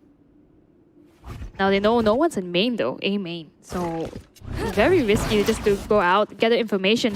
But Zan's already up on market. There is some form of map control being passed over to EG. But do they know that Ksenia is hiding up in boathouse? That's the smoke, the same exact smoke that they did earlier. Oh, they should know. This time it's Ksenia They alone. learned their lesson. Styron's going to make him pay for it. Correct. And this time right now is at least Neff, well, he's down, but he's not just dead. And Thames finally knocked out Zan just like this. But it's only one member down. It's not enough yet. With 4 members left for X10, he could probably get a second chance. The smoke will probably dissipate. But Frey, he's got so many angles to look at. Unfortunately, the shorty misses. And Enigma Gaming will be the ones to come out on top of this. So there are trades in terms of rounds. 1 versus 1 here, and Ego comes out. Really, don't doubt the duels from this man. Filthy croucher, but a god clutcher. That's exactly what you need. And that is Egoist too. The man who got 4K, the man is probably feeling it right now. And he doesn't even play the Killjoy as much as you think. He mostly plays the Cypher, but we really see that in his element, he can really pop off. Amazing stuff. 7-3 now. Could very well be an X10 runaway as long as they can keep this momentum coming. And if that's the case, then we find ourselves in a 2-2. A final decider among split. I mean, it's a bit too early to bring it on, but you know, I like to foreshadow. Standing ahead.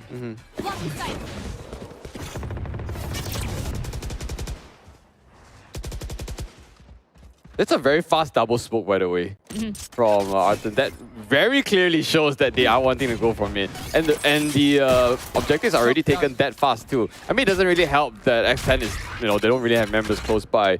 What are they gonna do after this mid? Usually it's fast to B. They already posted 2 members of X10 into B side already. That's usually the big MO. Okay, at least I can see some sort of semblance of structure coming in for X10 side. But for Enigma, though, Zen has Knives, but he doesn't have the right weapons after his Knives run out. But you know, Zen can be cracked at that. The same thing can be said from the other side, though. Vera only with the Judge. Ego is, though, going to find the Phantom onto Divine. If they can retrieve that gun, then it's going to be full firepower. But Zen already walked all the way through. Manages to find Ksenia, but Ksenia, he is ready. Takes down Zan. Frey has something to say about it. Takes down Thames in return. Styron's going to find Ksenia as a payback. Absolutely beautiful.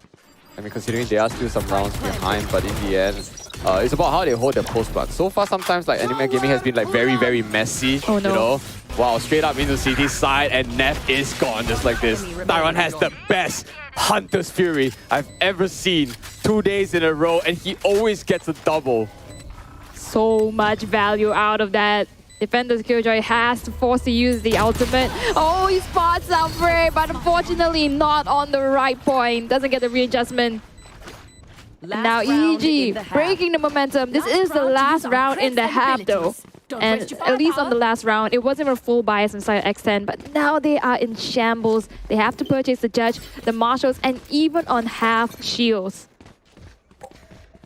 This is all going according to data, 7-5.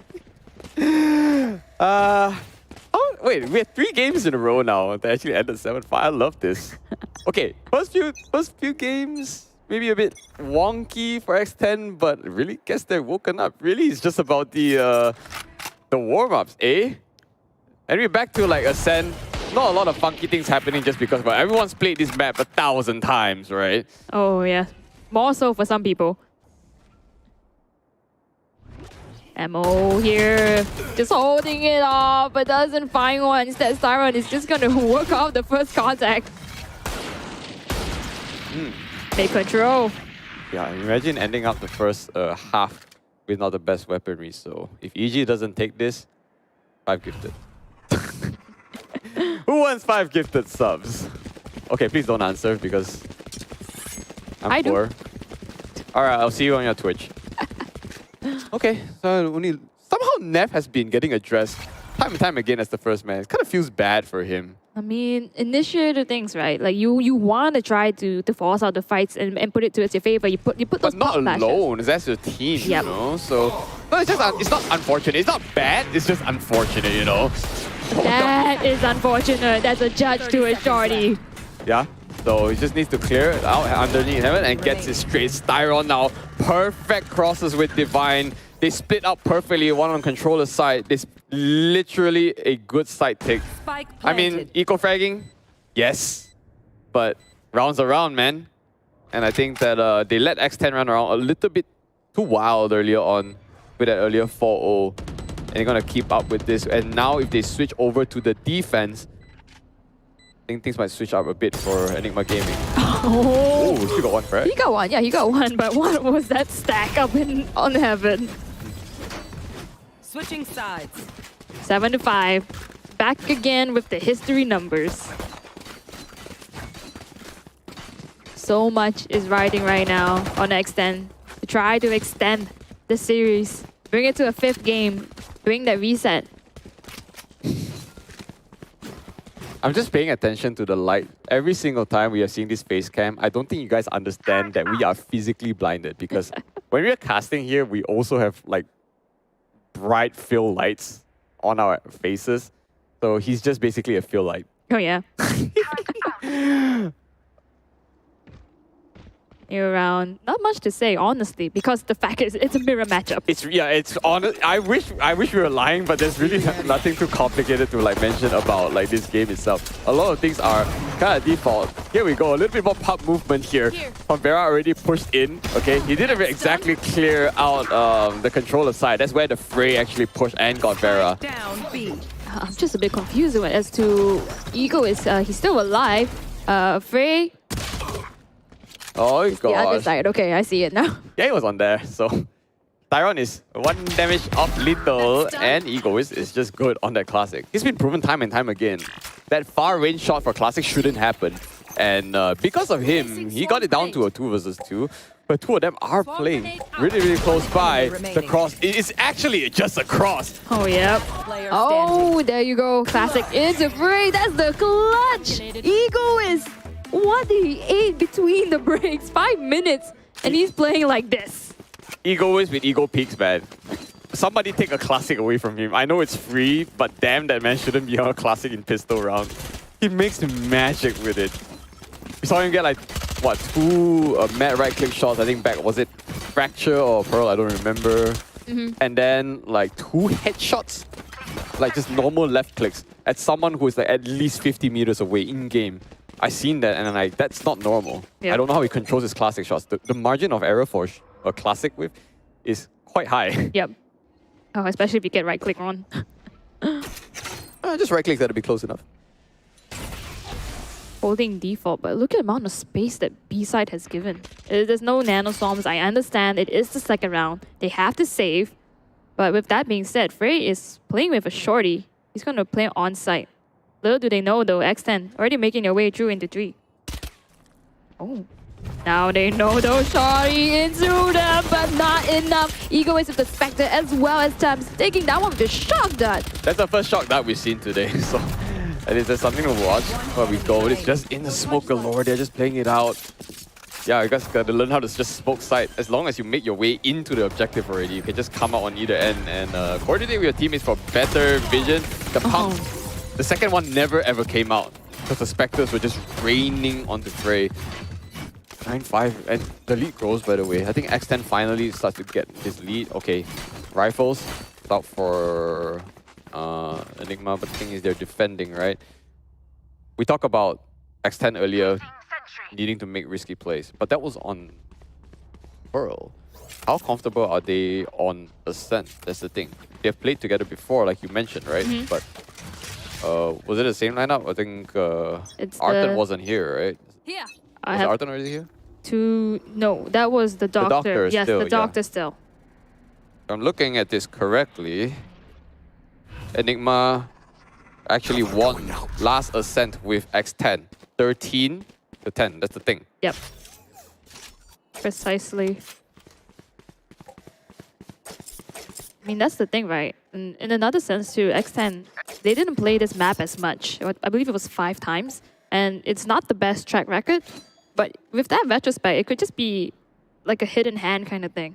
Whereas it's not shown as much. Even you don't have the risk-taking, you don't have any stats to work off of. Divine is going to make quick work of Vera. How about you just didn't place out on B already? I don't think they will ever even try to consider A, looking at the amount of time left. They're just looking to commit. Tyron is playing this really great angle. Slightly off, but whiffs it completely. Egoist, by the way, the control on Spectre is good, but he's about to move in. Frey gets addressed too. Egoist, how is he so sharp on that? But Zen is trying to come in for the rescue. Gets denied instantly. Wow. But X10, once again, their foray is successful every single time. Lockdown over. Bought them some space, bought them some time. Arton and Divine. Divine quite heavily damaged. 21 HP to work off.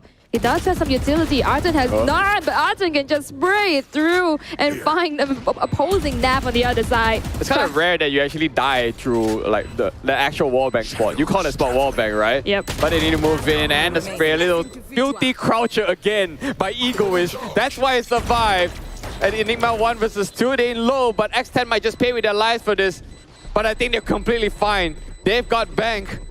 Divine might just not even make it out. Oh, unfortunate getting taken off by Ksenia. I just want to say, Arton there, I think a little bit shifty. He smoked out the right spot, saw one, and then in the end got killed off by the left one, and the smoke blocked him off too. No, it's the rearm. Like, I don't know who it was, but it's either Egoist or... Was it Ksenia alive? It might have been Ksenia. So he peeked out just as the smoke was about to form, you know, for Arton. Yep. It's just unfortunate timing, but we can't fault that. Like, X10's entry is just so damn strong. We want to credit the entry to Egoist, who somehow actually got a Spectre kill compared to a Vandal shot from Styron, who's holding like a really open angle in his right. There was no flash or anything. They just picked in dry, and Styron lost the gunfight. You look at the screen right here, it's actually looking like a ranked game. Very much the defaults. Trying to get some contest. Styron, though, doing something out of the ordinary, getting the Sheriff kill onto Neff. And that's also all the way in Pizza, so that's quite a distance to cover. Styron knows there is danger. Threats are coming through. Zan is there for backup. Oh, Zan, 44. You know, he's trying to make his way through there. Who's holding up close? It's Frey. He manages to pump one. That's all good. He goes very frustrated though, but Zen!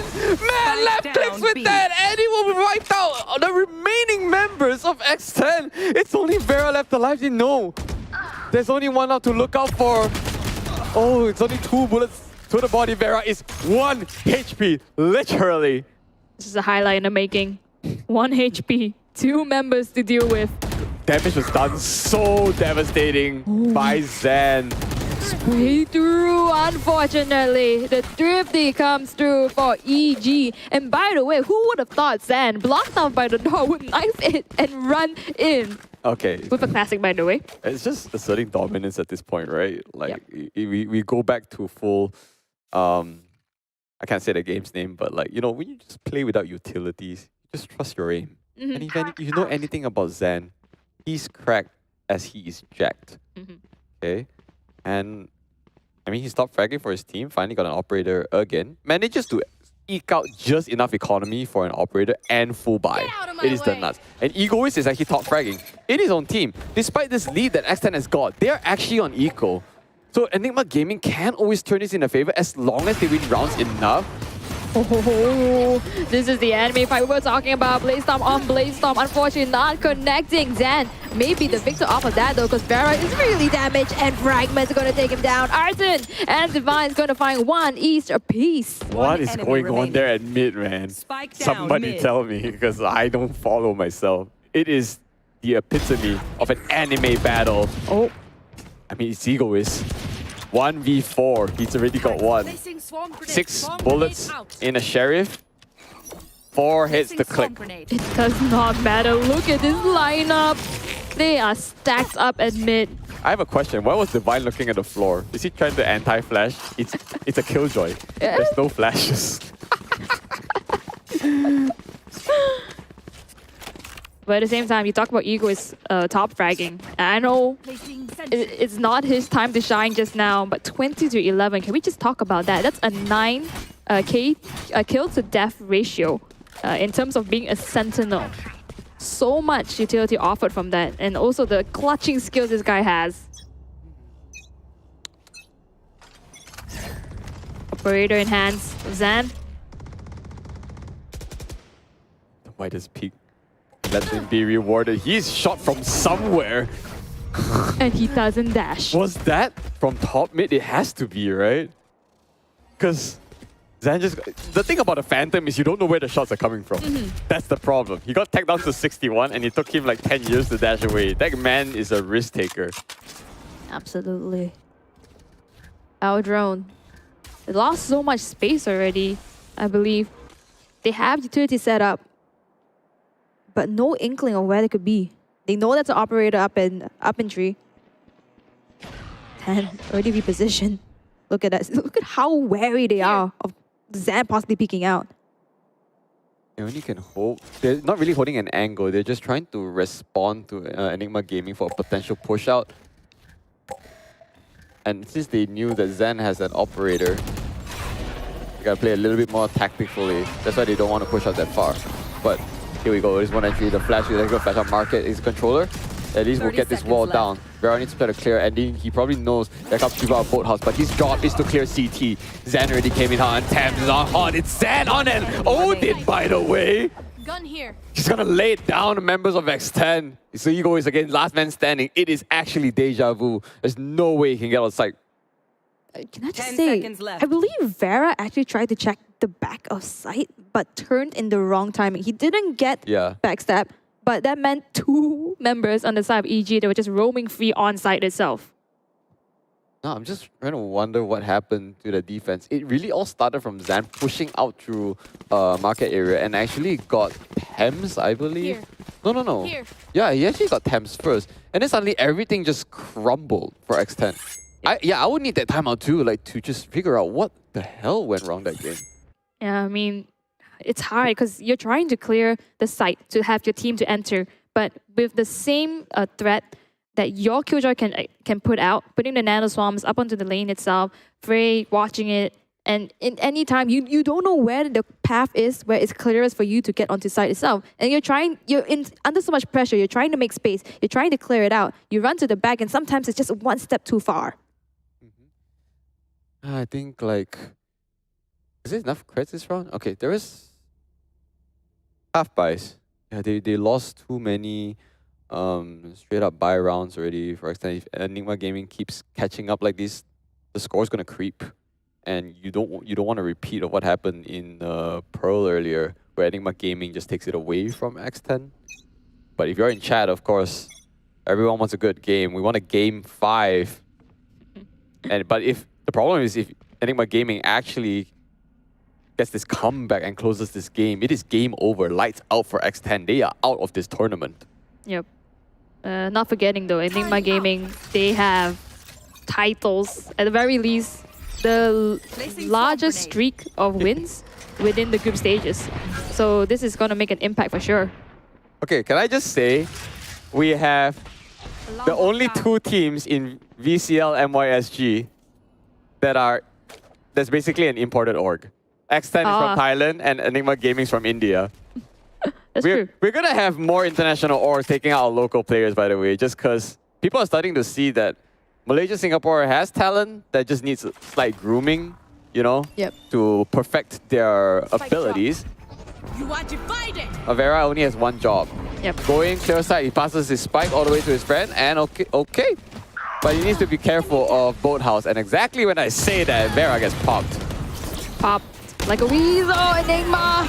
The members are making so much happen. The Cosmic Divide has been such a nuisance. Kusenia made his way in. Does not have the spike though. Operator in hands of Zan. Divine is also there to back him up. He's gonna play around his Nebula. He does have some utilities. Can very much make this happen, but he can just isolate this fight. sides. Unfortunately, Zan's going to be the one on top of this. I won't say Zan is cooking this game, but he's definitely warmed up. And the rest of the team just... He's meal prepping. He's meal prepping. Gotcha. Meal prep for tomorrow. That also means that Enigma Gaming has to win this so that he's warm enough for the food tomorrow. You know what I'm saying? Guys, come on. Like, who meal preps these days? Actually, I might take that question back. A lot of people actually do. Before you cook, you gotta meal prep. You know what? I don't cook enough. I feel like it's so much work to cook when you're living alone. So, I'd rather eat out. Anyway, I love my Western food too much. And anyway, here it goes. Then somehow finds an empty shot onto Neff through the smoke and gets him down before 10 finally punishes him. But he's got the trade. He's got his job done. But it's a very, I don't know if you want to call it a reckless push. It is a risky push for sure. He still got one kill. But was it necessary is the big question. Arthur will retrieve the operator. And lo and behold, is Neff gone first again from X10 side. I mean, on the side of EG, they know that X10, their MO so far in the recent rounds has been to take mid control. And I think right now with extra creds in their belt, at least if they lose this round, they can still play. They know they need to take risks. They need to keep X10 on their feet. Try to go for that, but now they lose Zan. Couldn't be as detrimental, but Naf is gone too on the side of X10. So 1-for-1 trade, at least forcing them to make it rotate into A. And this has been a site they haven't pushed in a while. Yeah, that's actually very true. How many times have they attempted B? Because they're so comfortable with that, right? But Fredo, we see him make mad plays. 30 seconds left. But the problem is Whitey's gonna clear and instantly gets 1-for-1 trade. That's the best he can do, period. Now we're on a foray in because the lockdown will push them back at least all the way up to heaven. And they will now actually get on site. He's trying to wait for it to see. This is a recon. Wow. Recon went to Narnia, I think. Rain of arrows, literally. Hunter's Fury. Not going to be able to get somebody down, but I believe he got a tag onto Egoist. The 0 point actually came off cooldown. I want to see this coordination from Enigma Gaming for this retake because right now X10's got the best position right now. Arten got the wrong timing. Oh no! Peek left! Peek left! Chrysania! He finally found Arten though! But at what cost? This Enigma Gaming will now look to fall from this 11-9. X10 is 1 point away from match point. Feeling a bit more comfortable, I think, after this round. Wow. There was a cinematic moment. That was I feel. Christina just never noticed. Are you my teammate? And Arthur never noticed too. He had his smoke out as he was walking through the cubby. Yep. Oh my. Good things come in small happiness. I don't know why these small things like these just gets me up a little better. Extend now with the lead, 11-9. Half full guns as well as utilities. But Zan not gonna let this slip through so easily. He has the operator, fires a shot but doesn't connect it. Now forced to back off. Okay. I mean, so far they attempted a lot of side takes. It's been a while since I've seen them really take control of mid. Is there anything you guys need to know about Ascent is that most of the time the mids are just left empty. Since the absence of chamber, you know, yes, you got your Killjoy coming back, your Cypher's back, but what's the most that they can invest in a site? Most of the time, just one Alarmo bot or a trip. So never mind. While I'm just saying that, they're just gonna attempt A again. The spray through there, Vera dropped down very, very low. So at least they got Cypher, but Vera's only in. It needs his team to actually come and assist him. The now command is good enough to actually silence every single one of EG, but it's a 5-on-5 retake. 5-on-5 retake. Oh. Here. Vera damage. He notices. He notices the gun barrel. He could very much actually try to wallbang this. Oh, there you go, but he's flashed. Oh no, the timing does not pay off. Christina's going to get two by just holding off the red corner. Coordination so good on the side of Thames. The angle while holding down with Chrysania on site, he's somehow still alive even though Artens has picked him off, but there is not enough time to get on site. They played this so well. This is match point now for X10 as I have mentioned. Dangerously close. We are going maybe to this map 5. We have really got a full best-of-5 series in the lower bracket between these two monsters of a team. Oh, in the brink of a BO5. I love it. Oh man, Split is the last map, by the way, just to remind you guys. That was the decider. It wasn't picked or anything like that. It was just the last two maps that you have. 12-9, X10 knocking on the door of EG to try to hand over this lower bracket win. It really can be anyone's game. Like at this point, I lose it like for Split, because at that point you're just like playing for a best of one, right? You just need to win that last game. As close, tight of knit of a series, I wouldn't be lying if I said that, you know, I expected nothing less of these two teams. Yep. They played like this, they delivered, and now on the last brink. Oh, no ultimates yet though. Styron is going to make Neff pay for his aggressiveness. Vera's going to find Styron in return. Blaze-Storm in hands, going to take down one person. That would be Frey, by the way. Okay, they're in, and Zan's got that vantage point, and it is done now. Going to map 5, and X10 will survive again. Best of 5, truly to the end. These two teams duking it out. X10 and EG. What a series. All right, Zan is just laughing to his boys out. Like, even though he lost that, like, at least that map, but he's having fun. Yeah, you can see it. I mean, that's why having new members to come in to bring up and lighten the mood has been so well. By the way, whose camera is it that has been flashing us? That's Frey. That's Frey? I believe by the end of this, it's going to be dim.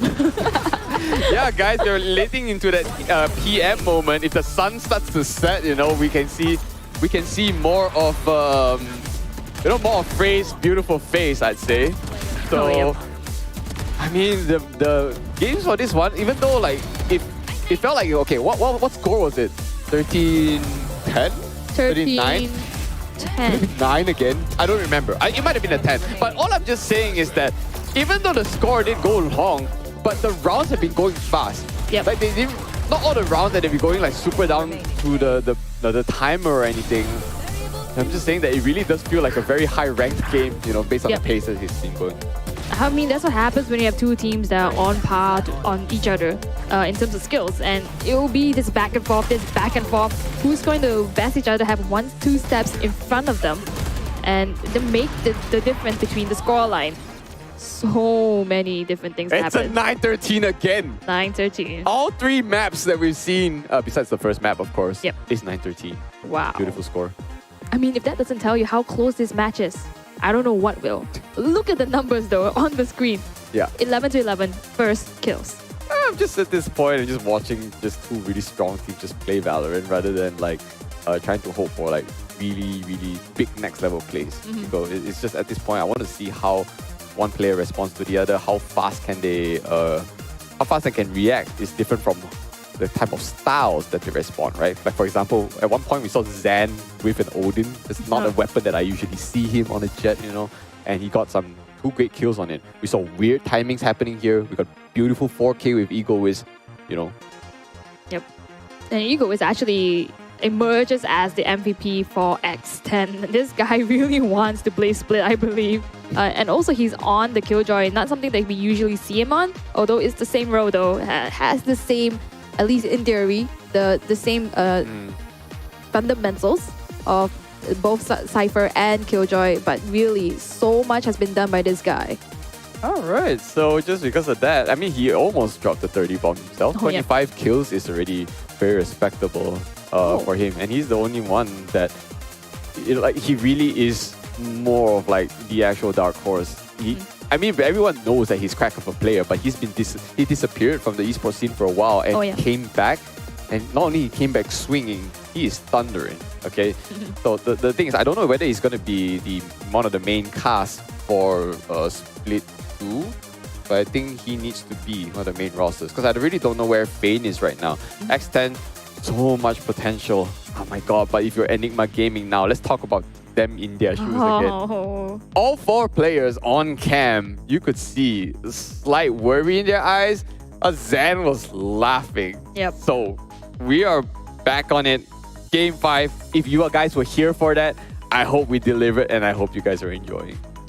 Yep, and with that being said, we have one final map to visit, and that will be Split. I'll give you guys the breakdown after this 15-minute break, though. I'll see you guys after the break.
destroyed, but Devron has been seen. Hello there, but what a dodge!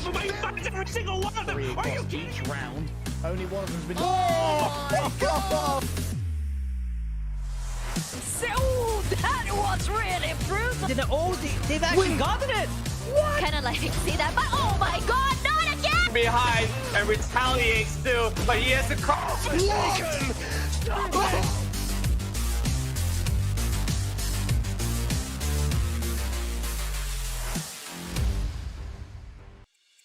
The day is about to come to a close because we are running through all games today because I believe that X10 is really showing what they're made of, and Enigma Gaming is trying their best to get their own revenge up at Bleed. My name is Xeno Viper, of course. On this, you already know it's none other than Eliminate. Seriously, the games, has it been some upsets? I agree. But has it been entertaining? Kinda also. Very entertaining, by the way. Just gonna say it out there. We now put ourselves in the best of 5, the final match in Split. Nonetheless, the map that actually came back made its comeback. Yeah. So amazing stuff. What a spectacle to see. What I don't know how many people used to hate Split, but when... Are you serious? You're not even trolling. When Split disappeared, everyone was pining for it, don't you know? I know. You were one of them. Like arguably, when you see Breeze and Vine, okay, like they were maps that needed to go, and finally it did. Like Riot knows what's up, but then they introduced Pearl and Lotus, so I was cringe on Pearl for a bit. But Lotus is good. Lotus is good. Starting to like Fracture a bit more because it's coming to normalcy. And speaking of Fracture, that also transpired here. Remember, we started with Lotus, Fracture, Pearl, kicked things up hot, and what plays we were granted with, you know, from the likes of like Vera, Egoist, Zan, you know, like everyone really played out their minds. Arthur even got his own like clip. So since we are down 2-2 in this best of 5, there are no predictions. There is no way I can even come to any conclusion. It is anyone's game. Up in the air entirely. The only statistics, even if you can call them statistics, because it's 1 game played on X10 and 2 games played on EG. Most of the time, Split actually ended up either ban or the decider, which none of these teams usually go to because they just close it out so fast. And half the time, half the reasons why Split isn't showing much statistics on on their profiles is because number 1, Split just came back in the meta. Only like what, was it week 4 of groups, or is it playoffs of Split? I'm not sure. One or the other. And then most of the time Split ends up being a decider. Yep. You know, it's usually Split or Ascent. So yes, we came back into normalcy for game 4 being Ascent and coming into Split. So, you know, I'm starting to feel a little bit comfortable, and I don't think anyone has been completely running away with the scoreline because we ended the past 3 maps with like 13-9. Yep. And that's been the history. Repeating itself time and time after again. And if I look at what these 2 teams are rocking right now, it's actually the same lineups that they played within the respective matches before on Split itself. So nothing out of the ordinary, things that they are comfortable with. But of course, the elephant in the room is we have the difference of the Smoker, the Astra, and the Omen. And then you also have the Fade and the Breach in question here. We're going to run with the same lineup, like what you say, is the main question. When Zan suddenly brought up the, you got to address the elephant in the room, that was the Reyna, right? It did work, you know, it stole that map away from X10 when necessary. So, you know, coming back here, I think we might just see... I hope the same level of firepower. You need to understand that it is going very late into the day already when all both teams have, you know, probably exhausted not just their mental energy, but you got to think physical as well. Probably the physical more than the mental, because not gonna lie, these are pro players. They eat, sleep, Valorant, like they keep playing, but of course in their own time. If Valorant is food, yes. And now you're asking them to play games consecutively with 5-minute breaks, and then the last break was 15 minutes, but still, it's mental gymnastics, it's physical gymnastics. Okay, so this time, surprisingly, Arton is opting for the Astra instead of the Omen, and Chrysania is actually on the Omen. We got this Smoker switch up here, and Frey back on the Cypher, which I kind of agree. Cypher is just significantly better in Split compared to Killjoy. Want to buy UI, but I guess this is looking so fast. They want in Mill, tear the Arton, at least chase up one, but it is massacring up EG down 2 already. You were talking about the Cypher, but the Cypher I'm looking at is actually Egoist. Okay, maybe I spoke too soon because that was an utter whip. Unfortunate that Styron just outmaneuvering his enemy who's challenging him. Spike drops down in the middle of the site. Pain Shell's already at the door, knocking onto Divine. Well, it's more about how how Zan gets this flank up pretty well. So gets a paranoia just at the right timing, but the kills weren't going in the way of X10 as what they wanted, but still landed into 2 vs 2. Wow, the flick from Zan will end it all.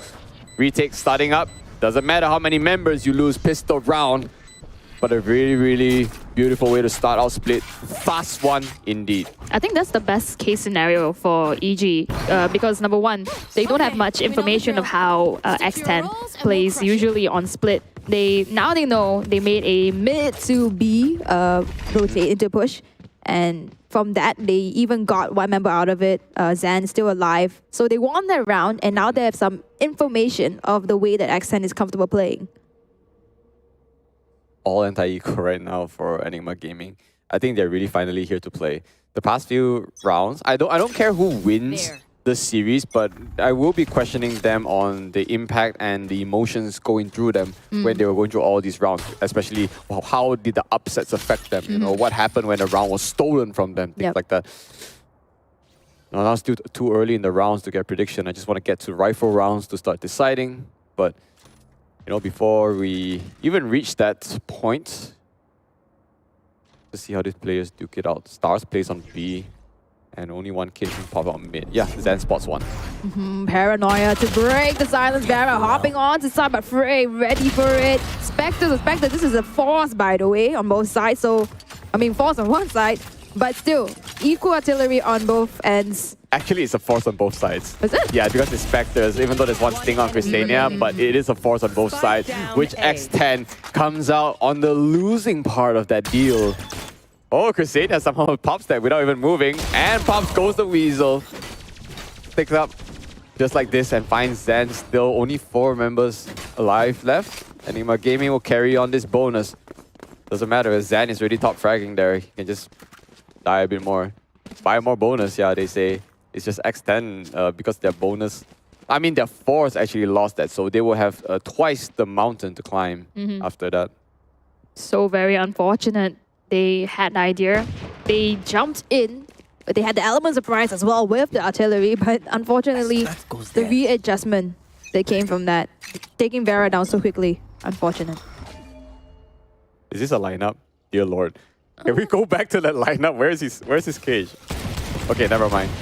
We don't get to see it, but because there was a random shot, they will know that Egoist was playing up on A. They heard and they saw. Oh, so hard. Divine working. This war as a whole. Yep, as a whole. Is that on purpose though? It might be, so that he can get that little liver there for a headshot. But it's actually more devastating if you're on the Sheriff, not so much on the Spectre. So he's got to respect Vera with that. Oh, there goes Thames' life. Zan peeking up, working off contact there. And the smoke will dissipate. Oh, mailroom just might be compromised. What's happened is Vera actually pushes out. But right now, Enigma Gaming actually forced the mid issue that will force Vera back. And now Arthur lying in wait. That distinct smoke kills. Nuts kill on the Ksenia part where the spike was down. This is bonus, by the way, for Enigma. And the pain shells might just take out Arthur. Yes, it will. There's no way for him to run. There's the punish, but not without not. So many defenders on the side of B. Not even at the back, playing so close. They know what risk they're taking. They are the Daredevils, 3-0. It is their round to window, so I expect the confidence. X10 has to answer. What the rifle round? One round too late, but you know, bonus is a bonus. Yikes, Zan got that operator in straight here. If X10 don't get a read on this, yo, I fear and I shudder.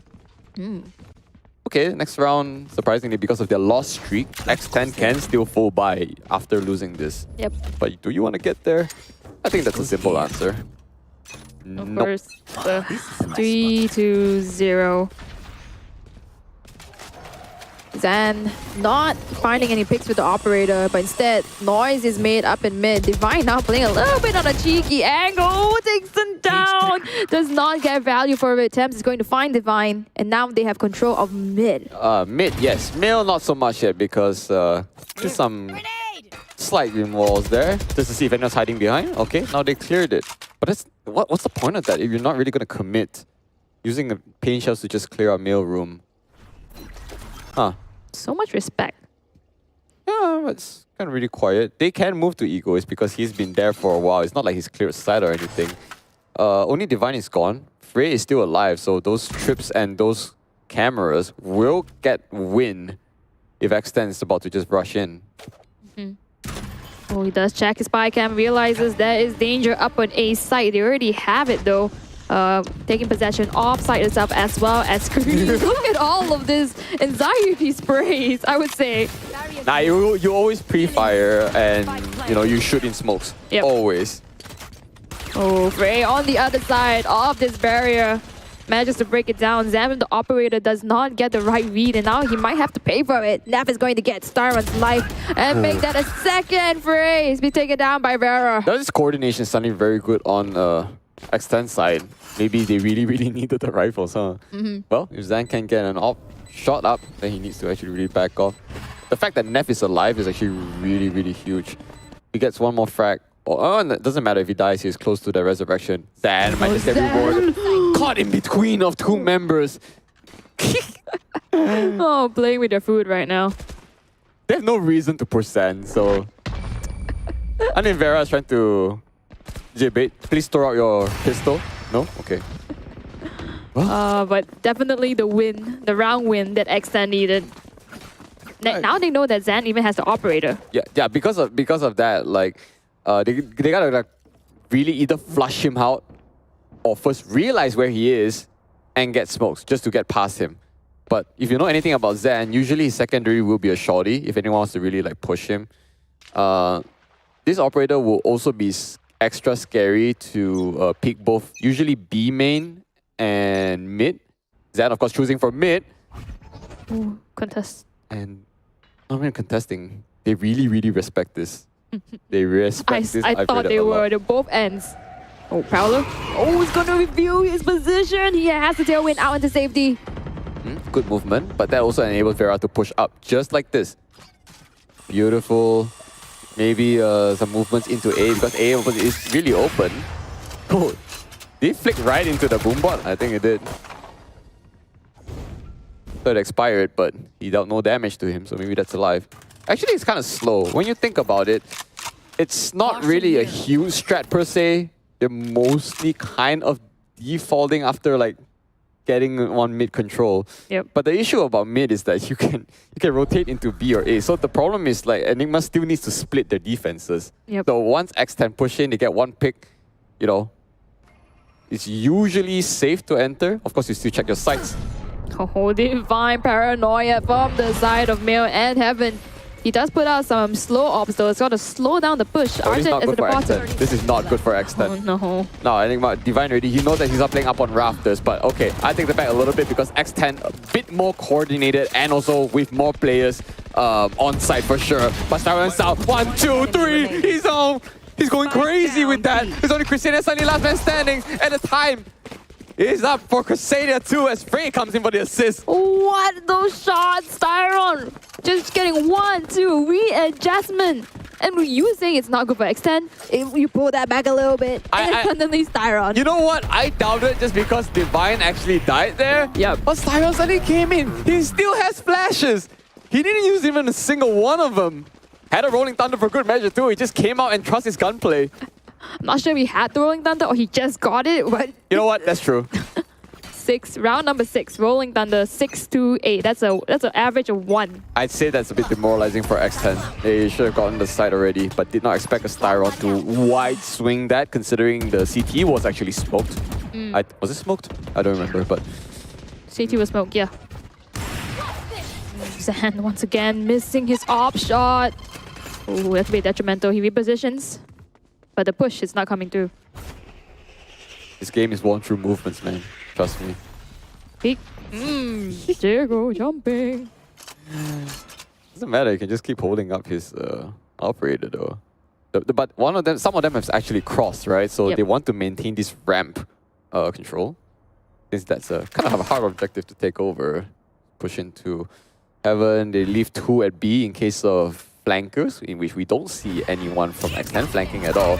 Oh, this showstopper, very commanding, push them back, but Zan with a close range operator shot. Shot word on Vera, and Tams manages to take him out. Oh, Zan only good for 2.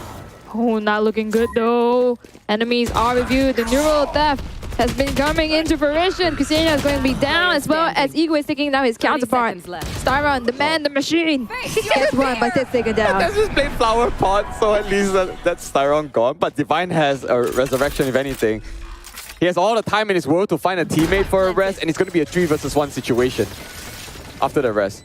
No? No rest? No res? No rest? I don't think he can.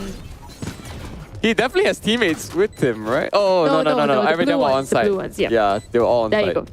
Possibly. Okay. There you go. Do they have enough reds for next round? Yeah, they don't. So they do need the resurrection this round, in any case. Quick math. Now I just look at creds on the UI. At least for them, quick math, right? I mean, you have to give the credit. Yep. All right.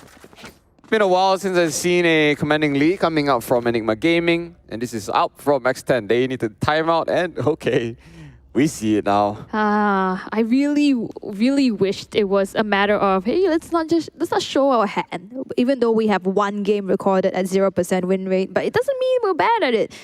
But I think right now we're starting to see the cracks in X10's coordination. I believe it was Vera who showstopper in, but didn't get the kill. He got taken down, and then suddenly you turn into Nav, who wasn't even planning to go for the refrag. So it's starting to be a bit of miscommunication. Not the X10 we're used to seeing when we started out the series in Lotus. I think I think Enigma's coordination is just a bit better. They bounce off the info of X10 a little fast, because X10 for some reason in this game is definitely easier to read. Every action they do is very obvious. It's like mid straight into B Heaven, A rush in. It's rarely like a split push in that catches EG off guard. So I mean, I don't know if you want to factor in the split defender-sided favoritism into this. I mean, some may argue it's attacker-sided now. No. In any case, most maps usually are, if not 50-50, defender favorite, because remember, they are holding an angle. You are swinging. Yep. So usually, you will be at a disadvantage first. Exactly what I meant here, right? You're just holding an angle. So that's why VALORANT skills, they exist, you know, they flashes, they got smokes. In this case, it was a wall, you know, even though Zan already took out 1, but that's operator down and they can't get close for it. Oh, so difficult. Barrier is just gonna block up the side of Mayo. Picks up the operator, but gets taken down. Now it's already a skirmish up in mid. It's just a fight for Mayo. Being wary a little bit, forced to retreat, checking if anybody's pushing out B main. No one there on site, but then again, the threat in mid, it's suddenly gone. The impact is for sure stapled in, but the problem is about the commitment. See, now X10 is like sometimes they feel a little bit lost. They have weapons, but afterward they don't know how to follow suit suddenly. Mental fatigue could be always a viable reason, but now EG seems to be holding down their mental slightly better than X10 for sure. Not to say that if Divine 30 seconds left. I just run into a couple of X10 members here. Problem is they don't have the best of entry potential for X10. Finding holding this angle, it's gonna be alerted off of this horn, but Ego he's gonna be the first one to take the brunt of it. Nav with the operator he picked up in mid. He's gonna take down his counterpart. Does they know though? Do they know there's someone behind you, Arten? As well as Styron gonna play that cross. Oh man. You know, we talk about, we got the head-to-head earlier from like Styron and Egoist, right? Yeah. Yeah, Styron is very aware. Styron and Temps, yeah, Styron's very aware. The word is actually just aware. He plays off timings very well, whereas Egoist, his gunplay, a little bit of a timing advantage for sure, but like his gunplay is definitely stronger than Styron. But Styron's aim sense is probably very competitive in comparison to Egoist. Like we saw him with that insane, was it 3-4 kills earlier on and stealing that away from X10? Putting X10 in the very, very undeserving disadvantage, I'd say. It's very interesting though, because we started this out with saying that X10 is coordinated. They definitely have the highlights, but I think as of current, it's really how much each member is able to get kills into towards their value. Getting one, okay, refrag. But if you can get 2 or 3, I think that's when they truly win the round. Oh yes, this is how Raze opens up hot into A side most of the time. Usually can clear out close to on default, if not elbow. And it's been a while since X10 actually get a very, very decisive entry in, and now they got one. It's only a matter of how they hold this. Frey just needs to wait for this wall to even break. Never mind, before it even forms. Vera is up close. He has no utilities. Oh, no utilities. But look at the way the map is positioned, because there is danger up in A main. They have to deal with it. And now side, they have 4 men on it. They have to play together. But look at this. Farah working off their uncertainty as well as Ego is holding off of screen. Okay, this is good right now for X10. I was actually getting worried if they were pinched because all of Enigma Gaming members were alive, right? Yep. A proper breach, flash, and fault line. A lot of members of X10 will be in trouble. But X10 coordinated that very, very well. And Vera got 2 insane kills to help out the team first. And not to discredit Ksenia as well. Like, he was the one that jumped onto A main, and I believe it was Zan and Divine who caught wind of it. But because they knew there was one there, they were so afraid to go in with the rest of the teammates. So where it's due, distraction, sometimes it works. How's the economy doing for Enigma? Last buy, actually. If they lose this, they're on an eco. So X10 looking very favorable to take this, if in any case. Yeah. What about ults? Ultimates, well, on both sides, they look to be close to it. At least for the side of X10, they have Revive as well as... We need a Cosmic Divide now from Arten. It's very difficult to utilize it, and half the time you probably get a lot of kills and deaths without utilizing the Cosmic Divide as fast, so you kind of really need to use it. But I feel like Zan is done enough of his job to inform his teammate that there are probably a zoo of X10 coming in. Oh, Zan not in the ideal position, but manages to get this. He does have a Ksenia up on his trail though. Frey and Divine coming in as the backup. 9 bullets. He realizes where it's being shot from. Neff is getting right? But he gets the shot no matter what. 30 seconds left. Oh no, he fired a shot, but Styron just inches out at the very last second. He's making, I don't know, he's probably baiting Enigma Gaming to actually get this peak. But they are not going to give it to him. They'll look to play it together. Needs to be a little bit sharp. They know they got the time at their hands, but Styron's still just a little bit sharper, even though he could just wait for the plant. Oh, I don't know what X10... I won't say I don't know what X10 was thinking. Like, the entry was absolutely fine, but Zan held it out so long. One of the Cyber Cage actually helped him, which was placed by Frey in the very first place. Oh, wow. I like that he actually knew where to retreat it. It goes to show, having a Cypher, no matter where you set up, you can truly play with your team, regardless if you're not there. Yep. You need to understand where the angles work out first, because if they know Zan was playing there, the Cypher Cage that... You want me to be very honest? I actually wasn't sure if it was Egoist Cypher Cage or Frey, but based on that angle, it should have been Frey's Cypher Cage to help him out. Oh, Zan was kind of doing that slight boost, but almost lost his life again. Oh, wow. This guy knows no fear. He's going to try to peek out again. It's constantly been Zan and Vera throughout this whole series. Really a Zan game. Lead is growing 5-point deficit now with eco rounds now on X10. You know, games have been tight in terms of like the series, but in per map itself, it's actually pretty fast. Yeah. The rounds is blitzing through. Yeah, I agree entirely. I mean, Actually, if you think about it, we had our fair share of long matches. We also had our fair share of really fast, less than 10-second rounds. But I guess it is the storyline that's keeping us really excited.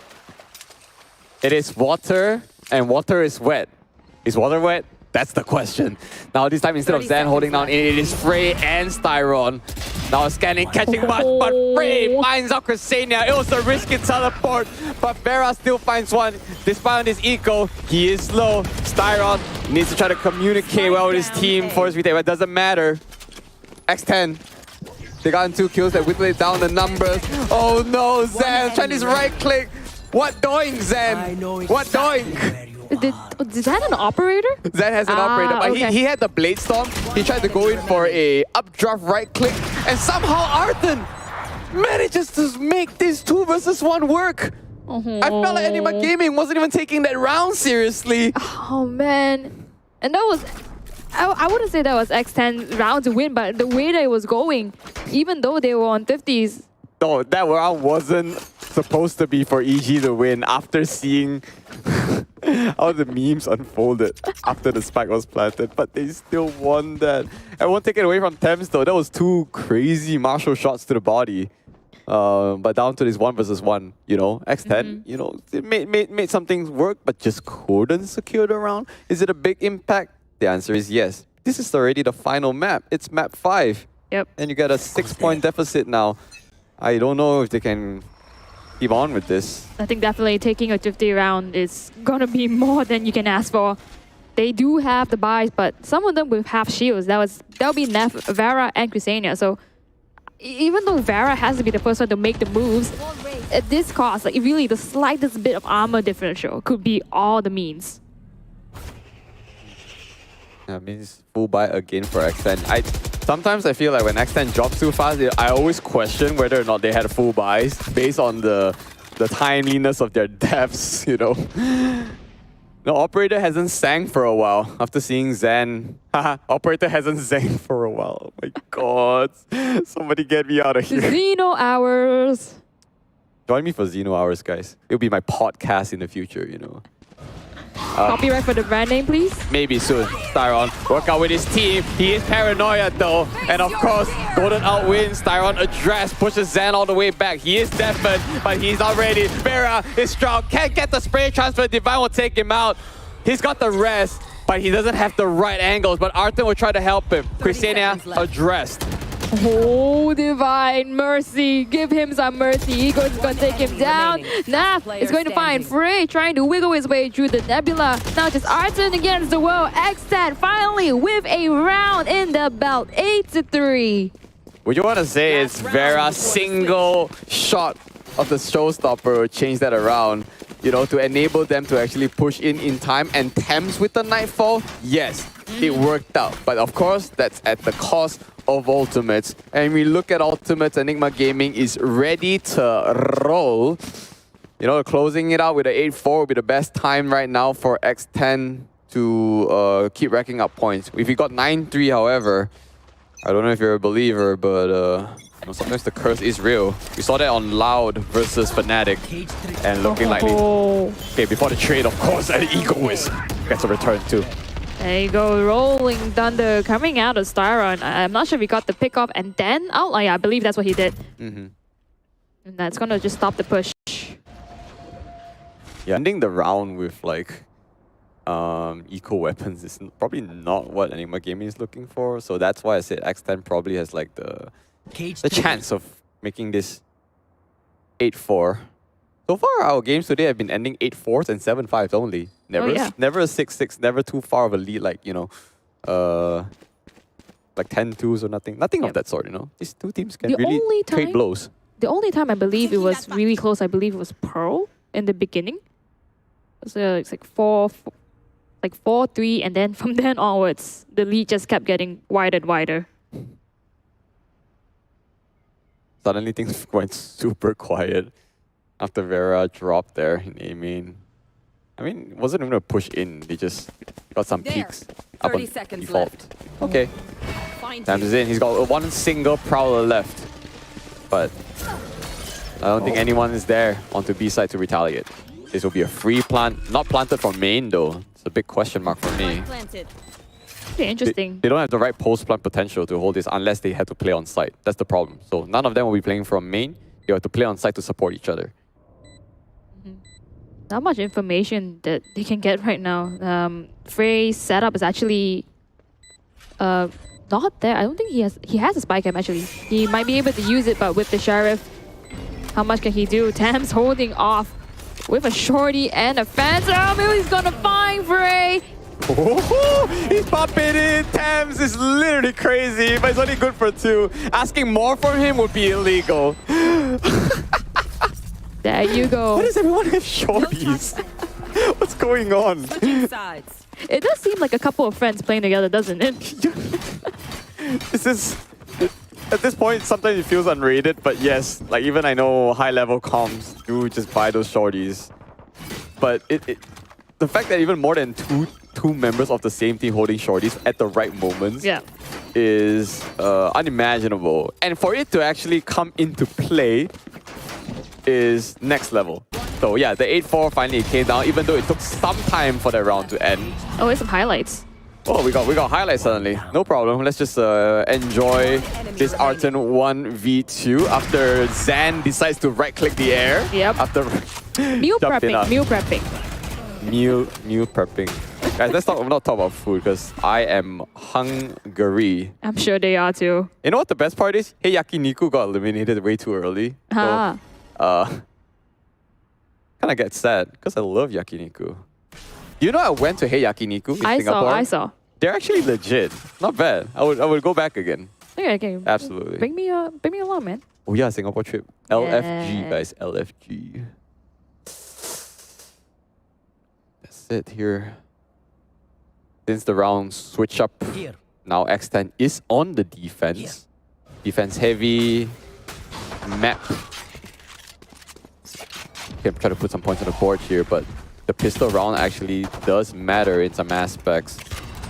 Oh, much more confidence, I would say, as compared to their counterpart.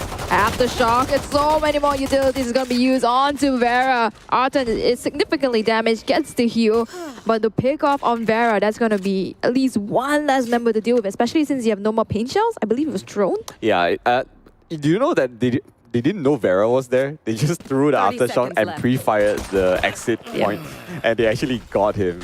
So, yeah, in the end, it's a 2-on-3 fight, and 10 straight shot. Well, a little bit of a whiff, Zan. Slight question mark for him, but at least he got Zyron. Zyron. The Zan and Styron love child. Zyron sounds really good, guys. If anyone has not taken that name, you guys should pick it. Zyron, by the way. Ooh, I love myself. Oh, Ksenia walks away, wiggles into safety, does not get spotted out, but with this being said, Styron's going to be taken down and Arten finishing the job. 9-4 in, even though X10 forced Enigma Gaming into an eco round to bring into an 8-4, but you don't disrespect Enigma Gaming when they go on offense too. This is Zan we're talking about. He can get angles before you can even respond. I feel like he plays so well with Breach most of the time, you know. Yep. Frey is not on the not on the, what's it called again? The Fade, at least for this, you know.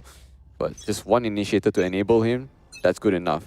And Divine is absolutely cracked on Split. We see his performance. We see his highlights every single time. Ouch. But this time now, Neff will open up. That's Zan gone already. Remember, he's the one that has the buys. But the weapon will not be retrieved by X10 just yet. Yep, and like I'm seeing so much more coordination coming in from EG, at least in the beginning. It could also be because of the composition that they have, you know, having the Breach instead of the Fade, then you can start lining it up, setting up for your duelists to go through. And here we have Arten finding Ksenia, who's just going to peek out of B into Garage. Yeah, that's right. I mean, Arten is just in Garage, finds out Neff, which picked out the wrong timing for him. So, okay. He's kind of like smoked up for his team, despite there is a random flanker from Frey. If he's patient enough, he might just find Vera, but Vera made it known. That he's just right there and caught him in the wrong time. Frey's timing is perfect enough. 90 HP, a little bit tagged, but it doesn't mean it's for naught because 2 members left on the side of X10. This is really the best situation EG will ask for themselves. Getting the pistol round almost confirms that they're going to get 2 rounds in the belt, and then making it 10-4. That would be super hard for Ascent to climb up. And you know how Ascent is, they're resilient. Yeah, not just resilient. I mean, it also we are coming down to the end of the day already at this point, where X10 also played out their minds along with Enigma Gaming. I don't care who loses this lower brackets round, but they've really put on quite a show for us to enjoy, and by no means they should be disappointed anyhow. You know, like, this is just amazing VALORANT like today coming up from these two teams. So when they go up against Bleed, the winner just got to really recoup well for tomorrow's long game and potentially a repeat of the upper bracket semi-finals, and that was Enigma Gaming versus Bleed before they got pushed down into the lower brackets. Oh yeah, and I bet any of these teams right now is trying their best to conserve as much energy, because yesterday we saw both of these teams actually duke it out. EG just getting upsetted by Bleed. X10 managed to continue the marathon out of the lower bracket. But with that being said, you make a good point. Best of 5 tomorrow against Bleed. So little time to recuperate, so little time to re-strat anything you want to do. Okay. I was to say X10 still can't come back from this. It's only 6 points, okay, ladies and gents. Like, it's actually doable if they just start getting their composition together as what we known X10 for. There. How many times have we seen them like slip rounds to Enigma Gaming when, you know, the crossfire should have been ready, set in place in the first place, you know? Yep. I feel like Enigma Gaming is just capitalizing on X10's mistakes. Oh, yeah. Rather than getting a lot more proactive moves themselves. Usually Enigma Gaming is doing more of the aggressive stuff, but right now they're just capitalizing on X10's mistakes. Yep. Cage triggered. And when it comes down to two teams that are so equally skilled, gunplay has been spectacular on both sides, phenomenal. Now it comes down to team play, using the utilities at the right time. Spycam is going to spot out Zan. Well, that's enough. But since all players are alive, they are 100% playing down this timer here, and A might be committed. But the fact that there's 10,000 utils being set up, this tripwire, there's another smoke being thrown out by Cresania, and Zan just might be caught out in the worst timing. He needs to expand and updrive if he wants to commit himself forward here, but he's going to hide there for a while. Oh, look at all the space that the defenders are not giving. That's the question here. It's squashing in, back and forth, refrag for refrag. And now, Frey and Neff. Divine, did he run out of bullets? He just stopped shooting. But it doesn't matter. The spike is planted, and Frey, unfortunately, the spike is not planted for him. Is it? No, it is planted for Heaven. Oh no, they actually need to address Frey first. Frey can actually clutch this. Oh, right behind him. Yeah. Right behind him, Neff is going to be the one to get the 4K out of this. X10 finally getting 1 point, and that is the third round, so yes. Yeah, definitely good clutch. Like, the entry in was still good from Enigma Gaming, just something fell, I guess. Not sure what happened. As you saw, there was a mess of bodies being strewn across the default side of A, right? Yep. Straight on trades. But the outcome is that if X10 wins, that means they're just climbing up to try to tie with Enigma Gaming. I mean, the outcome from that EG actually achieved. But the worst part is that they don't have enough buys to try to commit to this, you know, next round here. But Judge might just be justifiable. Possibly. Okay. Plant the spike. Oh, Paranoia directly at Zan, but he managed to shuffle just in time. But there you have the dark cover just going to block up the entrance. He actually tagged Cresania though really heavily. There. Okay, but if that's all, the issue is it's just info play, right? That means they knew a couple of them were at B. That's about it. Straight up a B line for A. And we haven't really seen Egoist try to play on any other sides. You know, he's just strong on A. They're trying to push the issue, and they feel like they're confident to go up against Egoist. So if anything at all, he needs to step up for his team, really be the man of the hour to hold down sides if they rotate into him. Because X10 usually needs to commit a lot of resources to try to hold down Enigma Gaming if they commit one side. Oh, Neff trying to peek out onto Rams. Doesn't get one though in case. Egoist will find Divine off of it, so finally stepping it up. 30 seconds left. The step up is one. He already got one. Like, that's his job done. Now they just need to try to pay for post and retake if anything. No, I take that back first. Zan finds him when the smoke dissipated and the screen is up. I already told you, even though they won the previous round, they don't have the best weaponry. But Neff went crazy last 2 rounds, and now he's trying to show up to Vera. He's got the judge, and he takes out Zen. Switches out a good weapon. You know that a couple of them are on default side. They now need to start pincering. Arton already got one. Doesn't have the smoke up right now, but they're going to move in. Vera's out with Thames, and they will get this retake. Don't have full weapons? No problem. 10-6, the climb is real. Castle's curse is real. You literally said 6 points, not much of a difference, and suddenly X10 climbing up the ladder. I mean, I would say that Enigma Gaming still has breathing room, but trust me, margin ain't too large. And the thing about this is that like Enigma Gaming is actually on eco, even after all of that. Wow. So it's not like X10 has been losing the rounds without detrimental effects on Enigma Gaming's economy. So at least you know that X10 makes Enigma work for it. The only problem is, you know, the comeback potential Enigma has to worry about, because let's say if X10 wins the next 3 rounds, 100%, call the timeout, you know, ice the kicker, and try to close it out as fast as possible. Yep. And I believe X10 already used one of their timeouts. So. Not in the second half, though. Not in the second half, yeah. Oh, Zan missing the martial shot, but already damaging Christina. He knows where he is. He's also concussed, just making him down. And then Thames as well as Vera getting 3 apiece for themselves. Oh, it's looking strong again for them. Very good start in this eco-fragging round. Now Thames is attempting to kill down Styron with the 3K and a 4 to finish it up. Okay, fast round it is. Fast round we will get.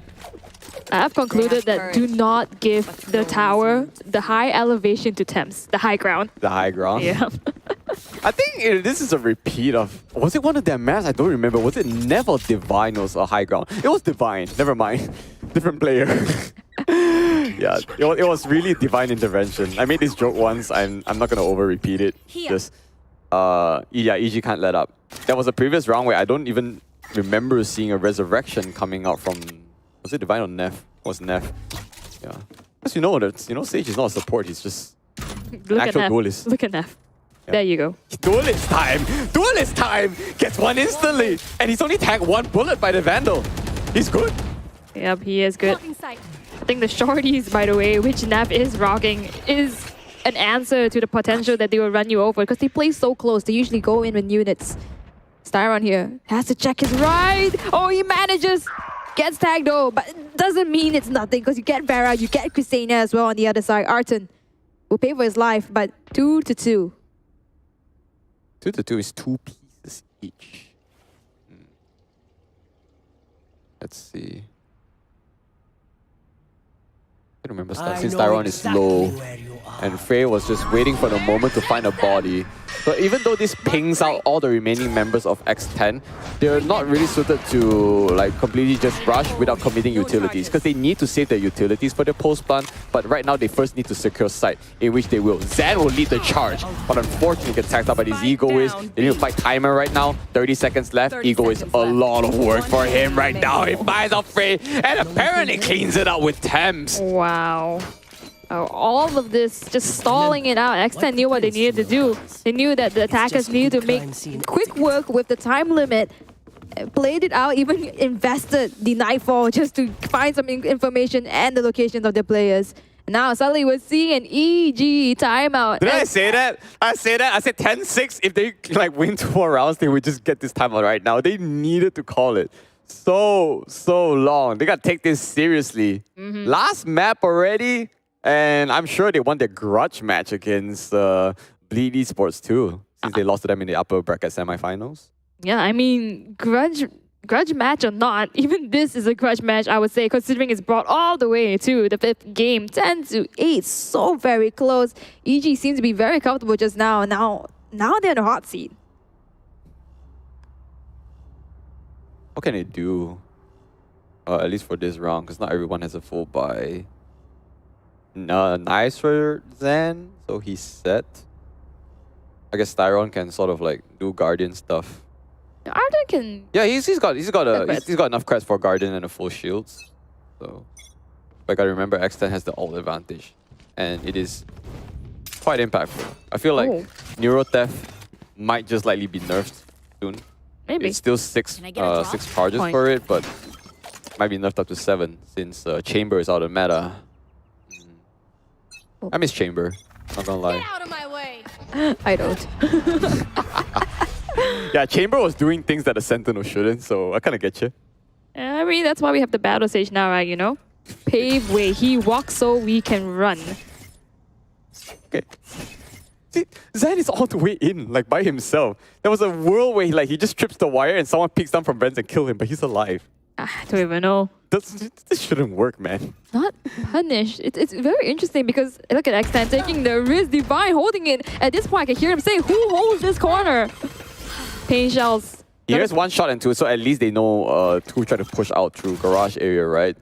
And look at where the spike is. It's all the way in, by the way. Their own base, Egoist did not see that coming. Zan is literally leading the charge. No smoke, whatever needed for him. It's just him against the world first with his team backing him up. Him up. My God, it could be detrimental. The stipulation is not looking to be in their favor. Nav gets taken down. Blank comes down. Look at how much space the side of EG has. And it's such a risky calculation too, moving all the way mid to spawn. Oh no, we know now the Divine is like, I can wait for them because Zaynab manages to find the trade stone first. Wow, kind of a world where Divine got that double. But we give it to X10 first, who will continue to attempt this retake to try to find out the remaining members of EG. But no, if you hold angles, you're at a disadvantage. It's only Temps right now with 3 members of Enigma. And finally, after a long time coming, will take a round from X10. That was a Thrifty, if not mistaken. I mean, well, half by. Some of them bought. So Divine got the Vandal. The rest of them were working on whatever they had, and it still worked. It was a timeout, remember? Yeah. Enigma called a timeout. So timeout buff happened. It is now utilized. And now we got a tech pause now. Would this work in favor for X10? Oh, it could very much do. At this point, I really have no idea what any of these teams, any of these members are thinking. Even the coach, I'm pretty sure the coach isn't up on his toes. Oh wait, that's a fast technical pause being down. While we are just waiting for the pause to be resolved, you just enjoy like compilation by our production team. Wow. Been a long time coming. I can't believe we are on our second final day of the Challengers League VCT MYSG Split 1. We're looking forward to Split 2. Oh yeah, looking forward to cast for you guys as well. For Split 2. Be here to watch these teams continue making their journey. Yeah, I think Split 2 would definitely be more interesting than Split 1. Not just because like because we have already seen these teams perform before and we have an expectation. But you got to remember that through every competition comes experience.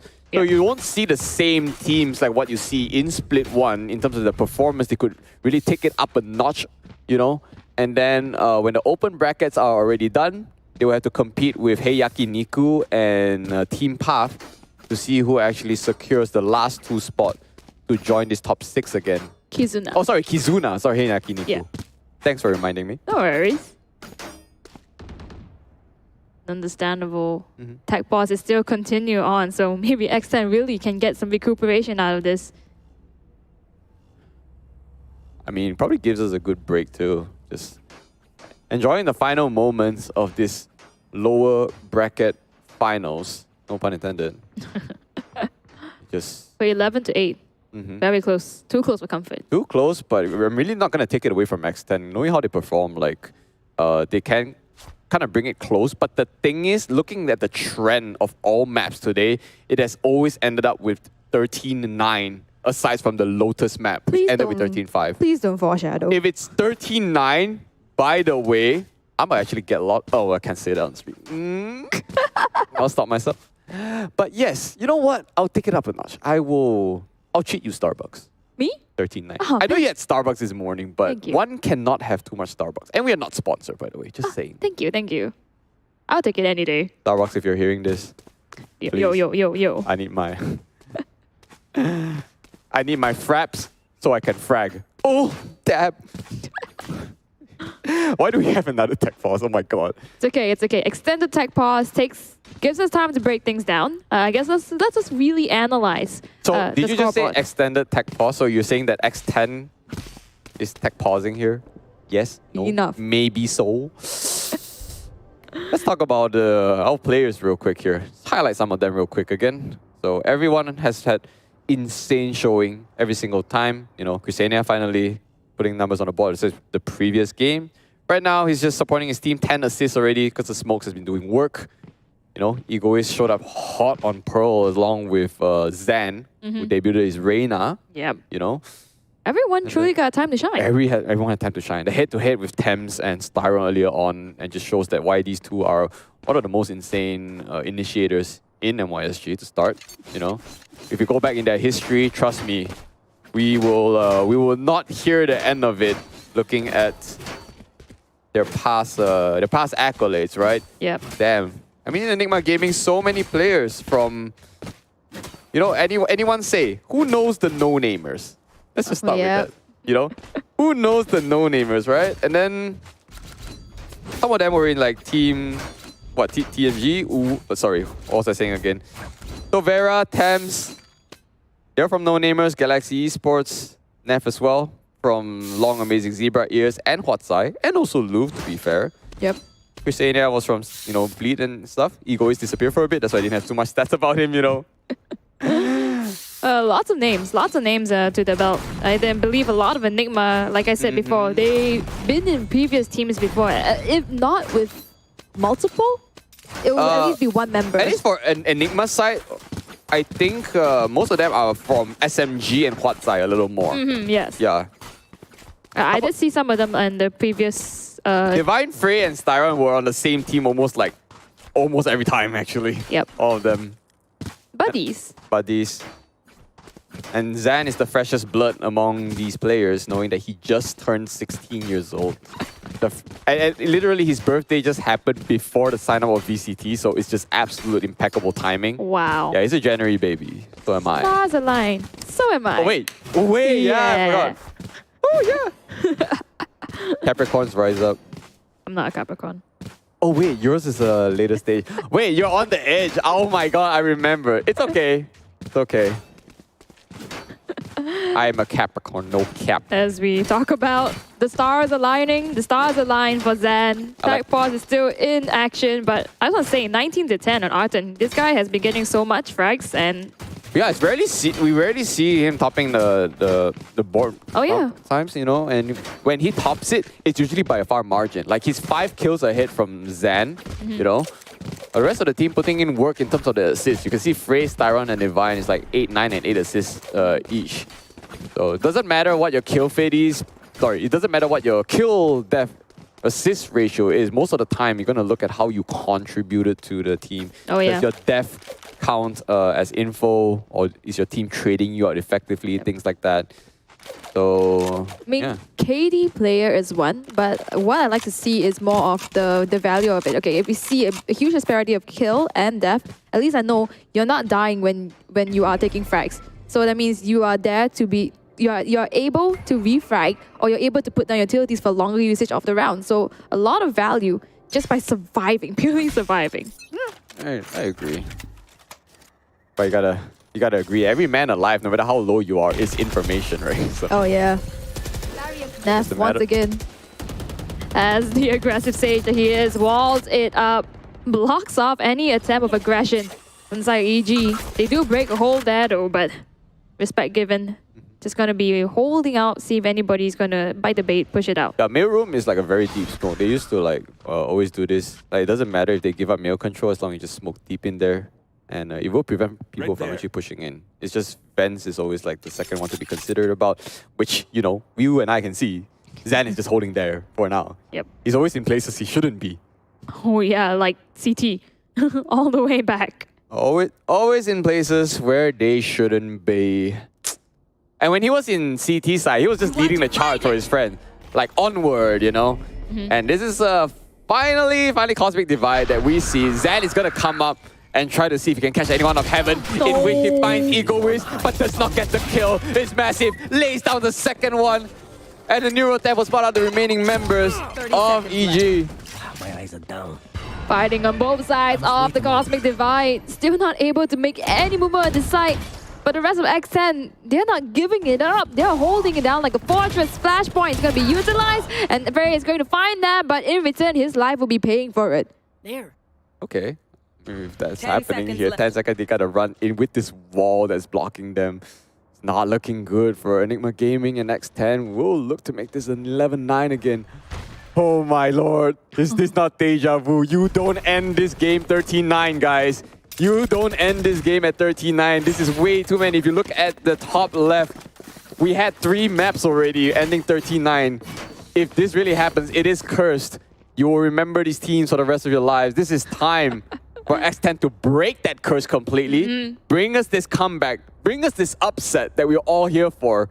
Otherwise, Enigma Gaming is gonna just roll it out and give us the protracted win after the dominating performance in the entire, not just group stages, but also the league. This is a nice spot.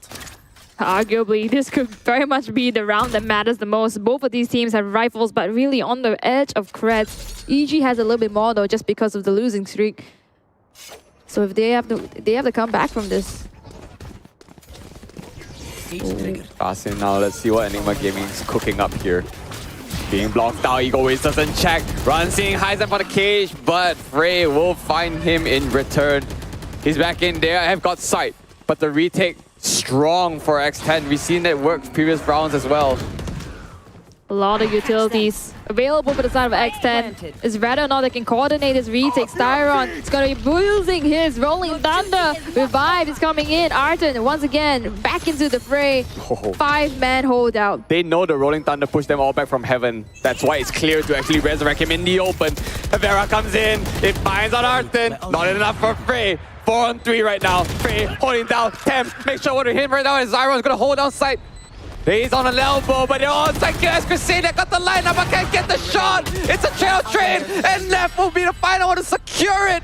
X10 denies the match point, keeping it closer and closer, breaking the curse of the 13-9 scoreline. Is that enough for the comeback though? No such curse. X10 has a reply into EG's madness. 11-10, too close for comfort. And now Nav also has the resurrect. Now they have creds within their belt, and Enigma Gaming, they are feeling it. They had creds, but now purchases are just on the half. They really want to try to preserve this. They have no idea whether they can close it out. Oh no, even if X10 wins this round, Enigma Gaming has some sort of a bye next round, so it's not going to be game over yet. Yeah, but with half shields? It's always a chance if you can get impactful weapons. As long as it's a rifle, your chances of winning will escalate. Now, you can hear I'm holding this with bated breath, man. Like if X10 ties this, you know it's not over. Misses the shot on the arm. Mid continuously contested. Zen pops the tailwind. Doesn't quite see anybody, doesn't gain sight of anyone because of Nebula blocking the mail room. But he might be having control of Vents once, very so again. This starts off really well. Frey addressed. And this is probably the lead that X10 can capitalize on further. It expired before he found anyone. Styron is disciplined. Just want to catch anyone holding up from elbow here. I don't think they know that Styron has infiltrated, but that's the problem, that he's on site. Zan, gone now. 5-on-3. This is a man of the hour. It has to be Styron. He's sneaky, he's in. They don't know that he's in there. The problem is they're so split. Divine is all the way up here on the B side, but A is now open. It's so scattered. But at least Crusader has taken out. The spike is planted up in A. Do they know that Styron is here though? Ego is holding the corner as well as Nav rezzing Crusader. That is 5-man aside of X10 looking to equalize the scoreline. EG, they either go for this together, they have to play off each other, but look at Divine all the way at the back.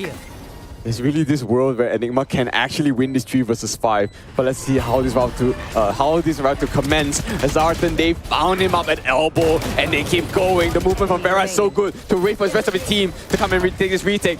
It's so clean. Losing no members and carry forward every single weaponry.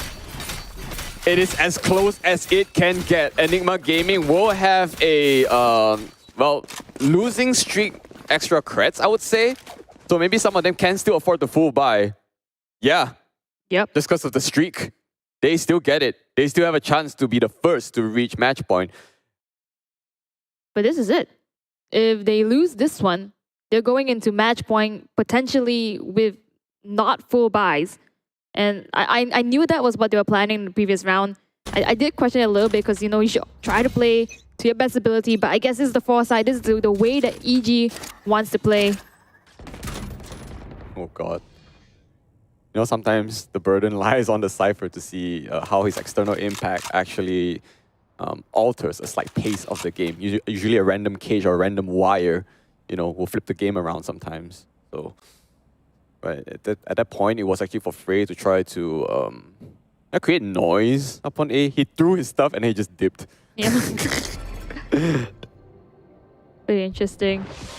Okay, Zan leading up as his teammates to back him if anything at all, but he immediately needs to tailwind out of there. The pain shells will push him off. So he resets the mailroom control, but Neff, he's got a free one on the Styron, and he just elevates him out! Neff is someone still alive! He's got God's protection onto him, trust me! He was just pressing every keyboard key that he had and he just throwing it out. Oh, he gets another one too! He runs away with it! He raised me up, and he's not punished! Ksenia! The next take us, they got the triple! How is Neff still not punished? It's only Zan alive! Listen, guys, for this is it. An Extend comeback is looking so real right now. We do not say the word comeback unless there is a comeback, and right now, we cannot deny. I mean, what's the worst that could happen here now? We are on map number 5, okay? We went full out. We might as well go until the cows come home. You know, take it overtime, why don't you? Oh my, EG in the back foot. So many things happening, half shields, not even full rifles, so many things that we have in question here. 11 to 12. No, now this is the worst time for Enigma Gaming to be on half buys because they were impacted the previous rounds. Now some Bulldogs and Guardians alike, Spectre on Arton. No ultimates besides Neuro Theft. Not really the most impactful unless Frey is literally in the zone to get a kill. Here. Egoist has done so much work to protect A Heaven. Ooh, the tripwire has been activated. And you have information of one Nightfall comes through, blinded. It's the final ditch effort, man. The Nightfall caught out a couple. It didn't bounce onto anyone here, but oh, that's so low. It don't matter. Damn, he's got a one Styron. And Egoist is gonna trade. It's a massacre, whatever. And it's looking likely to be over. Arthur is the last man left alive, and he's on the run. The Neuro Theft spots him out. 5 men left alive for X10. There's no way. It's looking likely X10 has made the comeback of this series. Watson spots out the barrel, but he gets taken down. What a series over there. What a seize, by the way, from the Fate. Not to seize, it was Nightfall. Seized with a combo so damn strong. Okay? Like, you guys need to understand that calling it a banger of a match right now is probably even an understatement. And usually that embodies the emotions of the games today. But holy damn, okay, not just going all 5 games, the upsets that the previous 2 maps that we had. And like, here, what was the lead earlier on? There was like 11, what? 11-8? It was 11-8 at one point. 11-8, I believe that was the round that they got.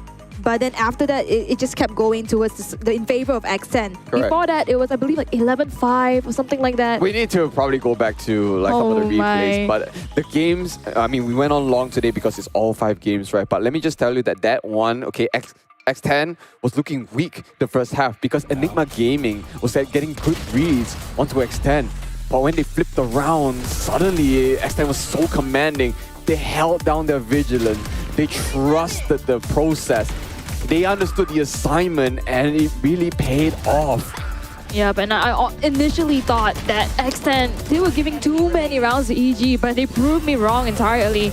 And I think this is just what they're really comfortable with. And Split, by the way, they've only played it one time. They even lost that one time. So right now, this is the statement they are making, especially is the 5th map of the series itself. Oh my god. Okay, look at this lead, right? 8-2. I believe. Yeah, it was 8-2 at this point, and then X10 started to start climbing up. They ended the first half with an 8-4, okay?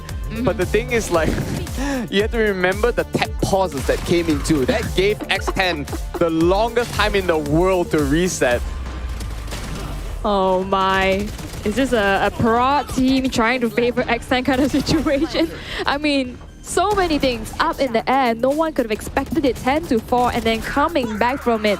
Taking 5th, taking 6th. And I believe 8 was the only time when EG got the 11 point. Yeah. But then that's it. It's okay. It all started from the 10-5. Yeah. Alright, it was 10-5. 9-5, 10-5. Enigma has 10-4, like... 10-4. That was that far of a lead to move forward to first, and then they just came out. Do you know the presence of mind, both body and soul, to try to come back from that? That is the nuts. And that's why I say, like, Ascent is really one of the teams to look out for, and I am equally sad to be saying goodbye to EG here. Oh, wow. But as casters, we just gotta remain neutral to the point where, you know, I would love to see them duke it up again next year for Split 2, okay? But right now, it's X10 versus Bleed in the official grand finals of Split 1. What a rivalry match. The return. Who can be the victor out of this? Considering on day 1, X10 lost out to Bleed in a very, very tense three-map round series as well. But I just thought about everything EG spent all the way into here. They were basically unscathed in group stages, only lost the first day. And then after that, found their group, found their momentum. They were number 1 spot, by the way. And suddenly, now they're out of the playoffs. I mean, that one was Enigma's story, but if you look at X10 first, their role was a bit struggling. They lost to Bleed and they lost to Enigma, which was their only 2 real nemesis. But the rest of the teams, they got wins off of it. So, which means that when X10 comes into this top 3, they are facing the only nemesis, the only teams that they can't beat. And now they have already taken out one of them. Okay, it is their rivalry match right now in return for Bleed.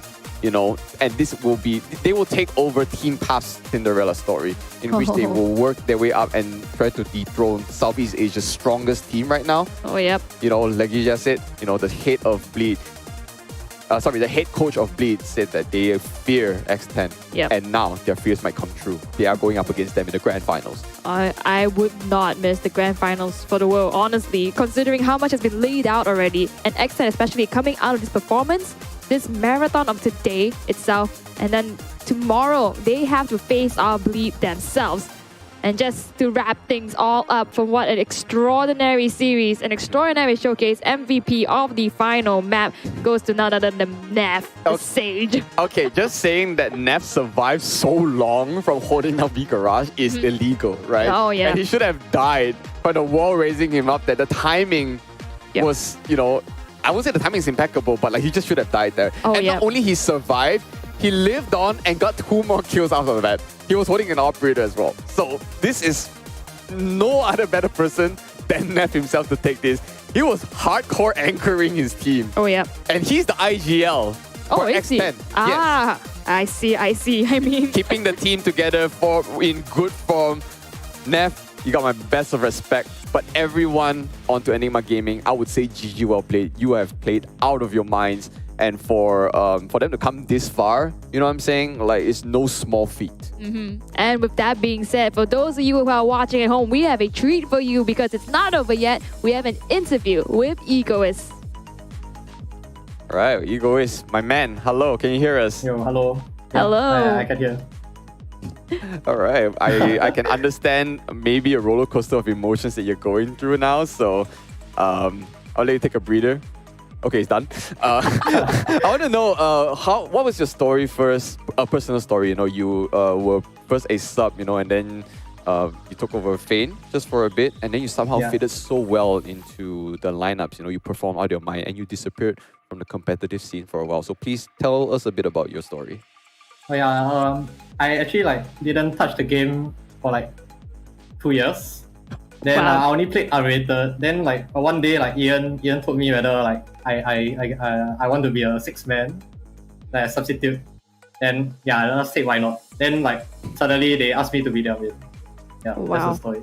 That's the story. Yeah, it's just simple, right? He slot in, he fit in, and he just not only play out of your mind, but your clutches, man. I somehow I wonder what's going through your mind in those decision making, or maybe if it's your IGL telling you what to do. But yeah, go ahead. Yeah, sure. Yeah, sorry. You want to say something? Yeah, to be honest, it's like, I don't know. I just kind of like just play and use my game sense. Yeah. And honestly, I didn't really have confidence in my gameplay because I stopped playing for very long. But I think after this series, I got some of my confidence back. I think 100%. And I think that's my question. First of all, like, how was the whole marathon for you, considering you guys went to four games? So 2-2, really banking on the last game. How has it been for you and your team? Honestly, I thought it was over after the per game because we kind of threw that pistol and then we did a lot of stupid things. And yeah, I honestly thought it was over, but like for the last two maps, especially the split, honestly, like I believed it was like a defender-centered map, so I kind of believed in a comeback. But yeah, it was honestly very close. It could have gone both ways. Oh yeah. Yeah, because that was the part where, like, first, yes, you lost your map pick that was Pearl, right? But then you also stole it back from Enigma in Ascent. So maybe that gave you a bit of a confidence boost, maybe. Yeah. So, with the 4K as well, up in B. Yeah, I love playing Killjoy. I wish my team would let me play more Killjoy. Oh, okay. We heard it first. We thought that he would be like Cypher main, just purely on Cypher, but I guess it's a team decision, right? To play Cypher. On paper, you look so cracked on like your Cypher, man. But if right now you think that you can do so well on like on Killjoy, please surprise us in like Split 2. You know what I'm saying? Yeah. But honestly, for Split, Neff kind of carried us. I agree. I don't know how he survived though as a Sage there. Yeah. So, okay, now I want to know, since you are officially out of the lower brackets and going up against your potential final boss, right, which is Split, in your entire run in VCL, Split 1, you only lost to 2 teams, and that was Bleed and also Enigma. So now you got Enigma out of the way right now. How do you feel right now going to a Split? Do you feel confident, or do you still feel a little bit shaky? I still feel confident that we can at least like take Bleed to a close series, or like or win them in a close game. Okay, I guess with that final question, just to close it all up, because you guys have to rest. I don't want to take too much of your time. You have to prepare for tomorrow, the grand finals of it all. Very simple. Do you have anything to say to Bleed as you meet them in the grand finals? I'm gonna bleed you out. Oh! Gods can bleed, right? So I think he's putting the ego in egoist. Thank you so much, man, for your interview, and I wish your team the best of luck tomorrow. Wow. You have it first. Ego is in the flesh. Ego is in how he feels about the series as well as tomorrow's match. We already got a forecast, and trust me, I never had a forecast today, except the fact that we will most likely go to a 5-game series. We reached there, but was it the outcome that I expected that X10 would win? Maybe not. So definitely there was a slight upset in this, and it was a bang of a match. I don't care what people are saying. I don't care what you say about Enigma Gaming, about X10, but they have made it entertaining enough for us, and it is all come down to this. Tomorrow is the official grand finals, and your grand finalists are Bleed and X10. Yeah, Bleed and X10 in the grand finals. We take a look at match number 2. They actually met there, and that's who knocked X10 down to the lower bracket. I'm sure they have a fire with them to come back up. But again, less than 18 hours, I believe, the next match. So lots of recuperating to do to get themselves back into the concentration that they need. So get some good rest, X10. Yeah, I mean, now it's only like 6 p.m. They can probably celebrate with a meal real quick, and then just like, I don't know if they need to practice tonight. I'm sure Bleed is practicing out of nowhere, I'm sure Bleed is watching, writing notes. Bleed might be watching, yeah. But instead of like just saying Bleed has more rest, but X10 is coming up hot from these, you know, like they recently played, and they got their hands actually warmed up from an actual match, right? So I would say that today, in the end, we might not see Enigma anymore in where we close out like Split 1. But Split 2, I'm very sure they're back strong. And since the revamp of their roster, Arton coming in, they're trying to polish up the communications a little better. And trust me, you haven't seen the last of them. Okay, wait, hold on. I know production is trying to get us to close, but one last question. You're not casting tomorrow, right? Yeah. Okay, so then I'm not casting too. Can we put out predictions? Bleed and X10. Who are you rooting for? Put him on the hot seat. I need to hear a different answer from you. Oh, okay. A different answer. Okay, no one's gonna see this. X10, 3-1 bleed. X10, 3-1 bleed. Okay. I mean, if you're going to force me to say a different answer, then I don't know. Do you actually have the same answer with me, or like are you actually thinking X10 might take this? I think I'm rooting for X10 just because, I mean... Yeah, correct. That's the same reason I want to, because everyone knows right now that Bleed is holding the trophy right now, besides Paper Rex, in Southeast Asia being strongest teams, right? But I would say that if I were to take Bleed to win this, they might actually bring it to a full 5-game 3-2. But if X10 wins this, it's 3-1. So that's my 2 predictions. Oh, okay. That's very interesting. That's very interesting speculation. But okay, myself, I want X10 to win. Just following the story. Nothing to do. No biases, by the way. Hopefully, we get to see 5 games. Unless we see Bleed stamping their name as still one of Southeast Asia's strongest team, we can only find out tomorrow. So good luck to those 2 teams. We will be rooting from you for the back ends. So right now, we will have to say goodbye. Ladies and gentlemen, once again, Xeno Viper here and Eliminate. Have a good night. Grand finals tomorrow. Spike planted. One enemy remaining. Spike planted. One enemy remaining.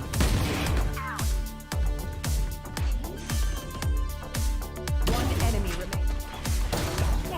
My ult's ready.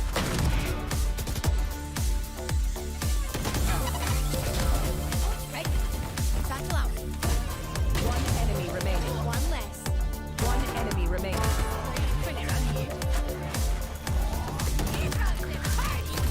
Spike down. One enemy remaining.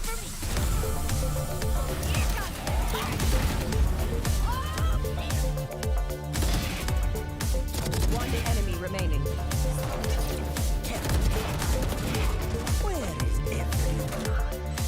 One enemy remaining.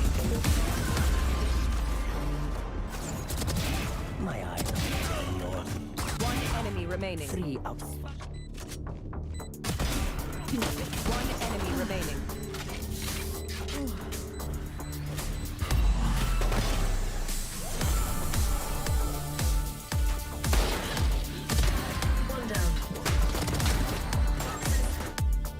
Right there. One enemy remaining. There. Enemy remaining.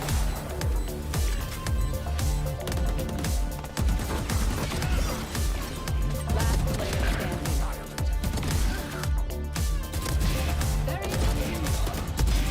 One enemy remaining. One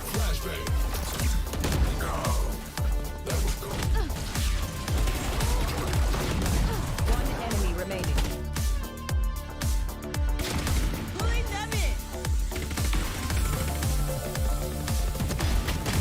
One enemy remaining.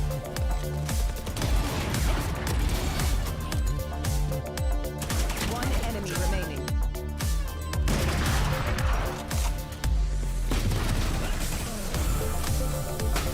One enemy remaining. 10 seconds left. Spike planted.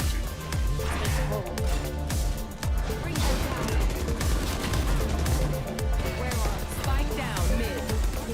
But Devron has been seen. Hello there, but what a dodge! Every single one of them. Are you Each round, only one of them's been. Oh my god! Ooh, that was really brutal. They've actually gotten it. Kinda like see that, but oh my god, not again! behind and retaliates too, but he has to call for Taken. Stop it.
Bye.